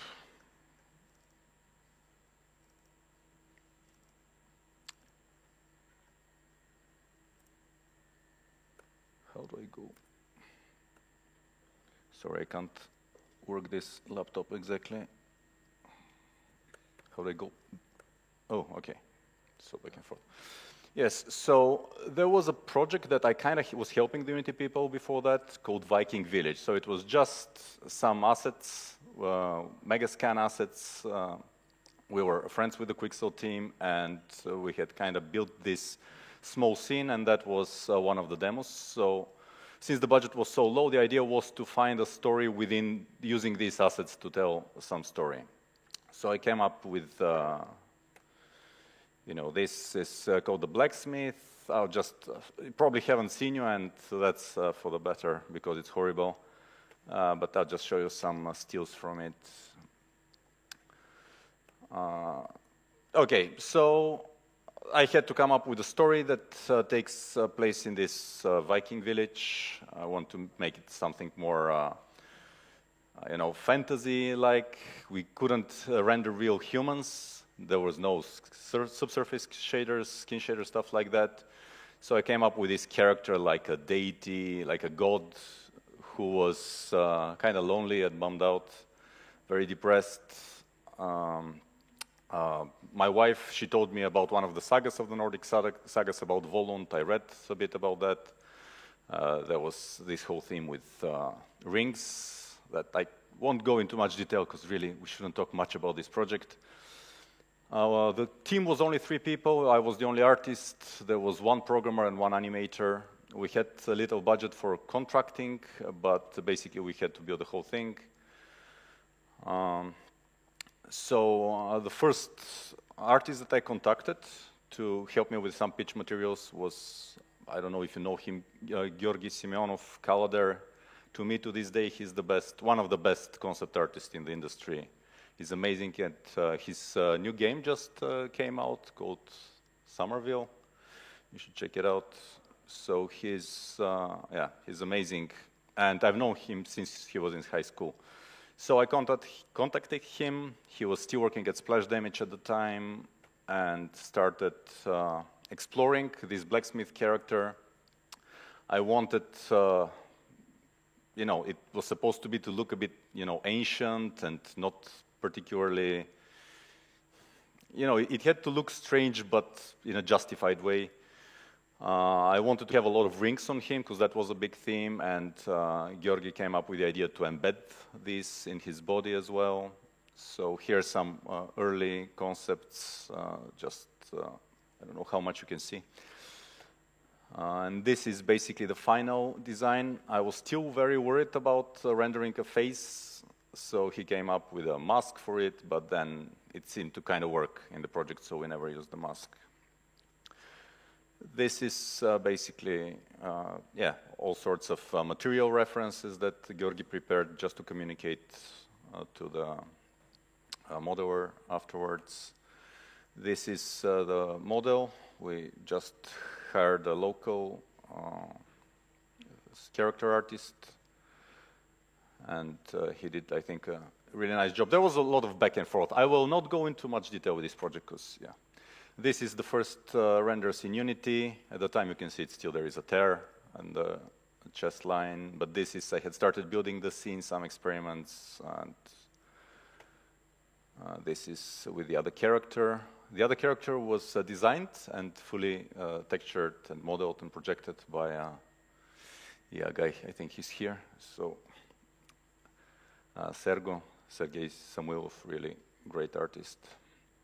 And this is this character. Another Bulgarian artist, Dimitar Marinsky, who is now working on Fable, the new Fable game. He made some of these images that I went to pitch to Unity, just like for mood, then some concepts for the environment,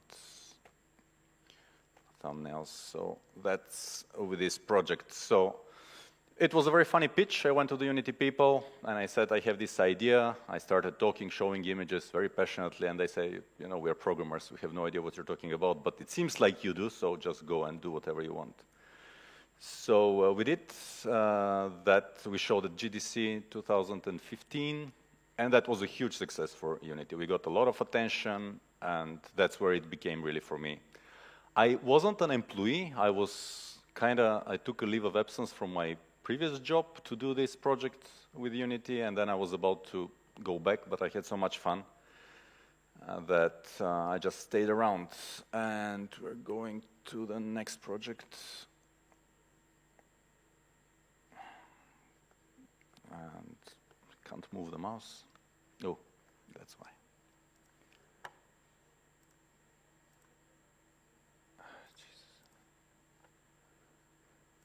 There are some environments rendered in Unity, but I don't know if you need to be looking in those. Okay, this is still this project. So the next project, next year, after we were done with that, I'll just get this. So we got this attention, I got a bigger budget, could hire a couple of people, some people that I had worked with previously at Crytek and Black Sea. Came on board, the team got a bit bigger. We had one dedicated 3D artist, because I'm crap at many things, but I'm not good at anything in particular. So he came on board, and Krasimir Nechevsky came as animation director. So we had started to form like a core team that made more sense. So for the next project, I want to do something different. I'm not a big fantasy fan in general. I just had to, do something with Viking houses before. And there were some new technological advances in Unity, like temporal anti-aliasing, which allowed us to have shinier surfaces, like metal surfaces more, because specular aliasing is a big problem in general. So for the blacksmith, everything was kind of stone and wood. And also we had screen space reflections and planar reflections. So I just said, okay, we still can't make humans, so I'll make something with robots. And I'm not a big fan of robots that behave like humans. Like the generally idea, I get it. It was a good metaphor for how we treat people that are different, but they have the soul and passion and stuff like that. But to me, it's a very, and I mean, I respect some of the work, but I think everything was set there in this sort of portrayal of AI that is basically a copy of humans. So I started thinking of how to make robots that are not robots. And basically it became, okay, these are actually human beings that are punished. Basically they have lost their corporeal rights, so they're stripped of their organs. It's a failing society in the future, people are sick, so criminals basically get harvested for organs. And some months later, actually, I read an article that this is really happening in China at the moment with a certain religious sect. So it's horrifying stuff. This is Adam. This is to this day our most successful project. It has a gazillion views on YouTube, got us a lot of attention, a lot of awards. If you haven't seen it, I'll just have some shots from it.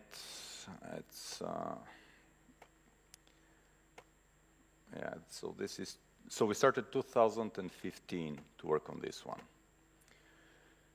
So here I want to talk a bit more about world building and how we approached that. So to me, my background is in art, so I'm not really a storyteller. To me, world building and characters are way more interesting than stories. So we don't really have stories when we start working on a project. I come up with potential stories in this world after I have done a big work on building the world, the universe, the lore. And this includes ancient history and how we end up here with the political system, how food is made, what are these particular characters, motivations, stuff like that, previous generations, where things are going in the future.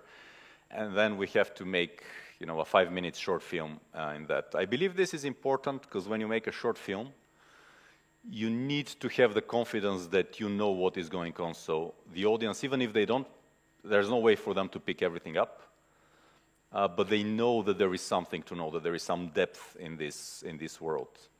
And I really hate these just exposition dumps like text in the beginning and how Ridley Scott ruined Blade Runner, for instance, and stuff like that. I mean, this is the thing, we just throw you straight in the piece, you watch it, and you get as much as you can. But art can help a lot with that. So, for instance, the big challenge was the audience will be seeing robots, but they need to get reminded that this is a human. So that's why you can see some of the early explorations. There's on the skull or whatever of the head. There is like a vaguely geometrical brain patterns. Also, that there are criminals. We went with this orange plastic wrap, which is popular, at least in pop culture. I don't know how popular it is actually for.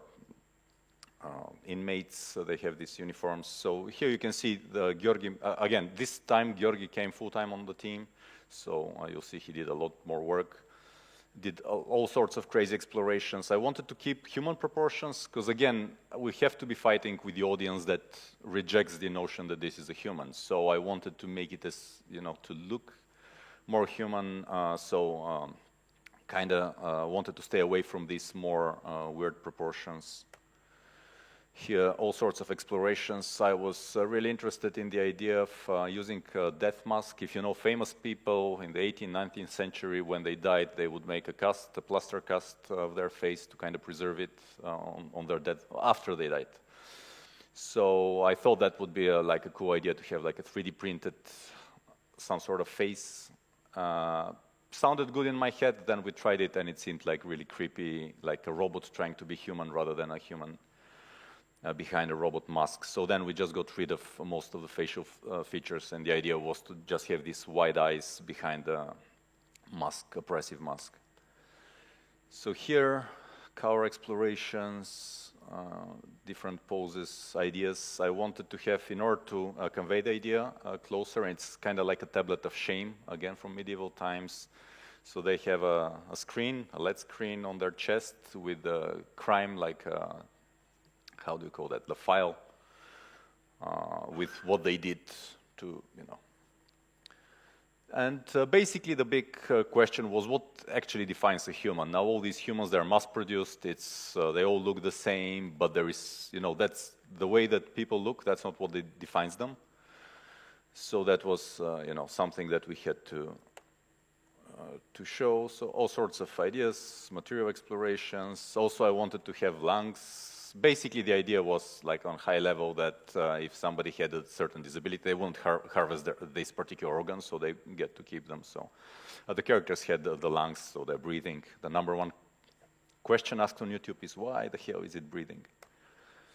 This is going close to the final design, a lot of iterations on the mechanics of things. Also, I didn't want to have any mechanical whirring sounds. I really hate that. And, you know, modulated voices. We're way past this technology. Also, it needed to look cheap, you know, government grade for prisoners. But also new, no wear and tear, because it was just produced. This is the final design of the mask. Okay, so this is the main character, Adam. Later in the film, because you know, we see first how he wakes up after this operation, goes up and sees there are hundreds, thousands of people like him. They're basically exiled. So while he's rejecting this body, he's going in a fit, smashing his face, and that allows us to distinguish from the other ones later in the film. Another character, these are the guards. These are basically the military force from the ruling government.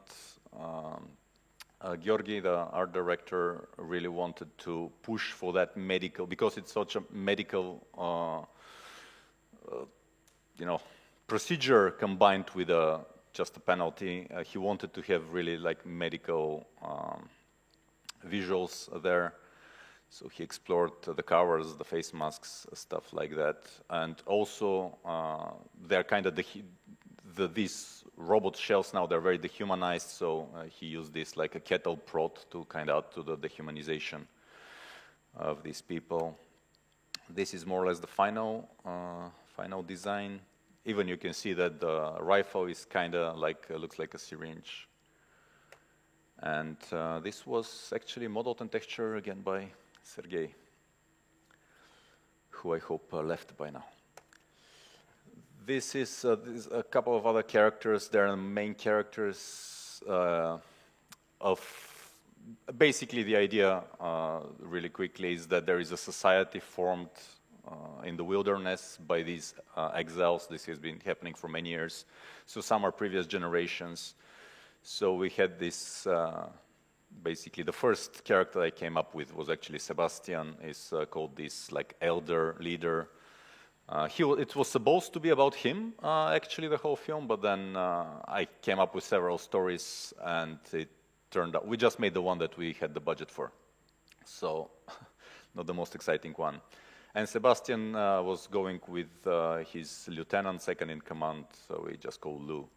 In the end, basically for me the inspiration was from Kingdom of Heaven. There is Saladin and his right hand there, and I really like that image of how they're kind of like, he's clearly the leader, but they're kind of equal in certain ways in their dynamic. That was very interesting to me, gave that a lot of references like that. So Georgi went, these are early explorations, there was some animalistic. So the idea was that I wanted him to look big, like physically big on screen, but it's still a human, still a prisoner.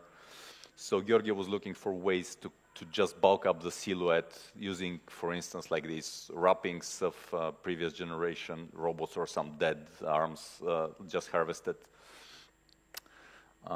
This is just like a mood thing, just to get a feeling that he did different heads. So tribal, obviously a big thing, but also a spiritual leader. I found a really great statue, Bulgarian, of Paisi Hilandarsky, I think, that I really loved, where he's kind of holding the stuff and his chest is hollow out and there is a book, like, I guess, the gospel or something. I really like that hollowed out chest idea. So Georgi came up with the idea, this is the final design.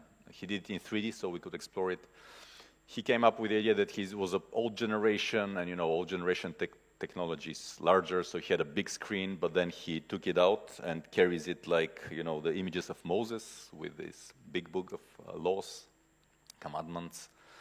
So, and also he added the halo thing. I really like the idea of having some sort of saintly look, but you know, it's a halo, but it's also crooked. It's golden, but it's also rusty. So you never really know what is he really a good guy? He kind of is a savior in this scenario here, but we don't really know what his motivation is. Maybe he's recruiting an army, right? And but at least in the context of the film, he's absolving them from their sins and joining.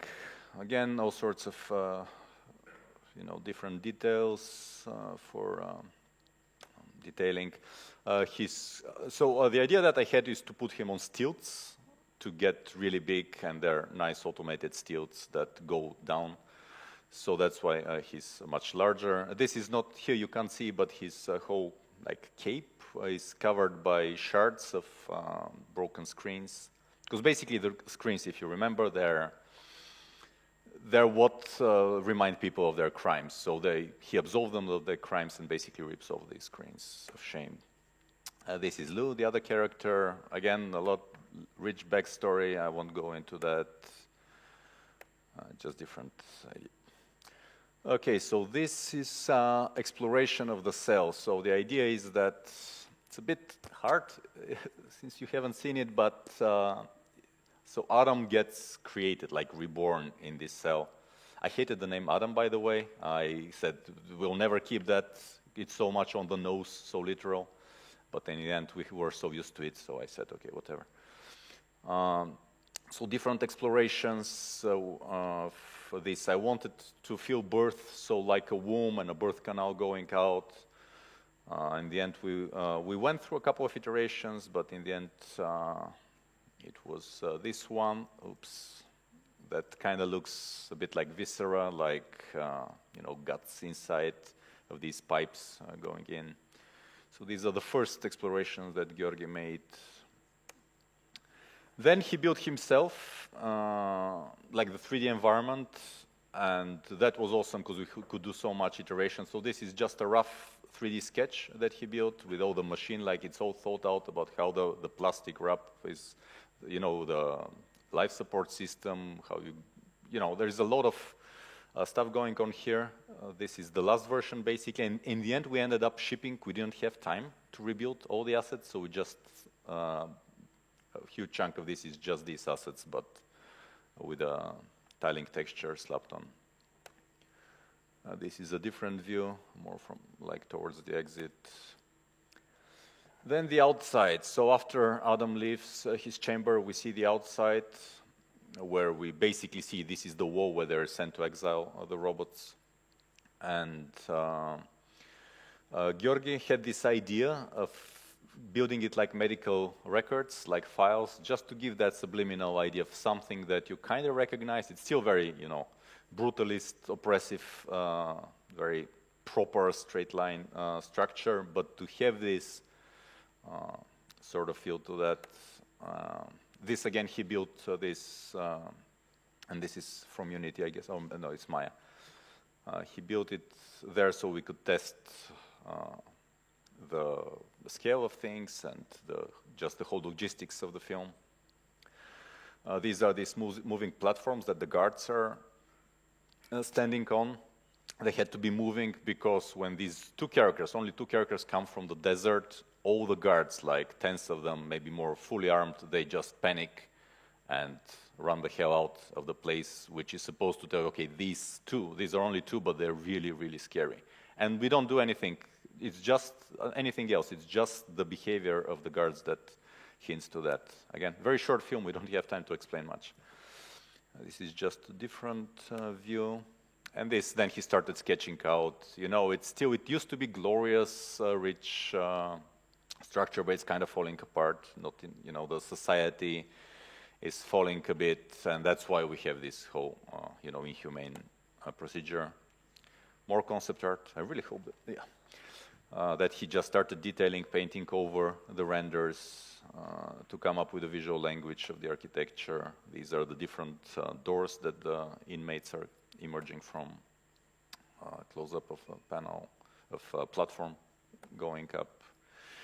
This is more of a moody paint of the area. I really wanted to make it so the sun to be behind the wall, so it casts a long shadow, so that to have these just really poor souls stumbling. They're learning to walk, so everybody's kind of looking drunk a bit and emerging into the light where they're met by the Savior, like these Jesus, Moses figures. But then, you know, it didn't look good when I tried to light it because real-time people know that it's really hard to make, you know, indirect shadows and really soft. You know, there is no IBO, shadowed IBO in real time. So yeah, but this was yeah, some other exploration. This is the meeting point where they're coming, these big tall figures are coming and then descending down from their stilts to meet the new people. This, Georgi was experimenting with a frozen lake, didn't end up doing it, ran out of time. So this is just different key art, you know, art from different scenes of the film. He would just take a frame and paint over it. Again, details on the wall itself, the elevator mechanism of the platforms.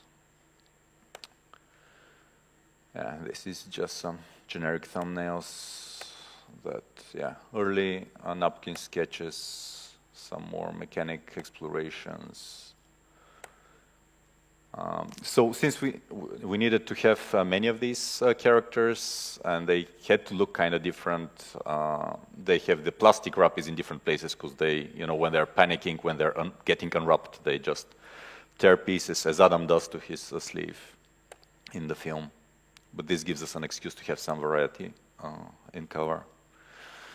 Again, what happens behind the mask, stuff like that. Yeah. So it's just from his sketchbook, thumbnails.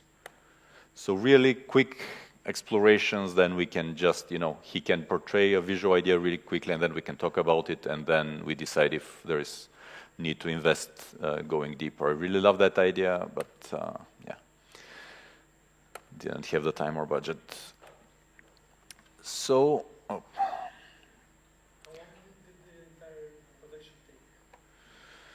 So we started in late summer 2015 and it was done for GDC, which means March 2016. So like 7 months maybe. But the problem for us is, it's not really a problem because also it's an exciting thing, but we're always on the bleeding edge of technology. We're testing the new stuff that is being developed and we also on our team develop new stuff. And the bleeding edge is great, but you tend to bleed a lot. So there's stuff that, you know, they can keep crushing, and so it's never a smooth sail. Like we're working on a very work in progress technology.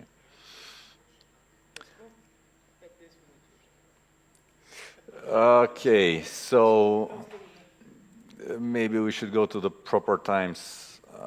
So here I have a bunch of, just to show, okay, I'll go real quickly. This is the very first thing, we didn't even have proper concept art yet. This is just in Unity, trying things, Adam waking up. Then I started playing with some lighting. We used a very cheap, how do you call, non-optical solution for mock-up. So we just mock-upped each other. Go over these quickly, and I tended just had to spend time to explore. This you can see is the previous design for the background, so just exploring. Here we added area lights. So I started looking, okay, area lights are awesome when everything is metal, so let's see where we can incorporate these. This is with the Bulgarian actor who played Adam, with this cheap markerless solution that I mentioned. This was rehearsal, and then the actual mock-up after we built he's called Ovanes Torosyan, really great working with him. So then we got this rehearsal stuff and put it in Unity, where, you know, just trying different things. Here you can see the model has evolved a bit.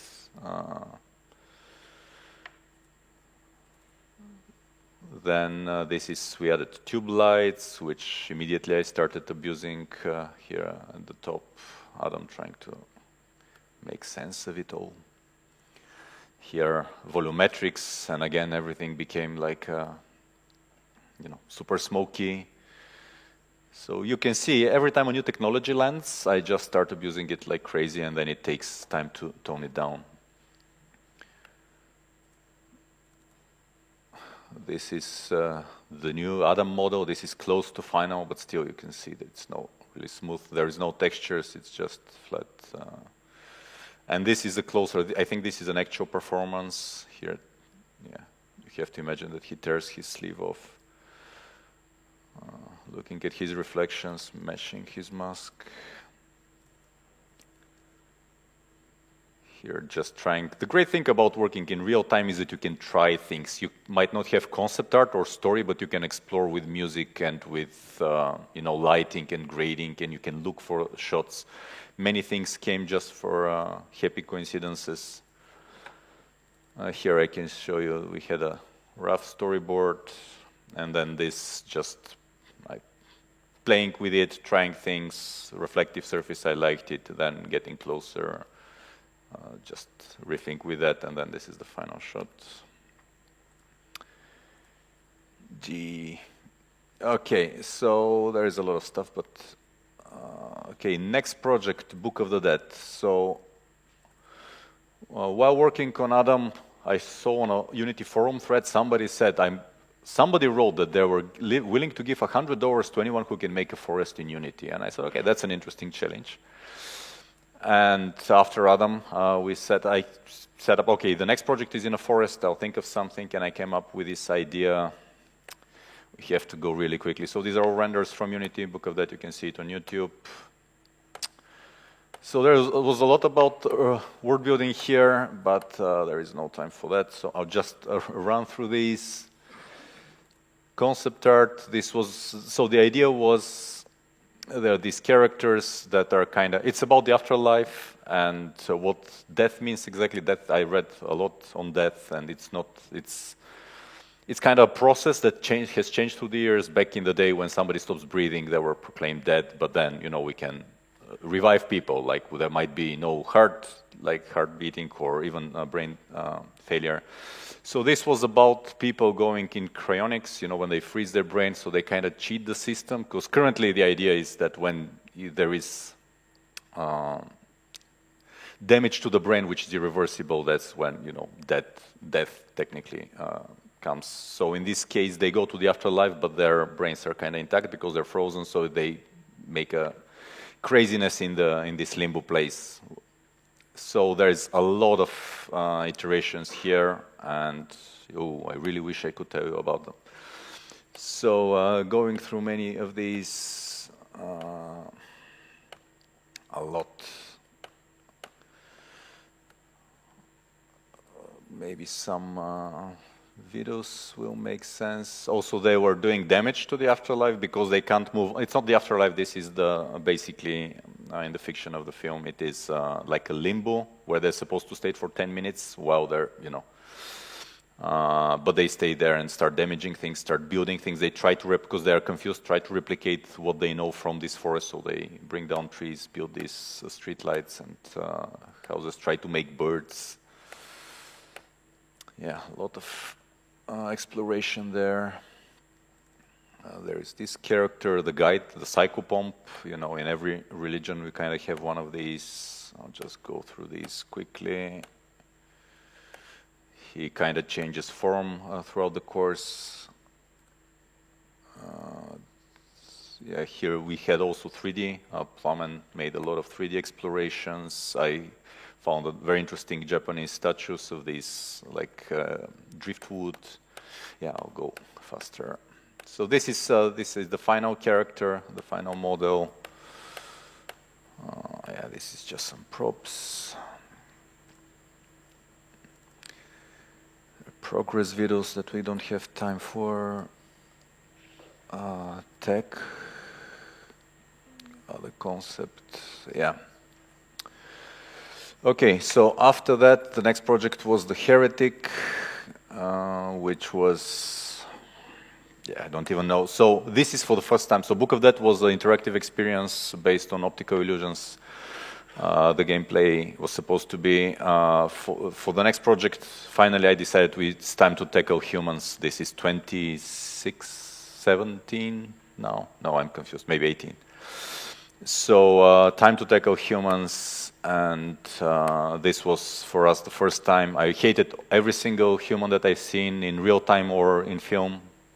Once they start moving, it becomes horrible. So we did some research. These are just stills from the project. Did some research and decided to go with 4D, which basically, yeah, these are just shots from the film. Again, you can watch all of these on YouTube. So for the character, we went up with 4D, which is basically, I can show you a video, I guess. So this is one take. So this is 3D, and you can see it's basically a frame per mesh per frame. A lot of instabilities, but it's, you know, every single thing is moving. It's just like a 3D video. So that seemed like that would do the trick. And then there is a lot of work. Like after that, you have to go through cleanup. This is the mesh to retopologize to every frame, to stabilize. Yeah, it was yeah, no time to go through that. You can see the character is bald for a good reason. We couldn't make hair. There was a whole generation of games with the bald space marines. We had these weird characters that were shape-shifting and stuff like that, but yeah. And present times, our latest project is called Enemies, which is the next generation of digital humans for us. Some stills from the project. Oh, this was actually, maybe I have time to show you at least parts of it. So this is, a colleague of mine took a shot from every revision from Subversion, from Perforce in this case, how the project, the scene looked. So this is, if you've seen it, you can see it online, but we went through some things. It's a very simple project, kind of. It's one character in one environment, but the environment is moving and transforming. But yeah, this is... The great thing in real time is that you can try many, many stupid things really quickly. Here you can see I just crammed two T-Rex skulls into the desk, because I kind of like that. Going down, yeah, I'm just fast forwarding here. Okay. So digital human, this is what we ended up with. This is a shot from Unity. I am so stupid I had to take the photos to see side by side. I think we did a really good job, these renders in real time. And we did a lot of work. You can see the pitch fuzz, the caustic CNIs, skin shaders, stuff like that. Here's some work in progress. These are all renders from Unity.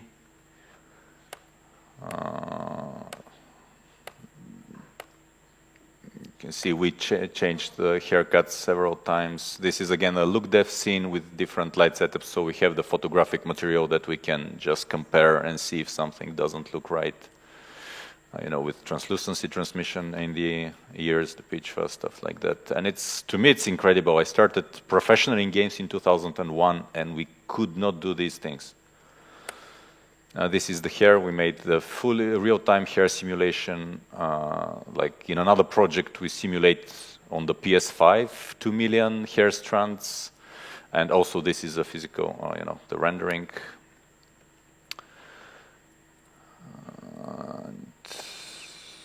Yeah, here you can see this is a funny video of the system. Like this is just, you can tweak it, all sorts of, you know, make it curly, different types of hair, different viscosity, grooms, so you can author in your favorite package. And it's very loadable. You can see that you can simulate a very small amount of strands and then interpolate to the others. So this just shows the unique groups.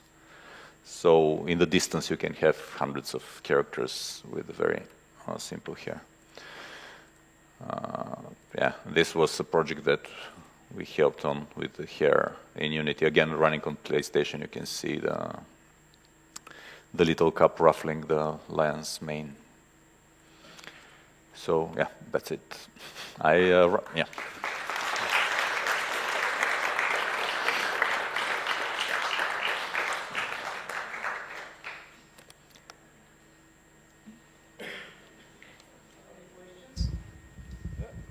Does this work? Okay, later, Adam was continued, but by different people. Can you tell us how that worked? Unity owned the rights, and they just gave it to someone else to make it, because there were a lot of requests that you expand on that universe, and someone else did, and not you.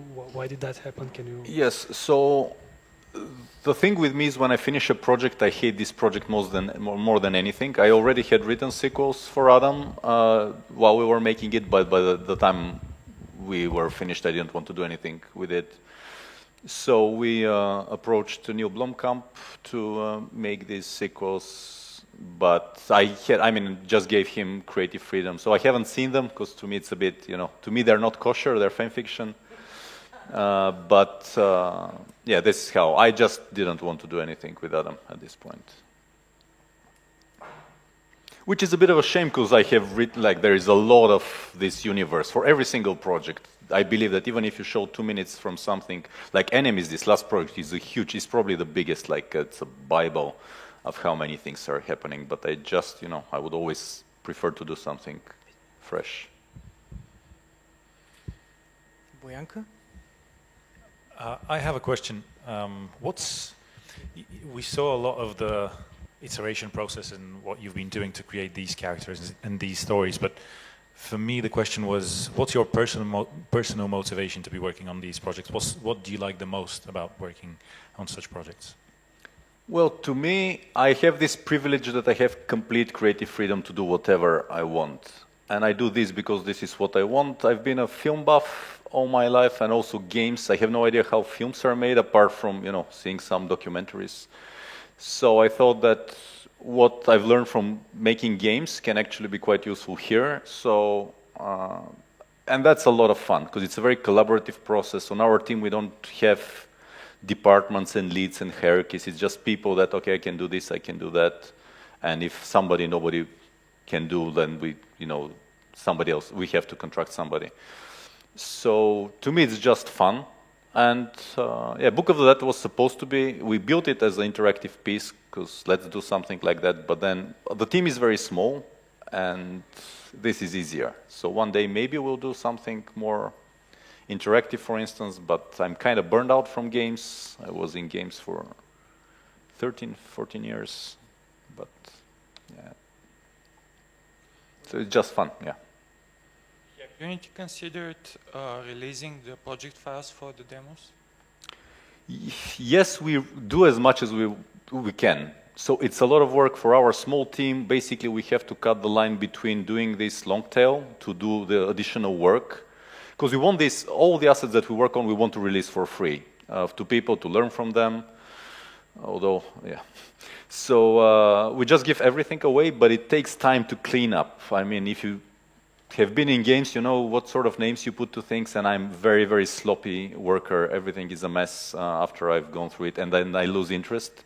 So you can't really make me go and tidy up. Actually, I would say it would be more educational to see the ugly side, because you for say people that, in the but game industry, I mean, we know that it's all a mess, so we maybe want to see what your mess looks like, or to see how it ends up.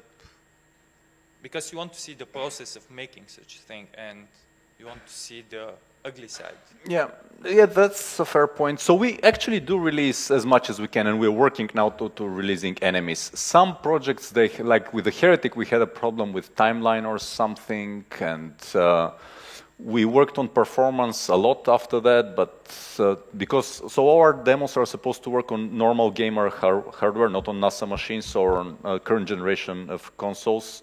So that we're quite limited with that, but that's a big optimization push. And for us, it's either spending an additional year doing that or doing the next best thing, the next creative project. So we do something in between. We write the block. We always release, like for every project, we've released a lot of materials, like assets. Assets we try to always release. Usually what we don't release are the timeline when you scrub, because it's such a huge mess. But for this one, I think the plan is to release everything.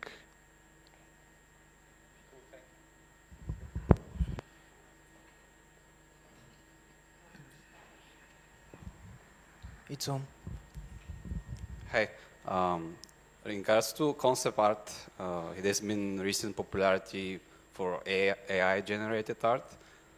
What do you think about using AI to generate, maybe not the assets themselves for the ideas or the concept art, but maybe generate inspiration ideas using AI? Ooh, that's a hairy one. It's a long conversation because it touches on many things, and moral is one of them as well. So I think this is the future, and I embrace it, but I'm not using it currently because I haven't made my mind philosophically.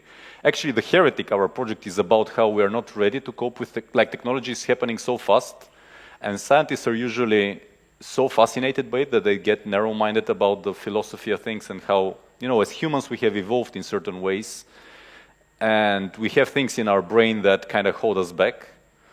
That's why we have religion, for instance. And it's tricky how we don't know the answers. And I think philosophy is actually quite important nowadays. But I think it's kind of like a client, right? You can write your brief and it will produce something. But also you can argue that it can't create new styles, and we have to project to the new generations that it's a career to be a creative, to be an artist. But if it's a fully automated job, how do you protect these jobs? And then it becomes about governmental protection. It's tricky. But to me, I'm excited, but not using it yet. But yeah, and at Unity we're doing a lot of exciting things with, not on the concept art side, but there are way more exciting opportunities there, I think. Okay, yeah, I think that becomes more in the prompt you need to give to the AI, tinker and tailor that so you can produce the ideas you have in your head. Prompt is the current interface, right? But humans can interface like subtleties. Maybe you can do it in different ways. And even now there are hybrid systems where there's in-painting, for instance. You can do an initial prompt and then circle something, I don't like this, or keep giving more variation of that. Yeah, it will evolve quite a bit. And it reminds me, back in the day, there was a software, like a vector painting software that I don't remember how it was called, but there was a group of artists, if you know Sparth or Vile, they argued that with this software it was making patterns, random patterns, to break your preconception as an artist. So it would make something for you, and then alchemy, yes, thank you. So you would start with something that didn't come from you. So this can be a great tool for artists. I'm sure that at one point somebody was really grumpy that artists no longer made their pigments, right, or their canvas. But this is a tool, right? And I'm a very lazy person, that's why I never became a good artist. Because to me it's boring to draw anatomy and nature. And some people, they're just wired in a way that to them, working hard is not boring. And this is kind of, disrupting that. Now it's about the creativity. And we have to do better than prompts, I guess, but for now even that is a good start. But a very long question. Okay, last question. Anyone? No, okay. Okay, thank you so much, Mr. Efremov. Thank you. I really wish we had a little bit more time to cover the entire lecture. But yeah, you can approach Vasily and ask him more, because obviously there's like a lot in this topic. We are going to come back after 5 minutes. Yeah, see you in a bit.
you can work and you can love your work.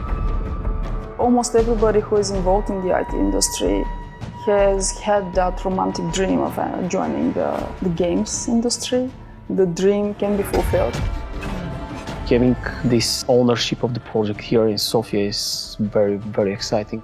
We have to learn the engine, the whole new code base. It's interesting to follow the development of features throughout the series, to see how the studio experiments with some ideas, how they get refined or change, and have different iterations in the newer titles. I've been years-long fan of the series. I've always played Total War like probably the last decade, and now being able to work on those titles is just amazing. A dream job, actually. It's been a fantastic opportunity to work on Troy. I have very high expectations of the final product. We have this great, powerful team of different individuals working together on a great project. Yeah, this is one of the most amazing things, that we have the creative freedom to realize our ideas, share what we know and what we are passionate about. Everyone should have a voice. It's a creative process. One of the major draws of the series is the ability to immerse yourself in that time period. All ideas are always welcome, so it is always a very collaborative effort. The thing that excites me most about working here is the ability to grow and knowing that any effort you put in does have a result. We moved 6 months ago to a new studio. It's tailored for us. It's tailored for our current team and for our growth, because it's quite invigorating to see our future, to see our current successes being materialized in this way. We constructed, three audio rooms with surround sound capabilities and a live room. The office space gives us the capability of further growth, because we want to expand. We want to be able to do bigger and better projects in the future. The people I work with and the game we're making. It's just very exciting. It's probably the enthusiasm of people and drive and the willingness to give their best. I love my job. It's easy as that. Don't hesitate and don't waste your time. Just join us.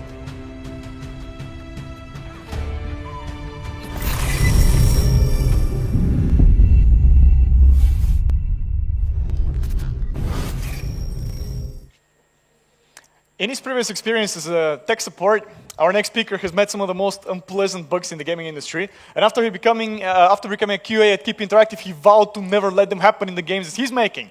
Here to talk a little bit about automation, game testing in Unreal Engine is Ivan Vanev.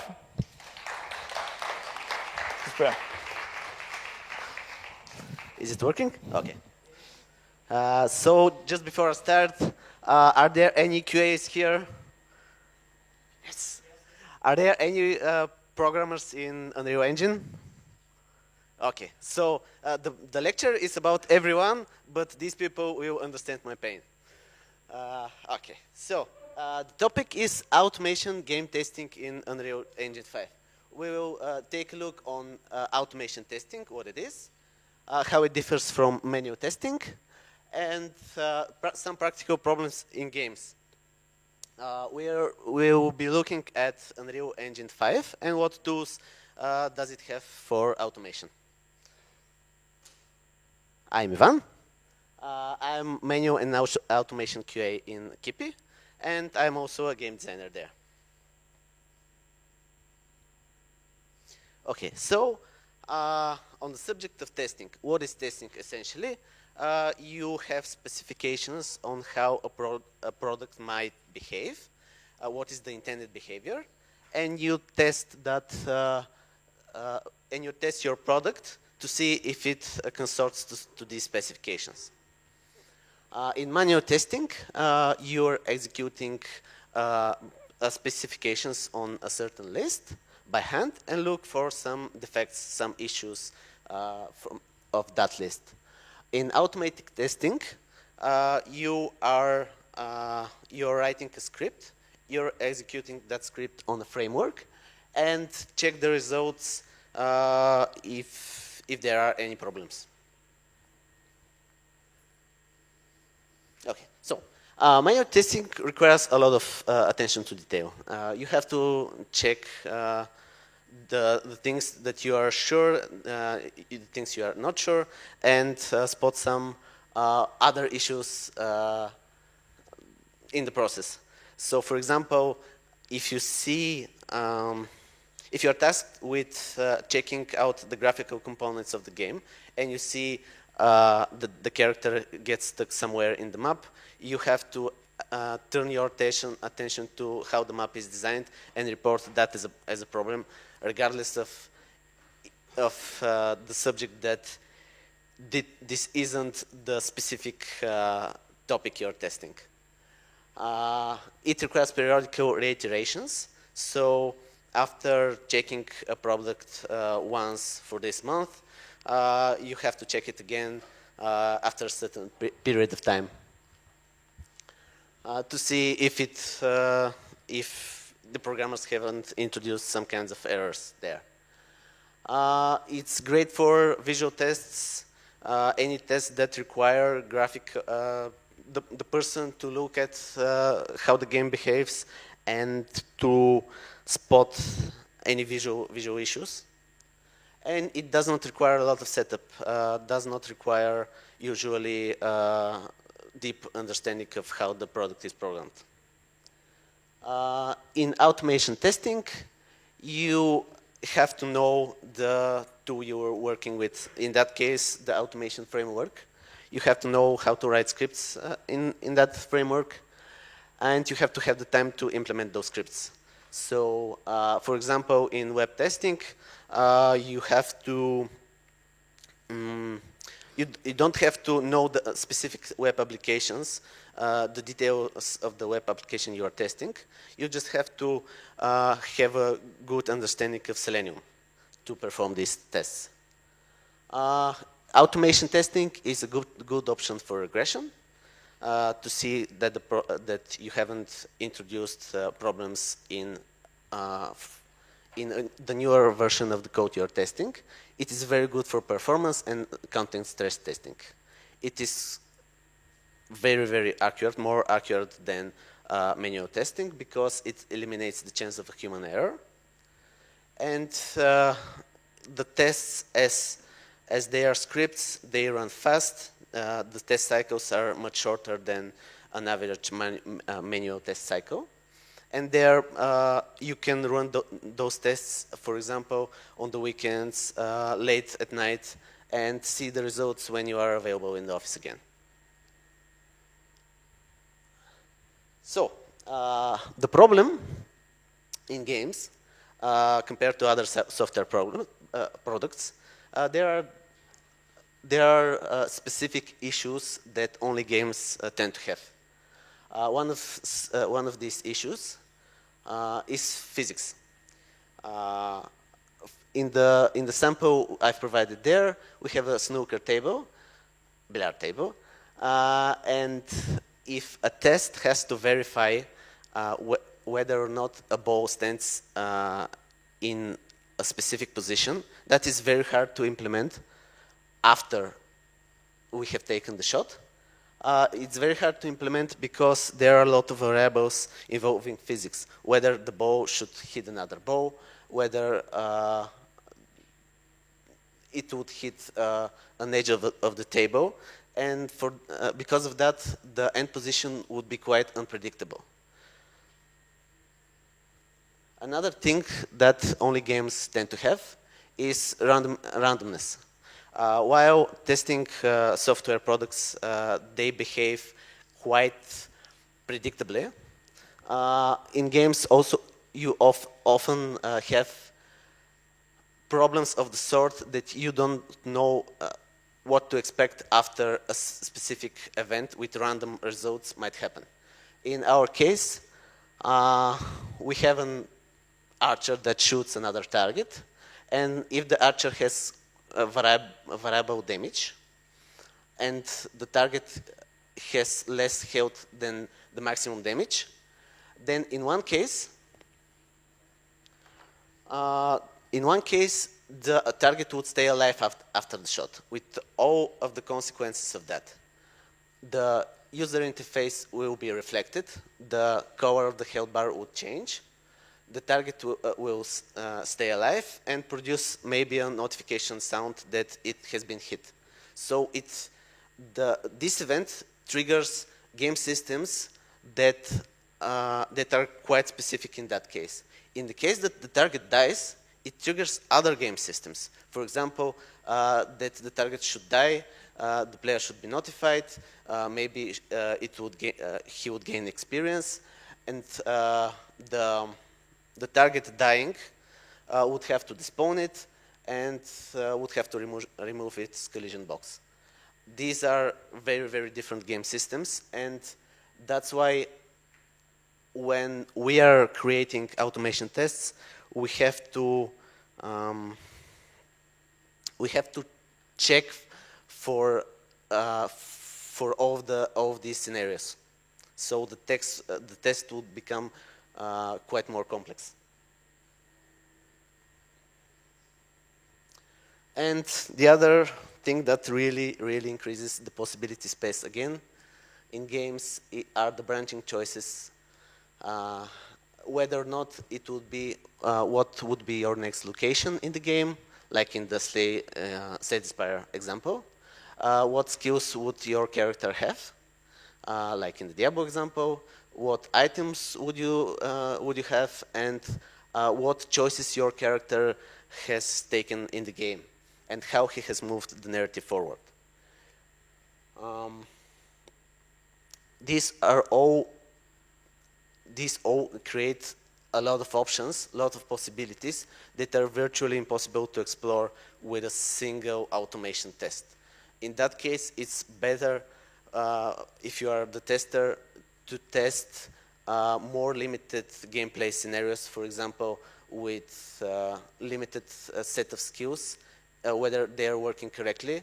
And even then, you cannot be sure of the different possibilities. For example, one tier 100 skill would, after interacting with one tier 1 skill, would break the game.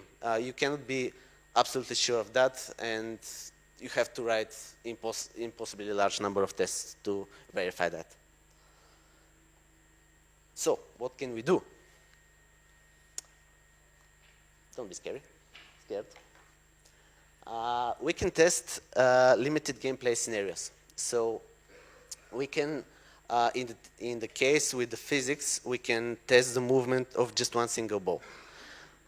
We can then test how it would react after hitting another ball. And then we have to make the example more and more complex. But in some cases, you will still not be able to explore the full game. It can also be combined with manual testing. So, as we said in the skill tree example, we may not be sure that every skill interacts with every other in the perfect way, but there comes the manual testing that can verify that it isn't breaking. So you receive a report that one skill interacting with other breaks the game, and you investigate it, then prepare an automation test that reflects that exact scenario. It's great for regression and performance tests. More details on that later when we discussed how it is handled in Unreal. And for API testing. Yeah, this is Unreal. This is the session front end from which you create, it's the starting point for all of the tests. It contains Unreal Engine specific tests. For example, one that verified that the editor starts as intended, and that all the menus and features of the engine of the editor are loaded correctly. This also contains our custom written tests, automation tests.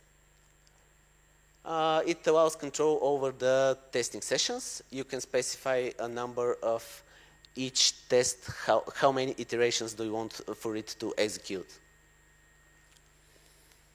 Yeah, and it displays whether or not a test has completed, failed, failed with warnings and errors, and completely failed. It hasn't even started. So, the first type of tests you can make in Unreal Engine 5 are functional tests. This one is the real icon. It's not photoshopped. You have to place a functional test actor in the level, and you can assign blueprint logic to it to verify certain actions. So it contains all of the logic that you can describe in a normal actor, plus a few test functions that verify the condition for success, for failure, and intermediate results. They are good because they can be integrated into a specific level. And you can, if you are familiar with blueprints, you can easily write a simple piece of code that would work. But it does not follow well with the logic that you have in your game. So, for example, if you have a game where your character is jumping on platforms, you may integrate a specific functional test actor to verify that that an actor with specific jump can jump on that platform, but these are not the rules that you have implemented in your game. So yeah, a piece of code, functional tests.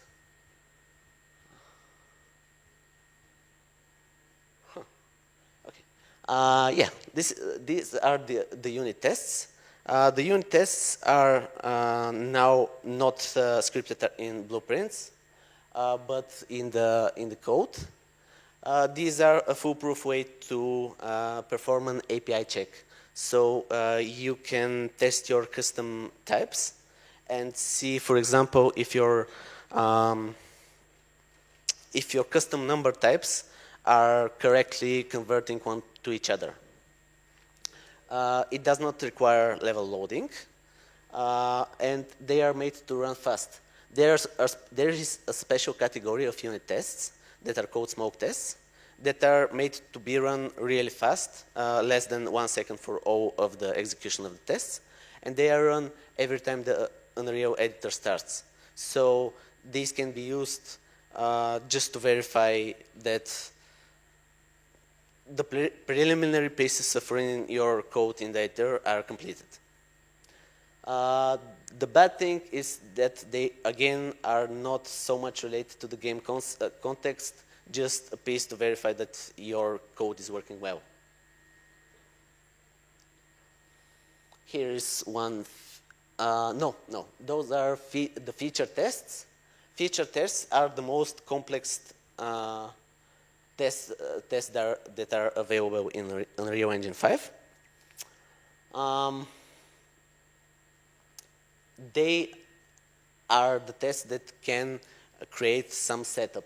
So, for example, you're using the automation to open a specific map to load a certain level, and then you may specify whether the level runs at a normal speed or not, and some other things. But you basically load a specific setup and then perform your actions there. For example, you can start record performance stats there at a specific moment of your choosing. What are they good for? They're mainly good for performance tests. As I said, you can start at a specific point in the game. And if you know that, for example, at the end of the first round, something breaks in your game and the game crashes, or the performance is too throttled and the FPS is increased highly, and you cannot debug on that specific problem, why that happens in this specific moment of time. You may record that and check in this good graph on what happens on the game thread, how much are the calls, is there anything that is off budget. There is the same thing for network tests to see that to see the bandwidth load, the number of actors that are replicating, and some data about them.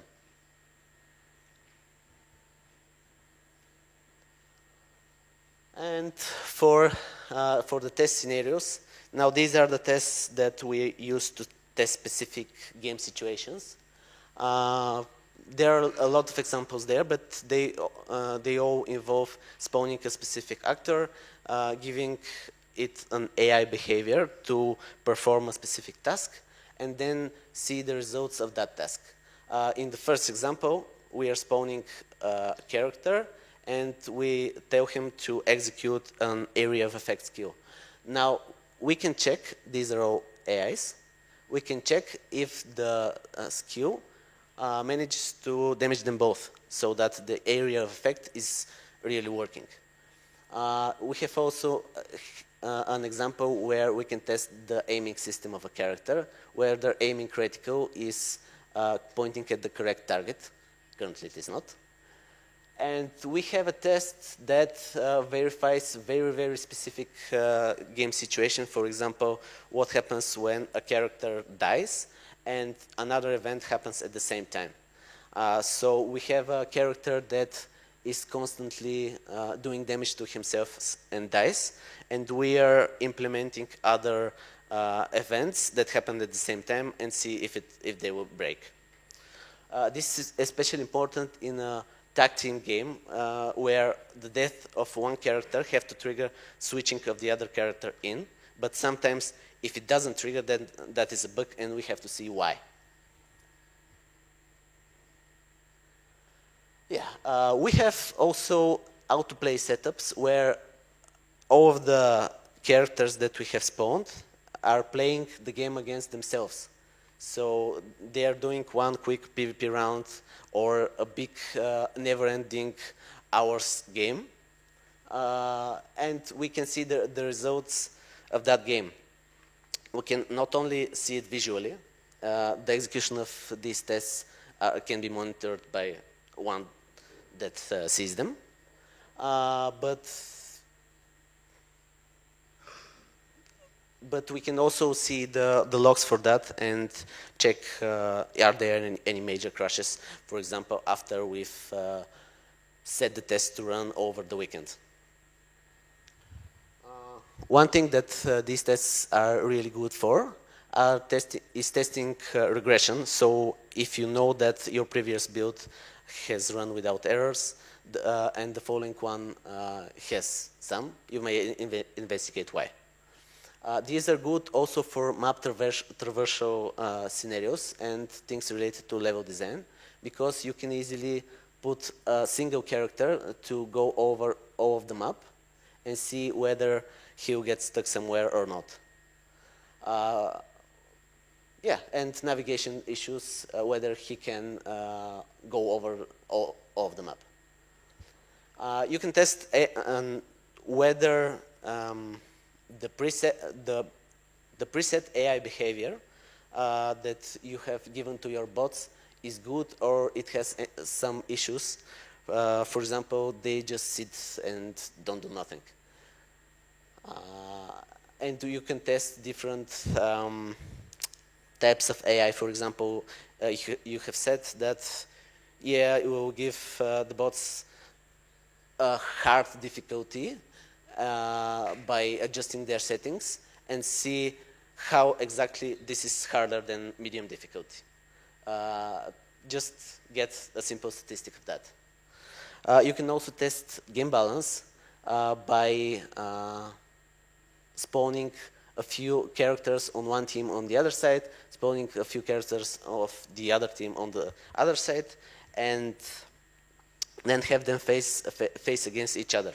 You can easily adjust the values of their skills, of their stats, and see how another iteration of the same test would help you determine are they nerfing changes or buffing changes. And a summary of the feature tests. They are very, very accurate with the right setup. We've had instances where we are launching quite old tests. For example, we are launching an old test 1 year later, and it helps us determine that the issue is there. These are the best way to measure performance, as we said, and the advantages with running multiple iterations of the same tests on the weekend are there. Unfortunately, they require a lot of setup, not only in code, but in thinking about how to set up this scenario. For example, if you spawn a character and you have to test whether or not a fireball would hit him, then you have to place it in the right place and check the properties of the fireball, would they really hit the character. It requires careful time management through asynchronous commands. Let me just go back.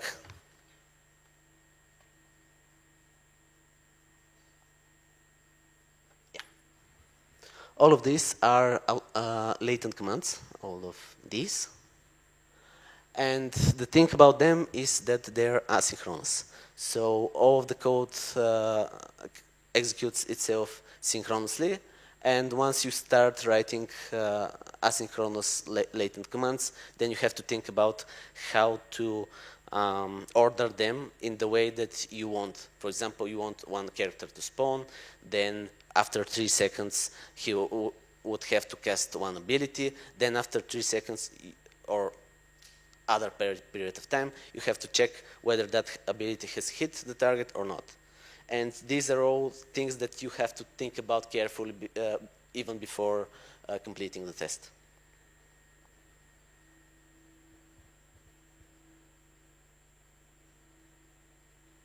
Yeah, and the last thing is that Unreal hasn't done a good job of writing good documentation on the automation settings, and a lot of the features there are hard to find, and you have to find them in the code.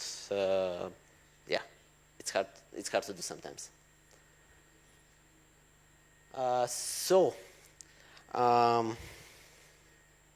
Automation testing has certainly its advantages, and a lot of the tendency in the previous years was to have mainly manual testers. A lot of manual testers that check every aspect of your game.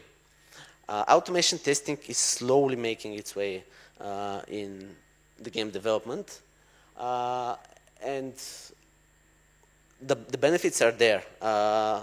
Both Daedalic Entertainment and Rare have really good presentations on the topic of how they have set up their automation system. Daedalic Entertainment with their great game Lord of the Rings Golem that is not released yet.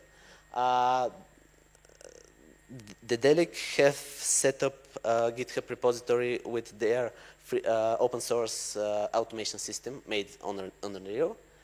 And they have some very good examples there, but yeah, this is an effort taken by them to expand the currently existing Unreal Engine system.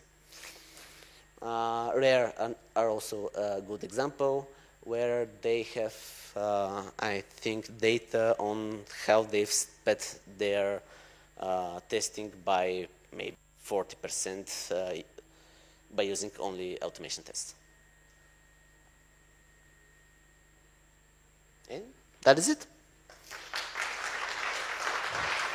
Any questions? Nice.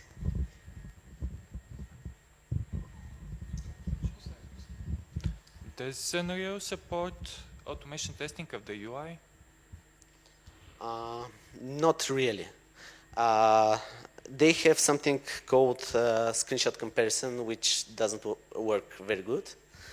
But the thing with testing the UI is that at least it is deterministic. So you can... Depends on the game.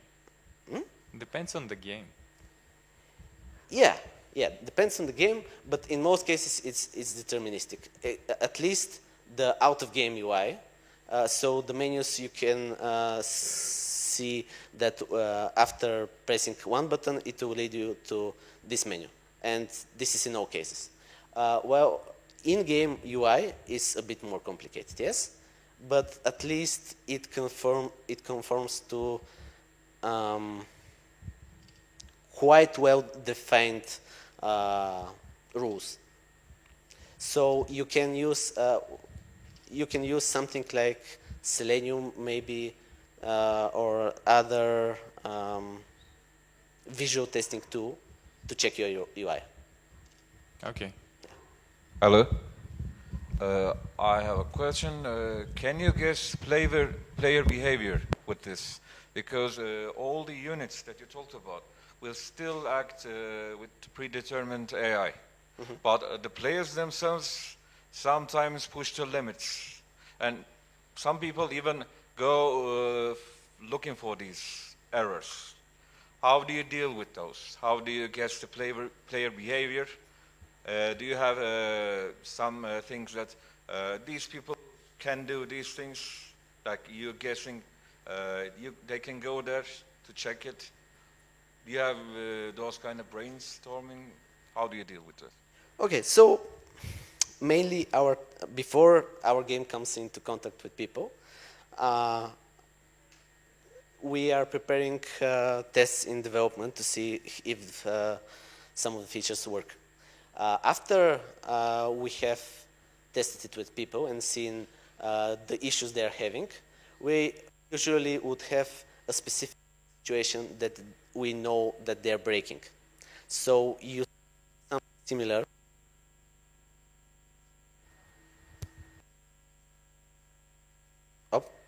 Okay, so you set up something like that with a limited automation test scenario, and you try to replicate in some form what they're doing.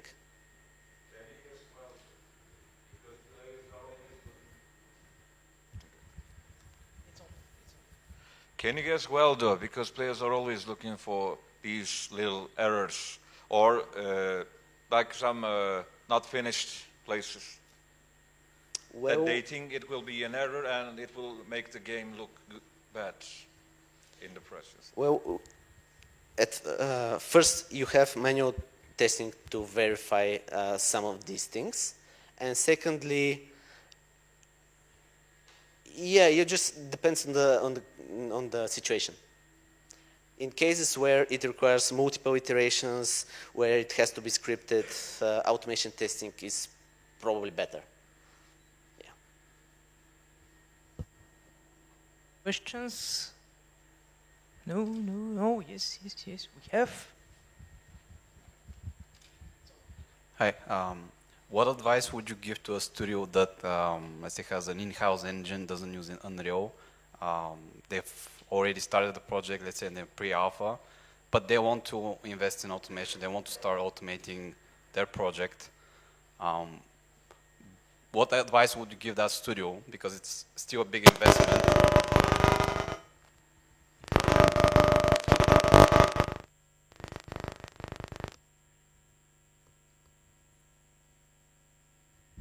Yeah, so it's still a big investment. They have manual QA. So how do you convince them, yeah, you should invest in automation, you should start from here, start slowly building up, invest in these years, leading up to the release of the project? So first of all, I would carefully consider what game we are having, what parts we are able to automate. Maybe prepare a list of the different game systems and how they interact with each other. I know it's a hard process. Like we've tried something like that, and we have seen that in the situation where a character is throwing fireball at the other, there are at least there are more than 100 combinations of the different game systems and how they interact with each other. But at least if you prepare a list of roughly what you have in the game and how it would work, then you may decide for yourself if it's worth automating or not. Yeah, repetitive tasks are a good indicator of one such thing. I would say that scripting something like that for custom engine wouldn't be that hard, but the question is, would it be more useful than manual QA, and would you find the people that can do it and are willing to write such scripts? Thank you. Kind of like a follow-up question. So once you implement this automation solution, how often do you see examples of it needs maintenance? Like you implement a new component of the game and suddenly your old automation scripts break. So how often do you see that happen? I would say at the moment you are making your usual manual tests to verify that your game is in a good state. For some people, it's for some companies, it's once every sprint. For others, once every 1 or 2 months. But these are scripts. Once you have scripted them, they're ready for you to play them. Just play, execute, set the correct number of iterations, and you're good to go. It is true that sometimes the scripts also break with the iterations of the game, but I would say that the maintenance is minimal. Okay, more questions? No. Okay, thank you. Thank you so much. There is only one lecture left tonight, and it's going to be after a short break, so see you in 5 minutes. It's not tonight, it's kind of early, actually. What would I say to a potential recruit? I would say join us, because we're the best, we're the biggest, and we make the best games. I grew up playing Total War. 12 years later, I've become part of the team. I came as an intern, then I got to be permanent, then I became a senior in 5 years. Everyone cares about your career development here. They publish my artwork and print out on the wall of the entrance of the company, which is quite flattering for me. Like it's kind of like the peak of my career. If you thrive in a high energy environment where everyone's smarter than you are, this is the place to be.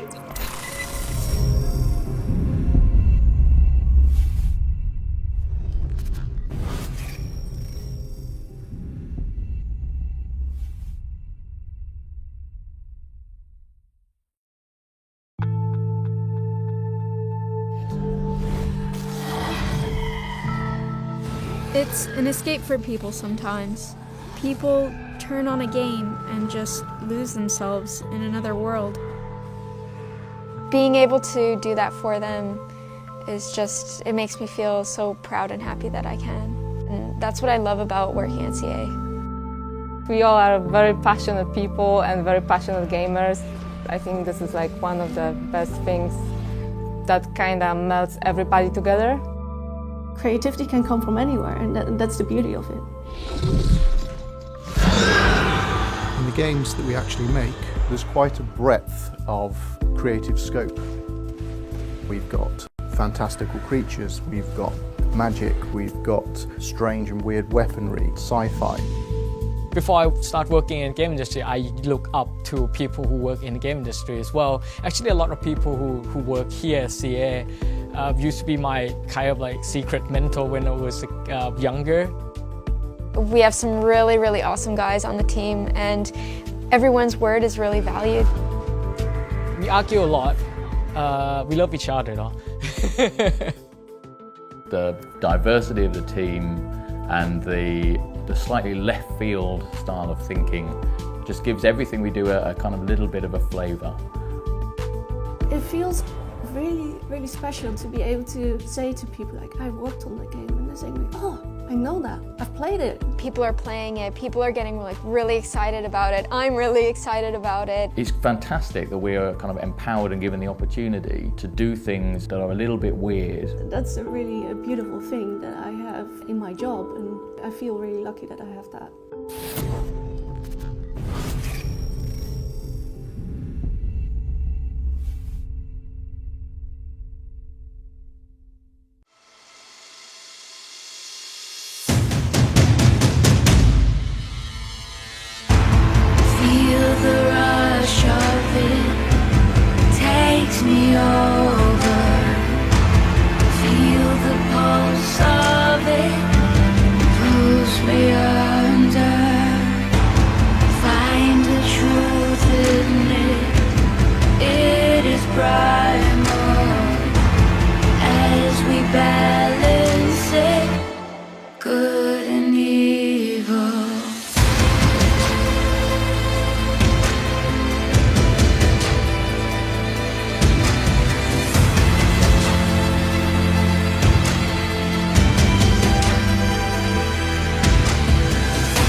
you can work and you can love your work.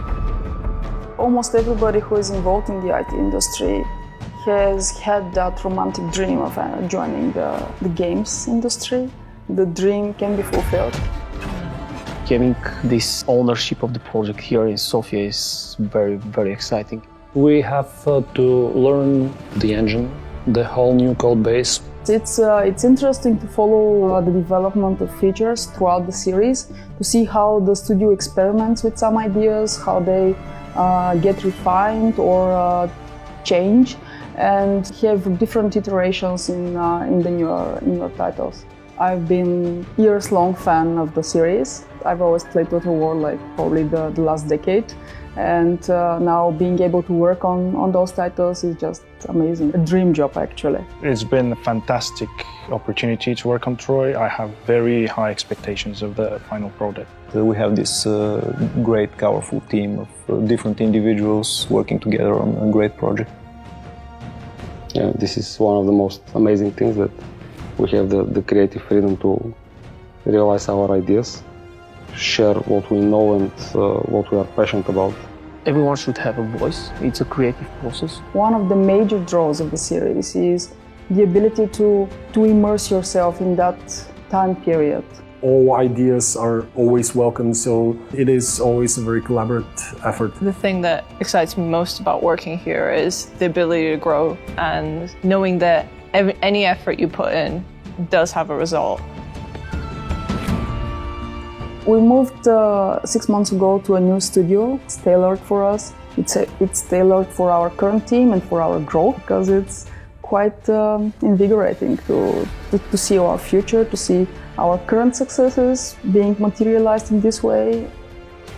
We constructed, three audio rooms with surround sound capabilities and a live room.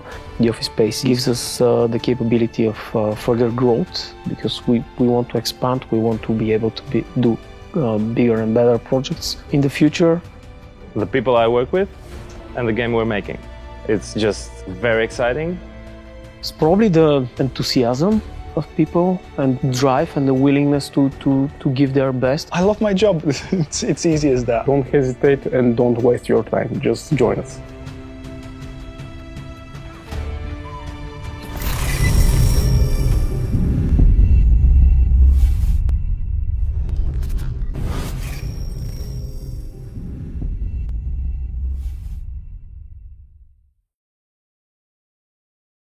What would I say to a potential recruit? I would say join us, because we're the best, we're the biggest, and we make the best games. I grew up playing Total War. 12 years later, I've become part of the team. I came as an intern, then I got to be permanent, then I became a senior in 5 years. Everyone cares about your career development here. They publish my artwork and print out on the wall of the entrance of the company, which is quite flattering for me. Like, it's kind of like the peak of my career. If you thrive in a high energy environment where everyone's smarter than you are, this is the place to be.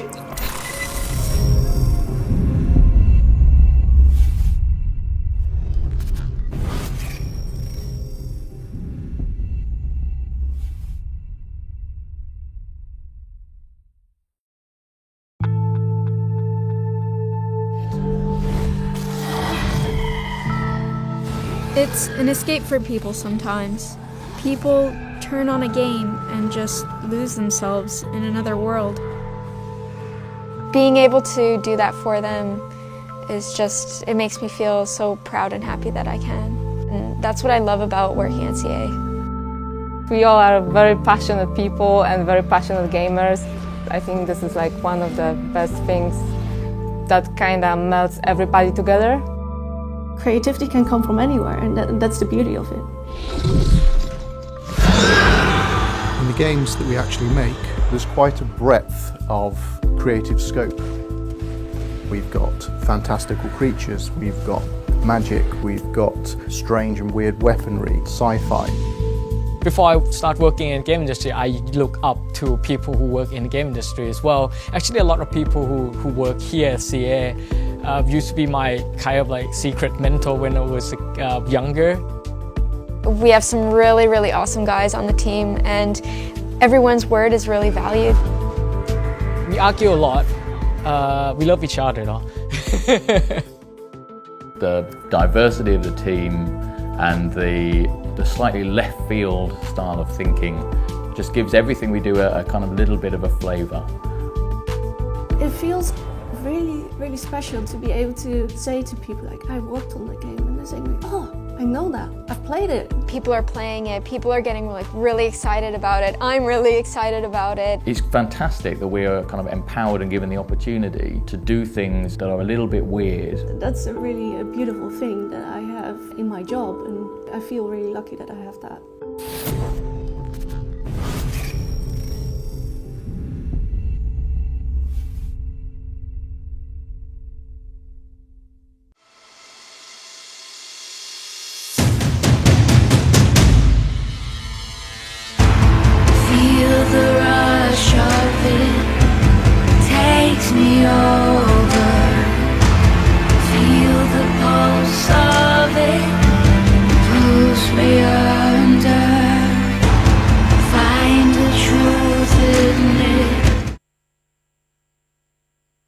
Okay, the last lecture today, I keep saying tonight, is called The Future of Art, such a majestic name, Beyond Good and Evil. It's going to be presented by our last speaker tonight, he's got a lot of experience in the gaming industry. He's been in for more than 15 years at this point, and he's done it all. He's been in all the early studios in Bulgaria, he's done indie game dev, and naturally, all the game jams in Sofia.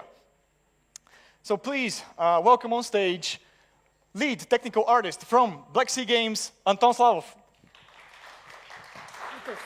Oh, okay. Okay, hello everyone. Sorry, I'm gonna have to be sitting because technical difficulties. And we're all ready.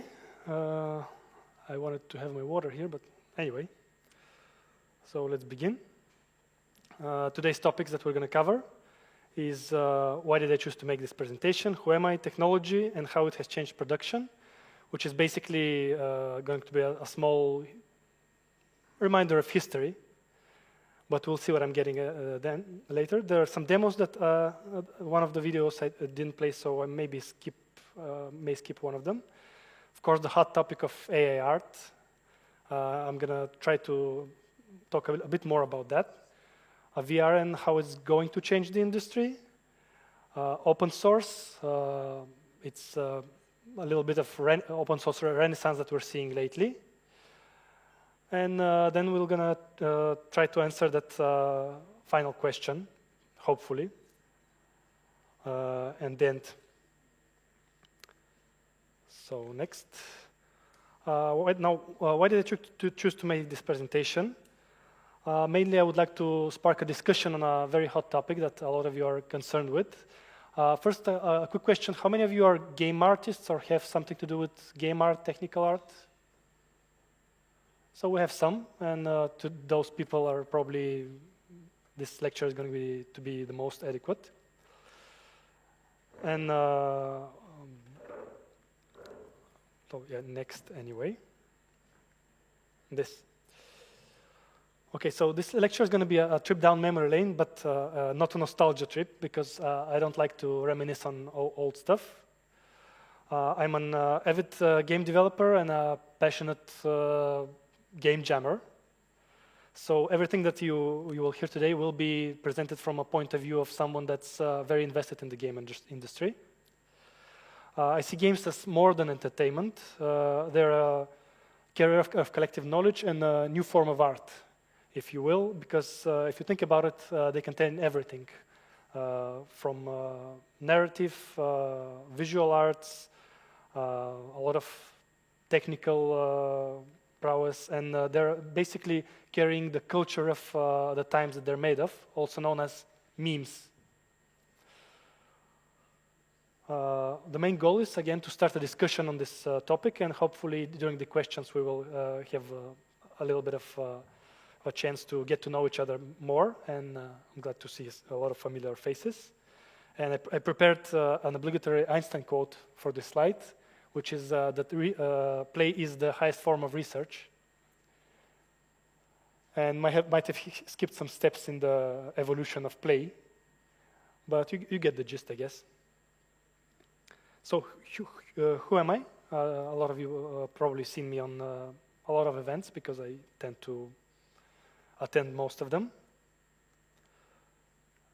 And here's some of my game experience that you can read. I always knew that I wanted to make games, so all my experience has been in the gaming industry. I never did anything else. And mostly in the art field, but although I do have a technical incline. Some projects that I worked on with some bigger studios in Bulgaria.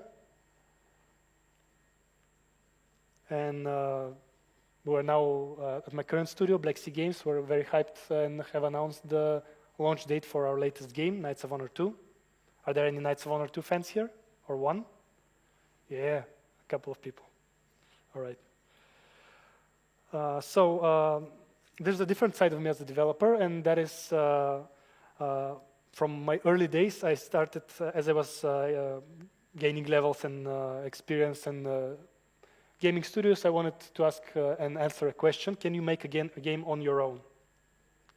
So I tried, and these are some screenshots from a solo project that I made, and the answer is no. And there was supposed to be a sound here, but anyway. Well, obviously there are two asterisks, which I'm going to elaborate a little bit on.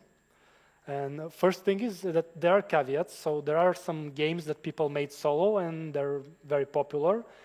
However, when you dive deep into how they succeeded, it's usually either an excruciating story of self-sacrifice, or they actually exaggerate their solo-ness. They usually either used a lot of freelancer, had some financing help, the back of a bigger publisher.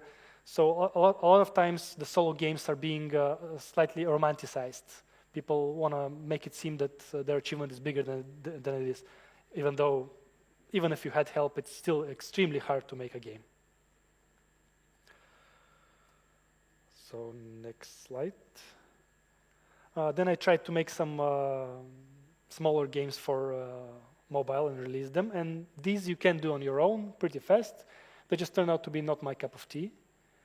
But you can churn those out pretty fast, publish them, and perhaps if you do monetization, even do pretty well.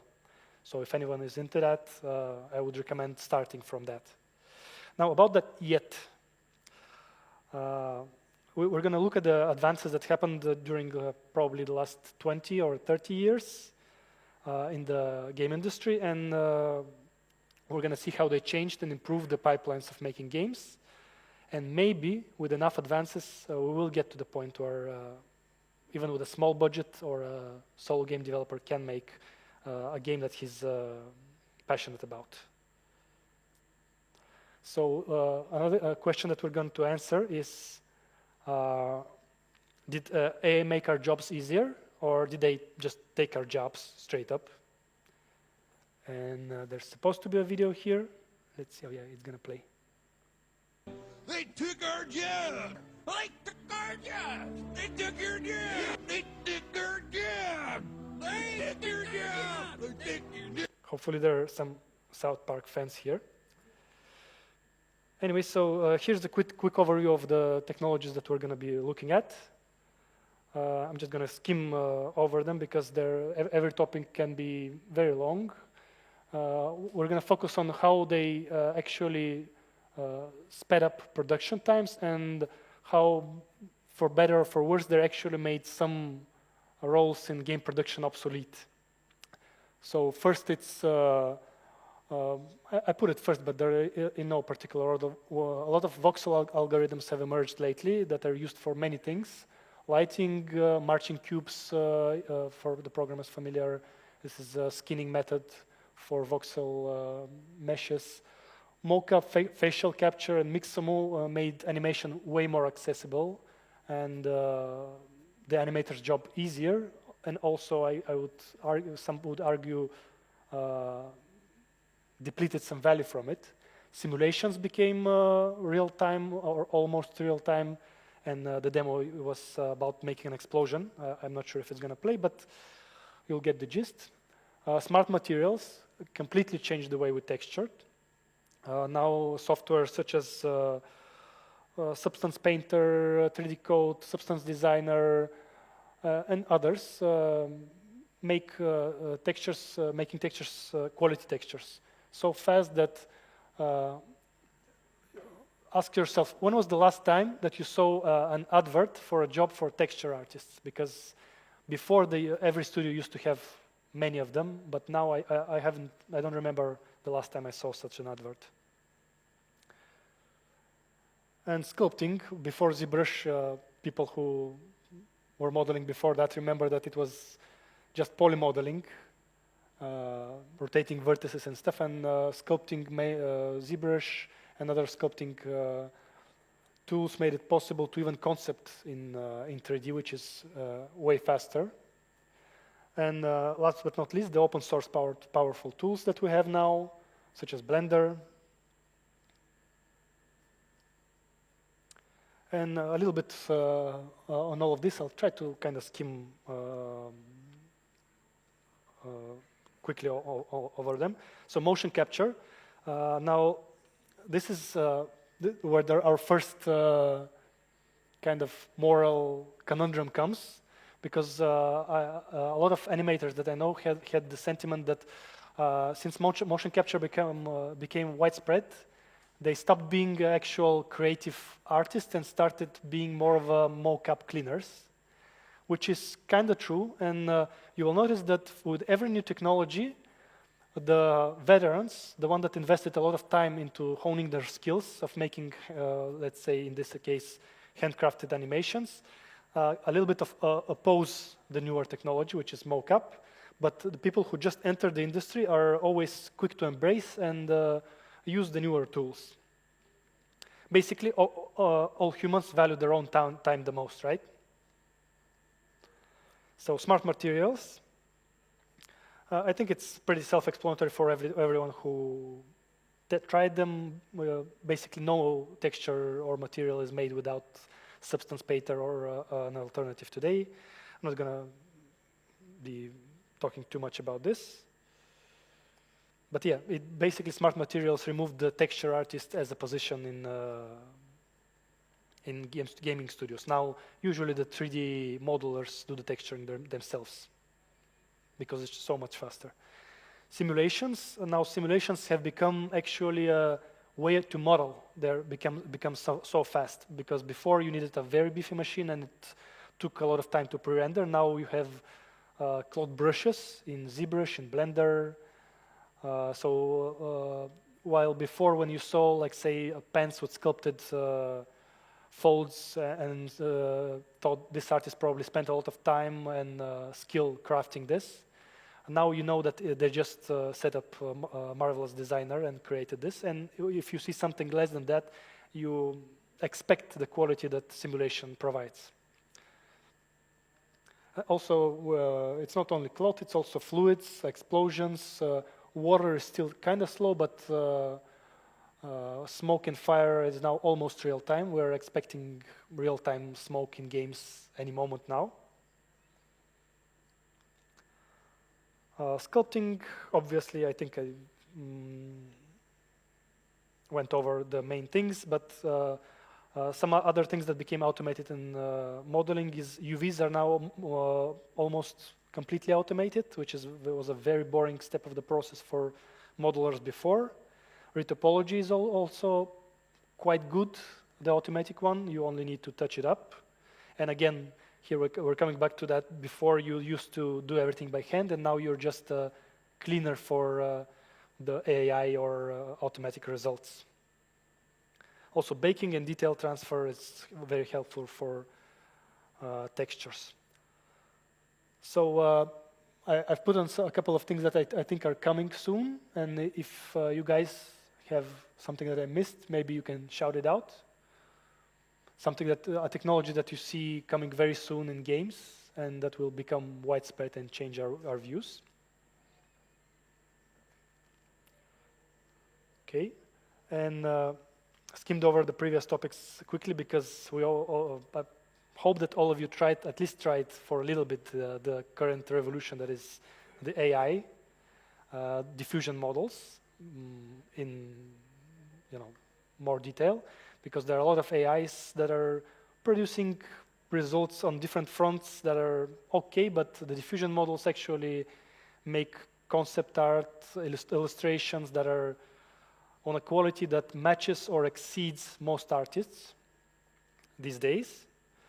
Basically, 2D AI has become so good that now if you post a very good picture that you maybe drawn yourself, people will always ask, did AI make this? Basically, your work is getting devalued to a point, but also it is a tool, right? So I, for one, embrace our future computer overlords, because probably people said the same about the Photoshop. How come you don't mix your own paints, as someone said? And yeah, hold on.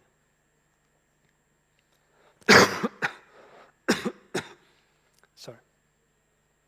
Yeah, sometimes I fail those, and I wonder if we're all living in the Matrix.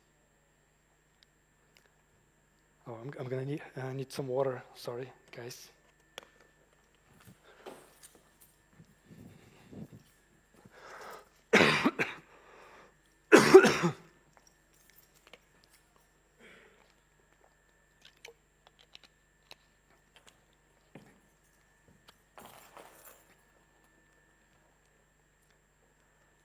All right, so what does AI do well today? 2D art, which is Stable Diffusion, Midjourney, DALL-E. Probably a lot of you crafted those prompts and tried to talk to our computer overlords. Deepfakes, which is basically replacing one actor with the face of another. They're getting also pretty good. Throughout the slides, you will see some links to YouTube videos. Most of those are either from 2-minute papers or Corridor Digital, because they also experiment a lot with these technologies. So I would recommend both channels to everyone who's interested to kind of be on the bleeding edge of what AI does. 3D art, it's kind of far away. I haven't seen any paper or realization that would create good 3D from scratch, but there are some working prototypes. Animation, now we're not talking about mocap, we're talking the lower screenshot is from a paper that you can find on 2-minute papers as a video. And it shows that AI can produce very good animations from scratch by learning off of mocap data. Video, I mean, I'll just skip that. Speech and writing, like you remember how your voice assistant sounded like 10 years ago? Like, what are you familiar, if you remember that. And now if you ask your Google Assistant something, it has voices that sound like Morgan Freeman, basically. So it has advanced a lot and changed the way we interact with our computers.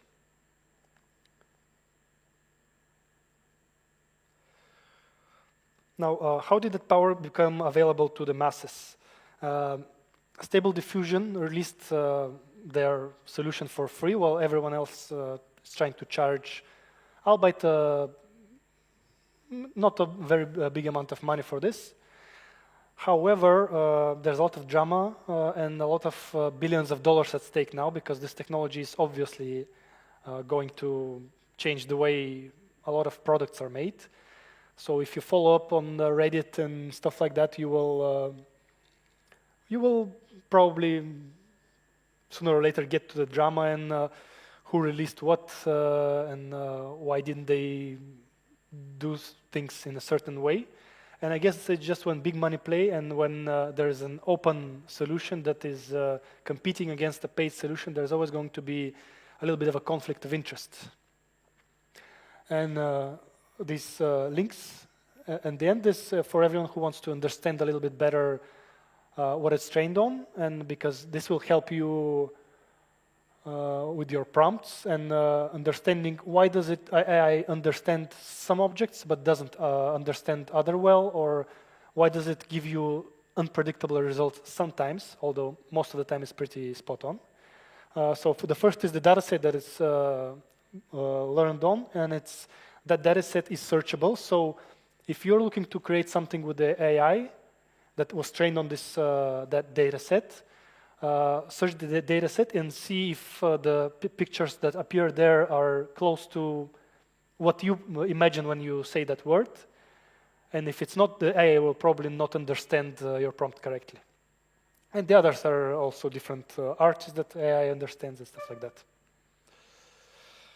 Now, the morals on copyright, obviously there's a discussion going on right now, but lawyers have had their say while there weren't really any lawsuits that would give us a concrete answer, but the consensus among the lawyers is that it will fall under the fair use.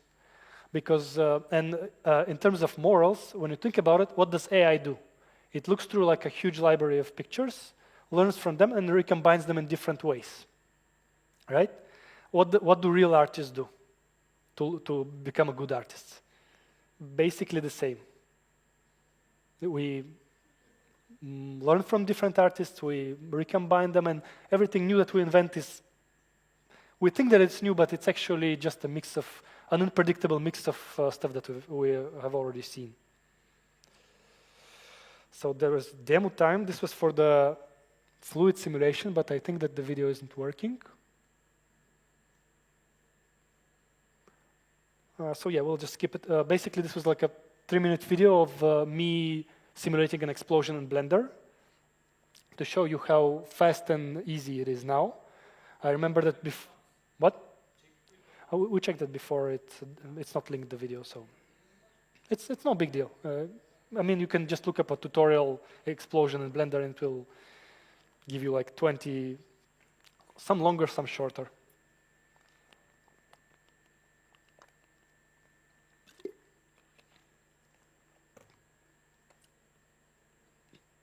This is the second demo. I thought about actually typing prompts into an AI, but that is always a technical difficulty with that, running actual software on presenting machines. So here are a couple of illustrations that I made. I can tell you the prompts, but they're really nothing special. So the first pictures are my attempt of only with text make a self-portrait. You can see that I would say that it's not that good. However, the second one is an illustration of a game jam, and those are all very good. I just picked a random one. And these last two are illustrations to someone presenting a lecture. And you can see how those are completely usable. Like, while before, for your presentation, you had to find a stock photography to illustrate your point. Now you can just type a prompt, hey, a dude presenting in front of people, done. You don't need any quality that is quite high for this type of job. Also, when I'm saying that portrait is pretty bad, you can actually train stable diffusion on your own pictures, and it will learn to understand you and give you pictures that are very correct. And a lot of people have done it, so it's not even a big deal today. Now, about that portrait, I think that this one represents me way better. The first one, obviously. Way closer, right? Anyway, what I'm trying to say here is that while it's still lacking in some areas, there are technologies coming out every day. There's like in-painting, out-painting, textual inversion, hyper networks, image-to-image, stuff like that you can use to fine-tune your pictures. So I have no doubt that it will produce very high-quality work, especially once it's polished a little bit more. So next topic is virtual reality. I'll skim a little bit faster there because people either tested it and know that it works or are on the ropes about it. And I think it has still some time before it becomes mainstream. Kind of imagine the arcades before, how you had to go somewhere to play games before, and now everyone has them in their home. Same with VR. Now, it's still kind of expensive for home, but it will probably get more mainstream soon.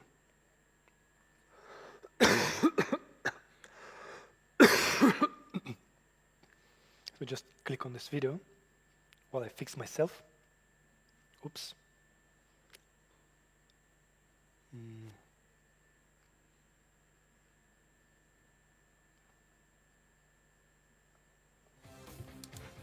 These days, reality's weird.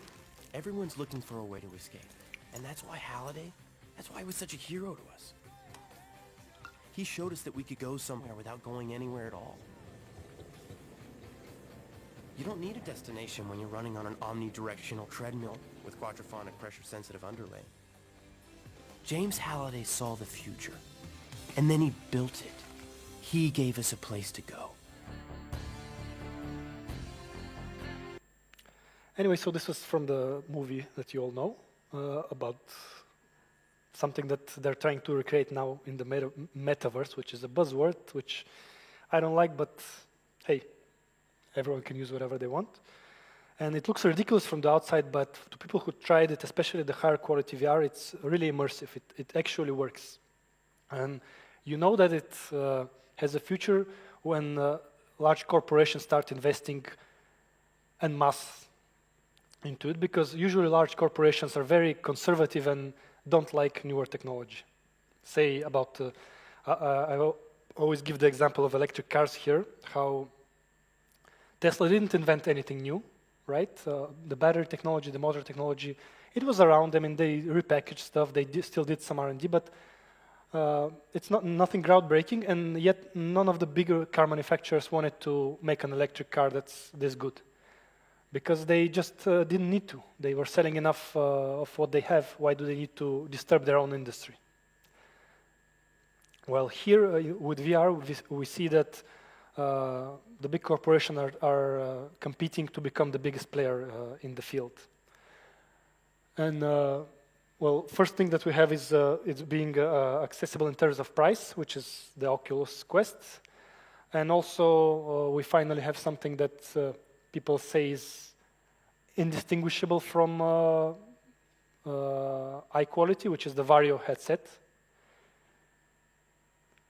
Also, there's a lot of innovation going on there with full body tracking, and it currently works. And there are a lot of so-called VTubers have popped up, which are people who don't show their face on their videos, but use a virtual avatar and use that as to create a persona. Now, this is something that obviously is up for interpretation. Is it the future, or is it a fad? Is it going to pass? Is it ahead of its time? I think that those early prototypes that we see on the bottom pictures, they were actually ahead of its time. You can see that, I think that the first prototype was from 72 or something. Maybe it's too early. But it was very early, and you can imagine how the kind of quality that people got. Of course, they're not going to adopt it. But now that we have technology, screen technology has actually grown, I think that the time is ripe for something to replace your TV, basically. Next topic, open source, and the conflict of interest connected with the open source. This is programmers who have kind of delved into it would know how much stuff there is on GitHub that's open source that you can copy, and a lot of big studios do. They copy open source projects or papers, scientific papers, package them in a different suit and sell them for money, which the morals are questionable because most open source has a license that prevents it from repackaging. But then if they don't do that, progress will actually hold, because there will be no way of making money and paying the bills. So while it is an area that's highly contested and a lot of people feel strongly that people shouldn't abuse other people's free work, I don't think that the capitalist economy is ready for a different way of work. So basically, what open source is good for is if a piece of software can be written in, let's say, a relatively short time by one programmer, pro bono. A lot of people do that, and this is, I think, how we got VLC and OBS. Started as a hobby project and then got expanded to become the de facto standards for what they do. But some programs just need the support of a big corporation or proven in the last years foundation, which is the Blender and Ubuntu foundations, which help those programs become as big as commercial products because they can afford to pay for support. Basically, this is the biggest problem of open source, is that support is always lagging, and say NVIDIA always has money to pay off hardware vendors to write good drivers, while Linux, obviously, programmers themselves have to write it. So there's a lot of conflict of interest here. Like NVIDIA doesn't want there to be good drivers for Linux, let's say. But again, capitalist economy, it's not fair, but it is what works for now. And here's some software that you should be using today if you haven't heard about a lot of it, because it's open source software that's free and actually better than a lot of paid counterparts. Except from open source, Unity and a lot of programmers embracing some cheaper model have democratized development. You can imagine that a couple of years ago, to become a programmer, you needed to buy Visual Studio. It cost several $1,000. 3D Max was several $1,000s. Now we have free game engines that are free to learn, use, and even make some money off.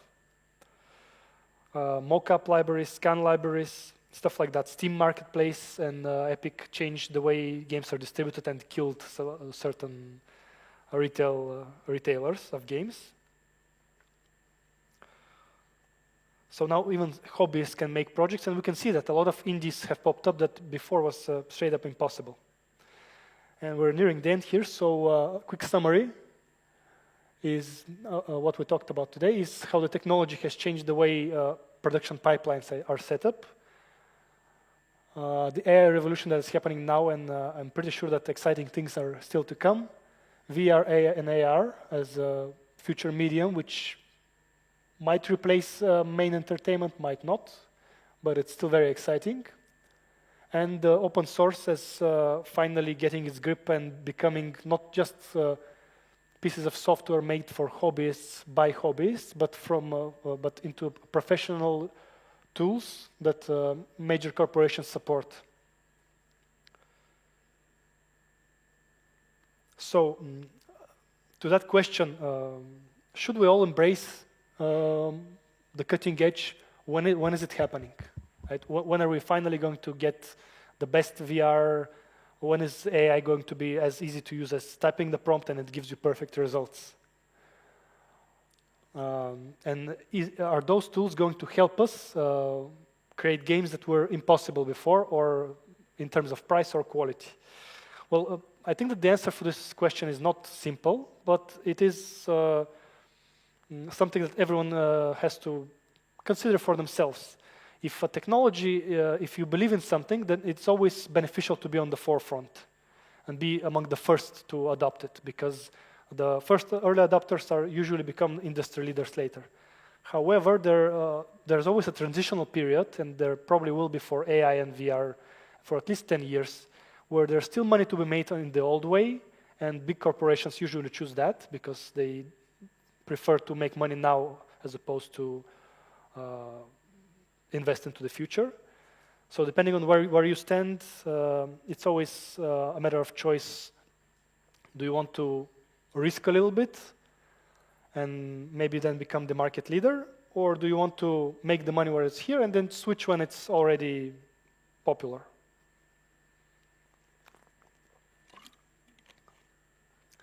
So I would like to leave you with my thoughts that there are a lot of truths out there and you need to find your own.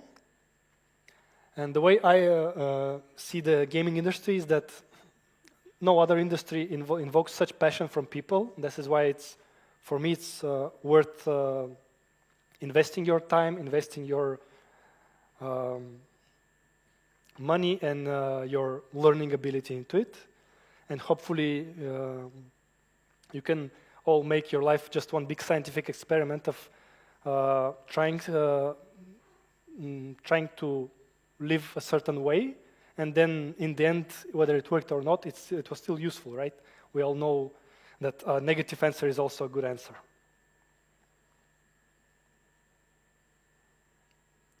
And any questions?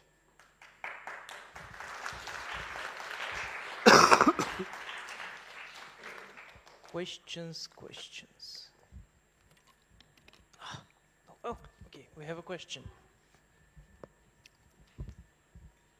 All the way in the back. In terms of AI, if we assume that at some point AI might make better stories than us and everything else, what are we even looking forward to at that point? Companies and corporations are always gonna be more successful, and it's not like I can make a game with AI that's gonna stand out in comparison to any company. So at that point, we're just sacrificing artists for companies. Isn't that it? Like, what are the people who got into art because they love doing art gonna gain from this whole thing? Yeah, I see where you're coming from, and it is true that, yeah, AI will devalue the certain professions, but then this has happened across all history. Like steam engine killed the horse, right? But people loved horses, and now there are no horses to be found.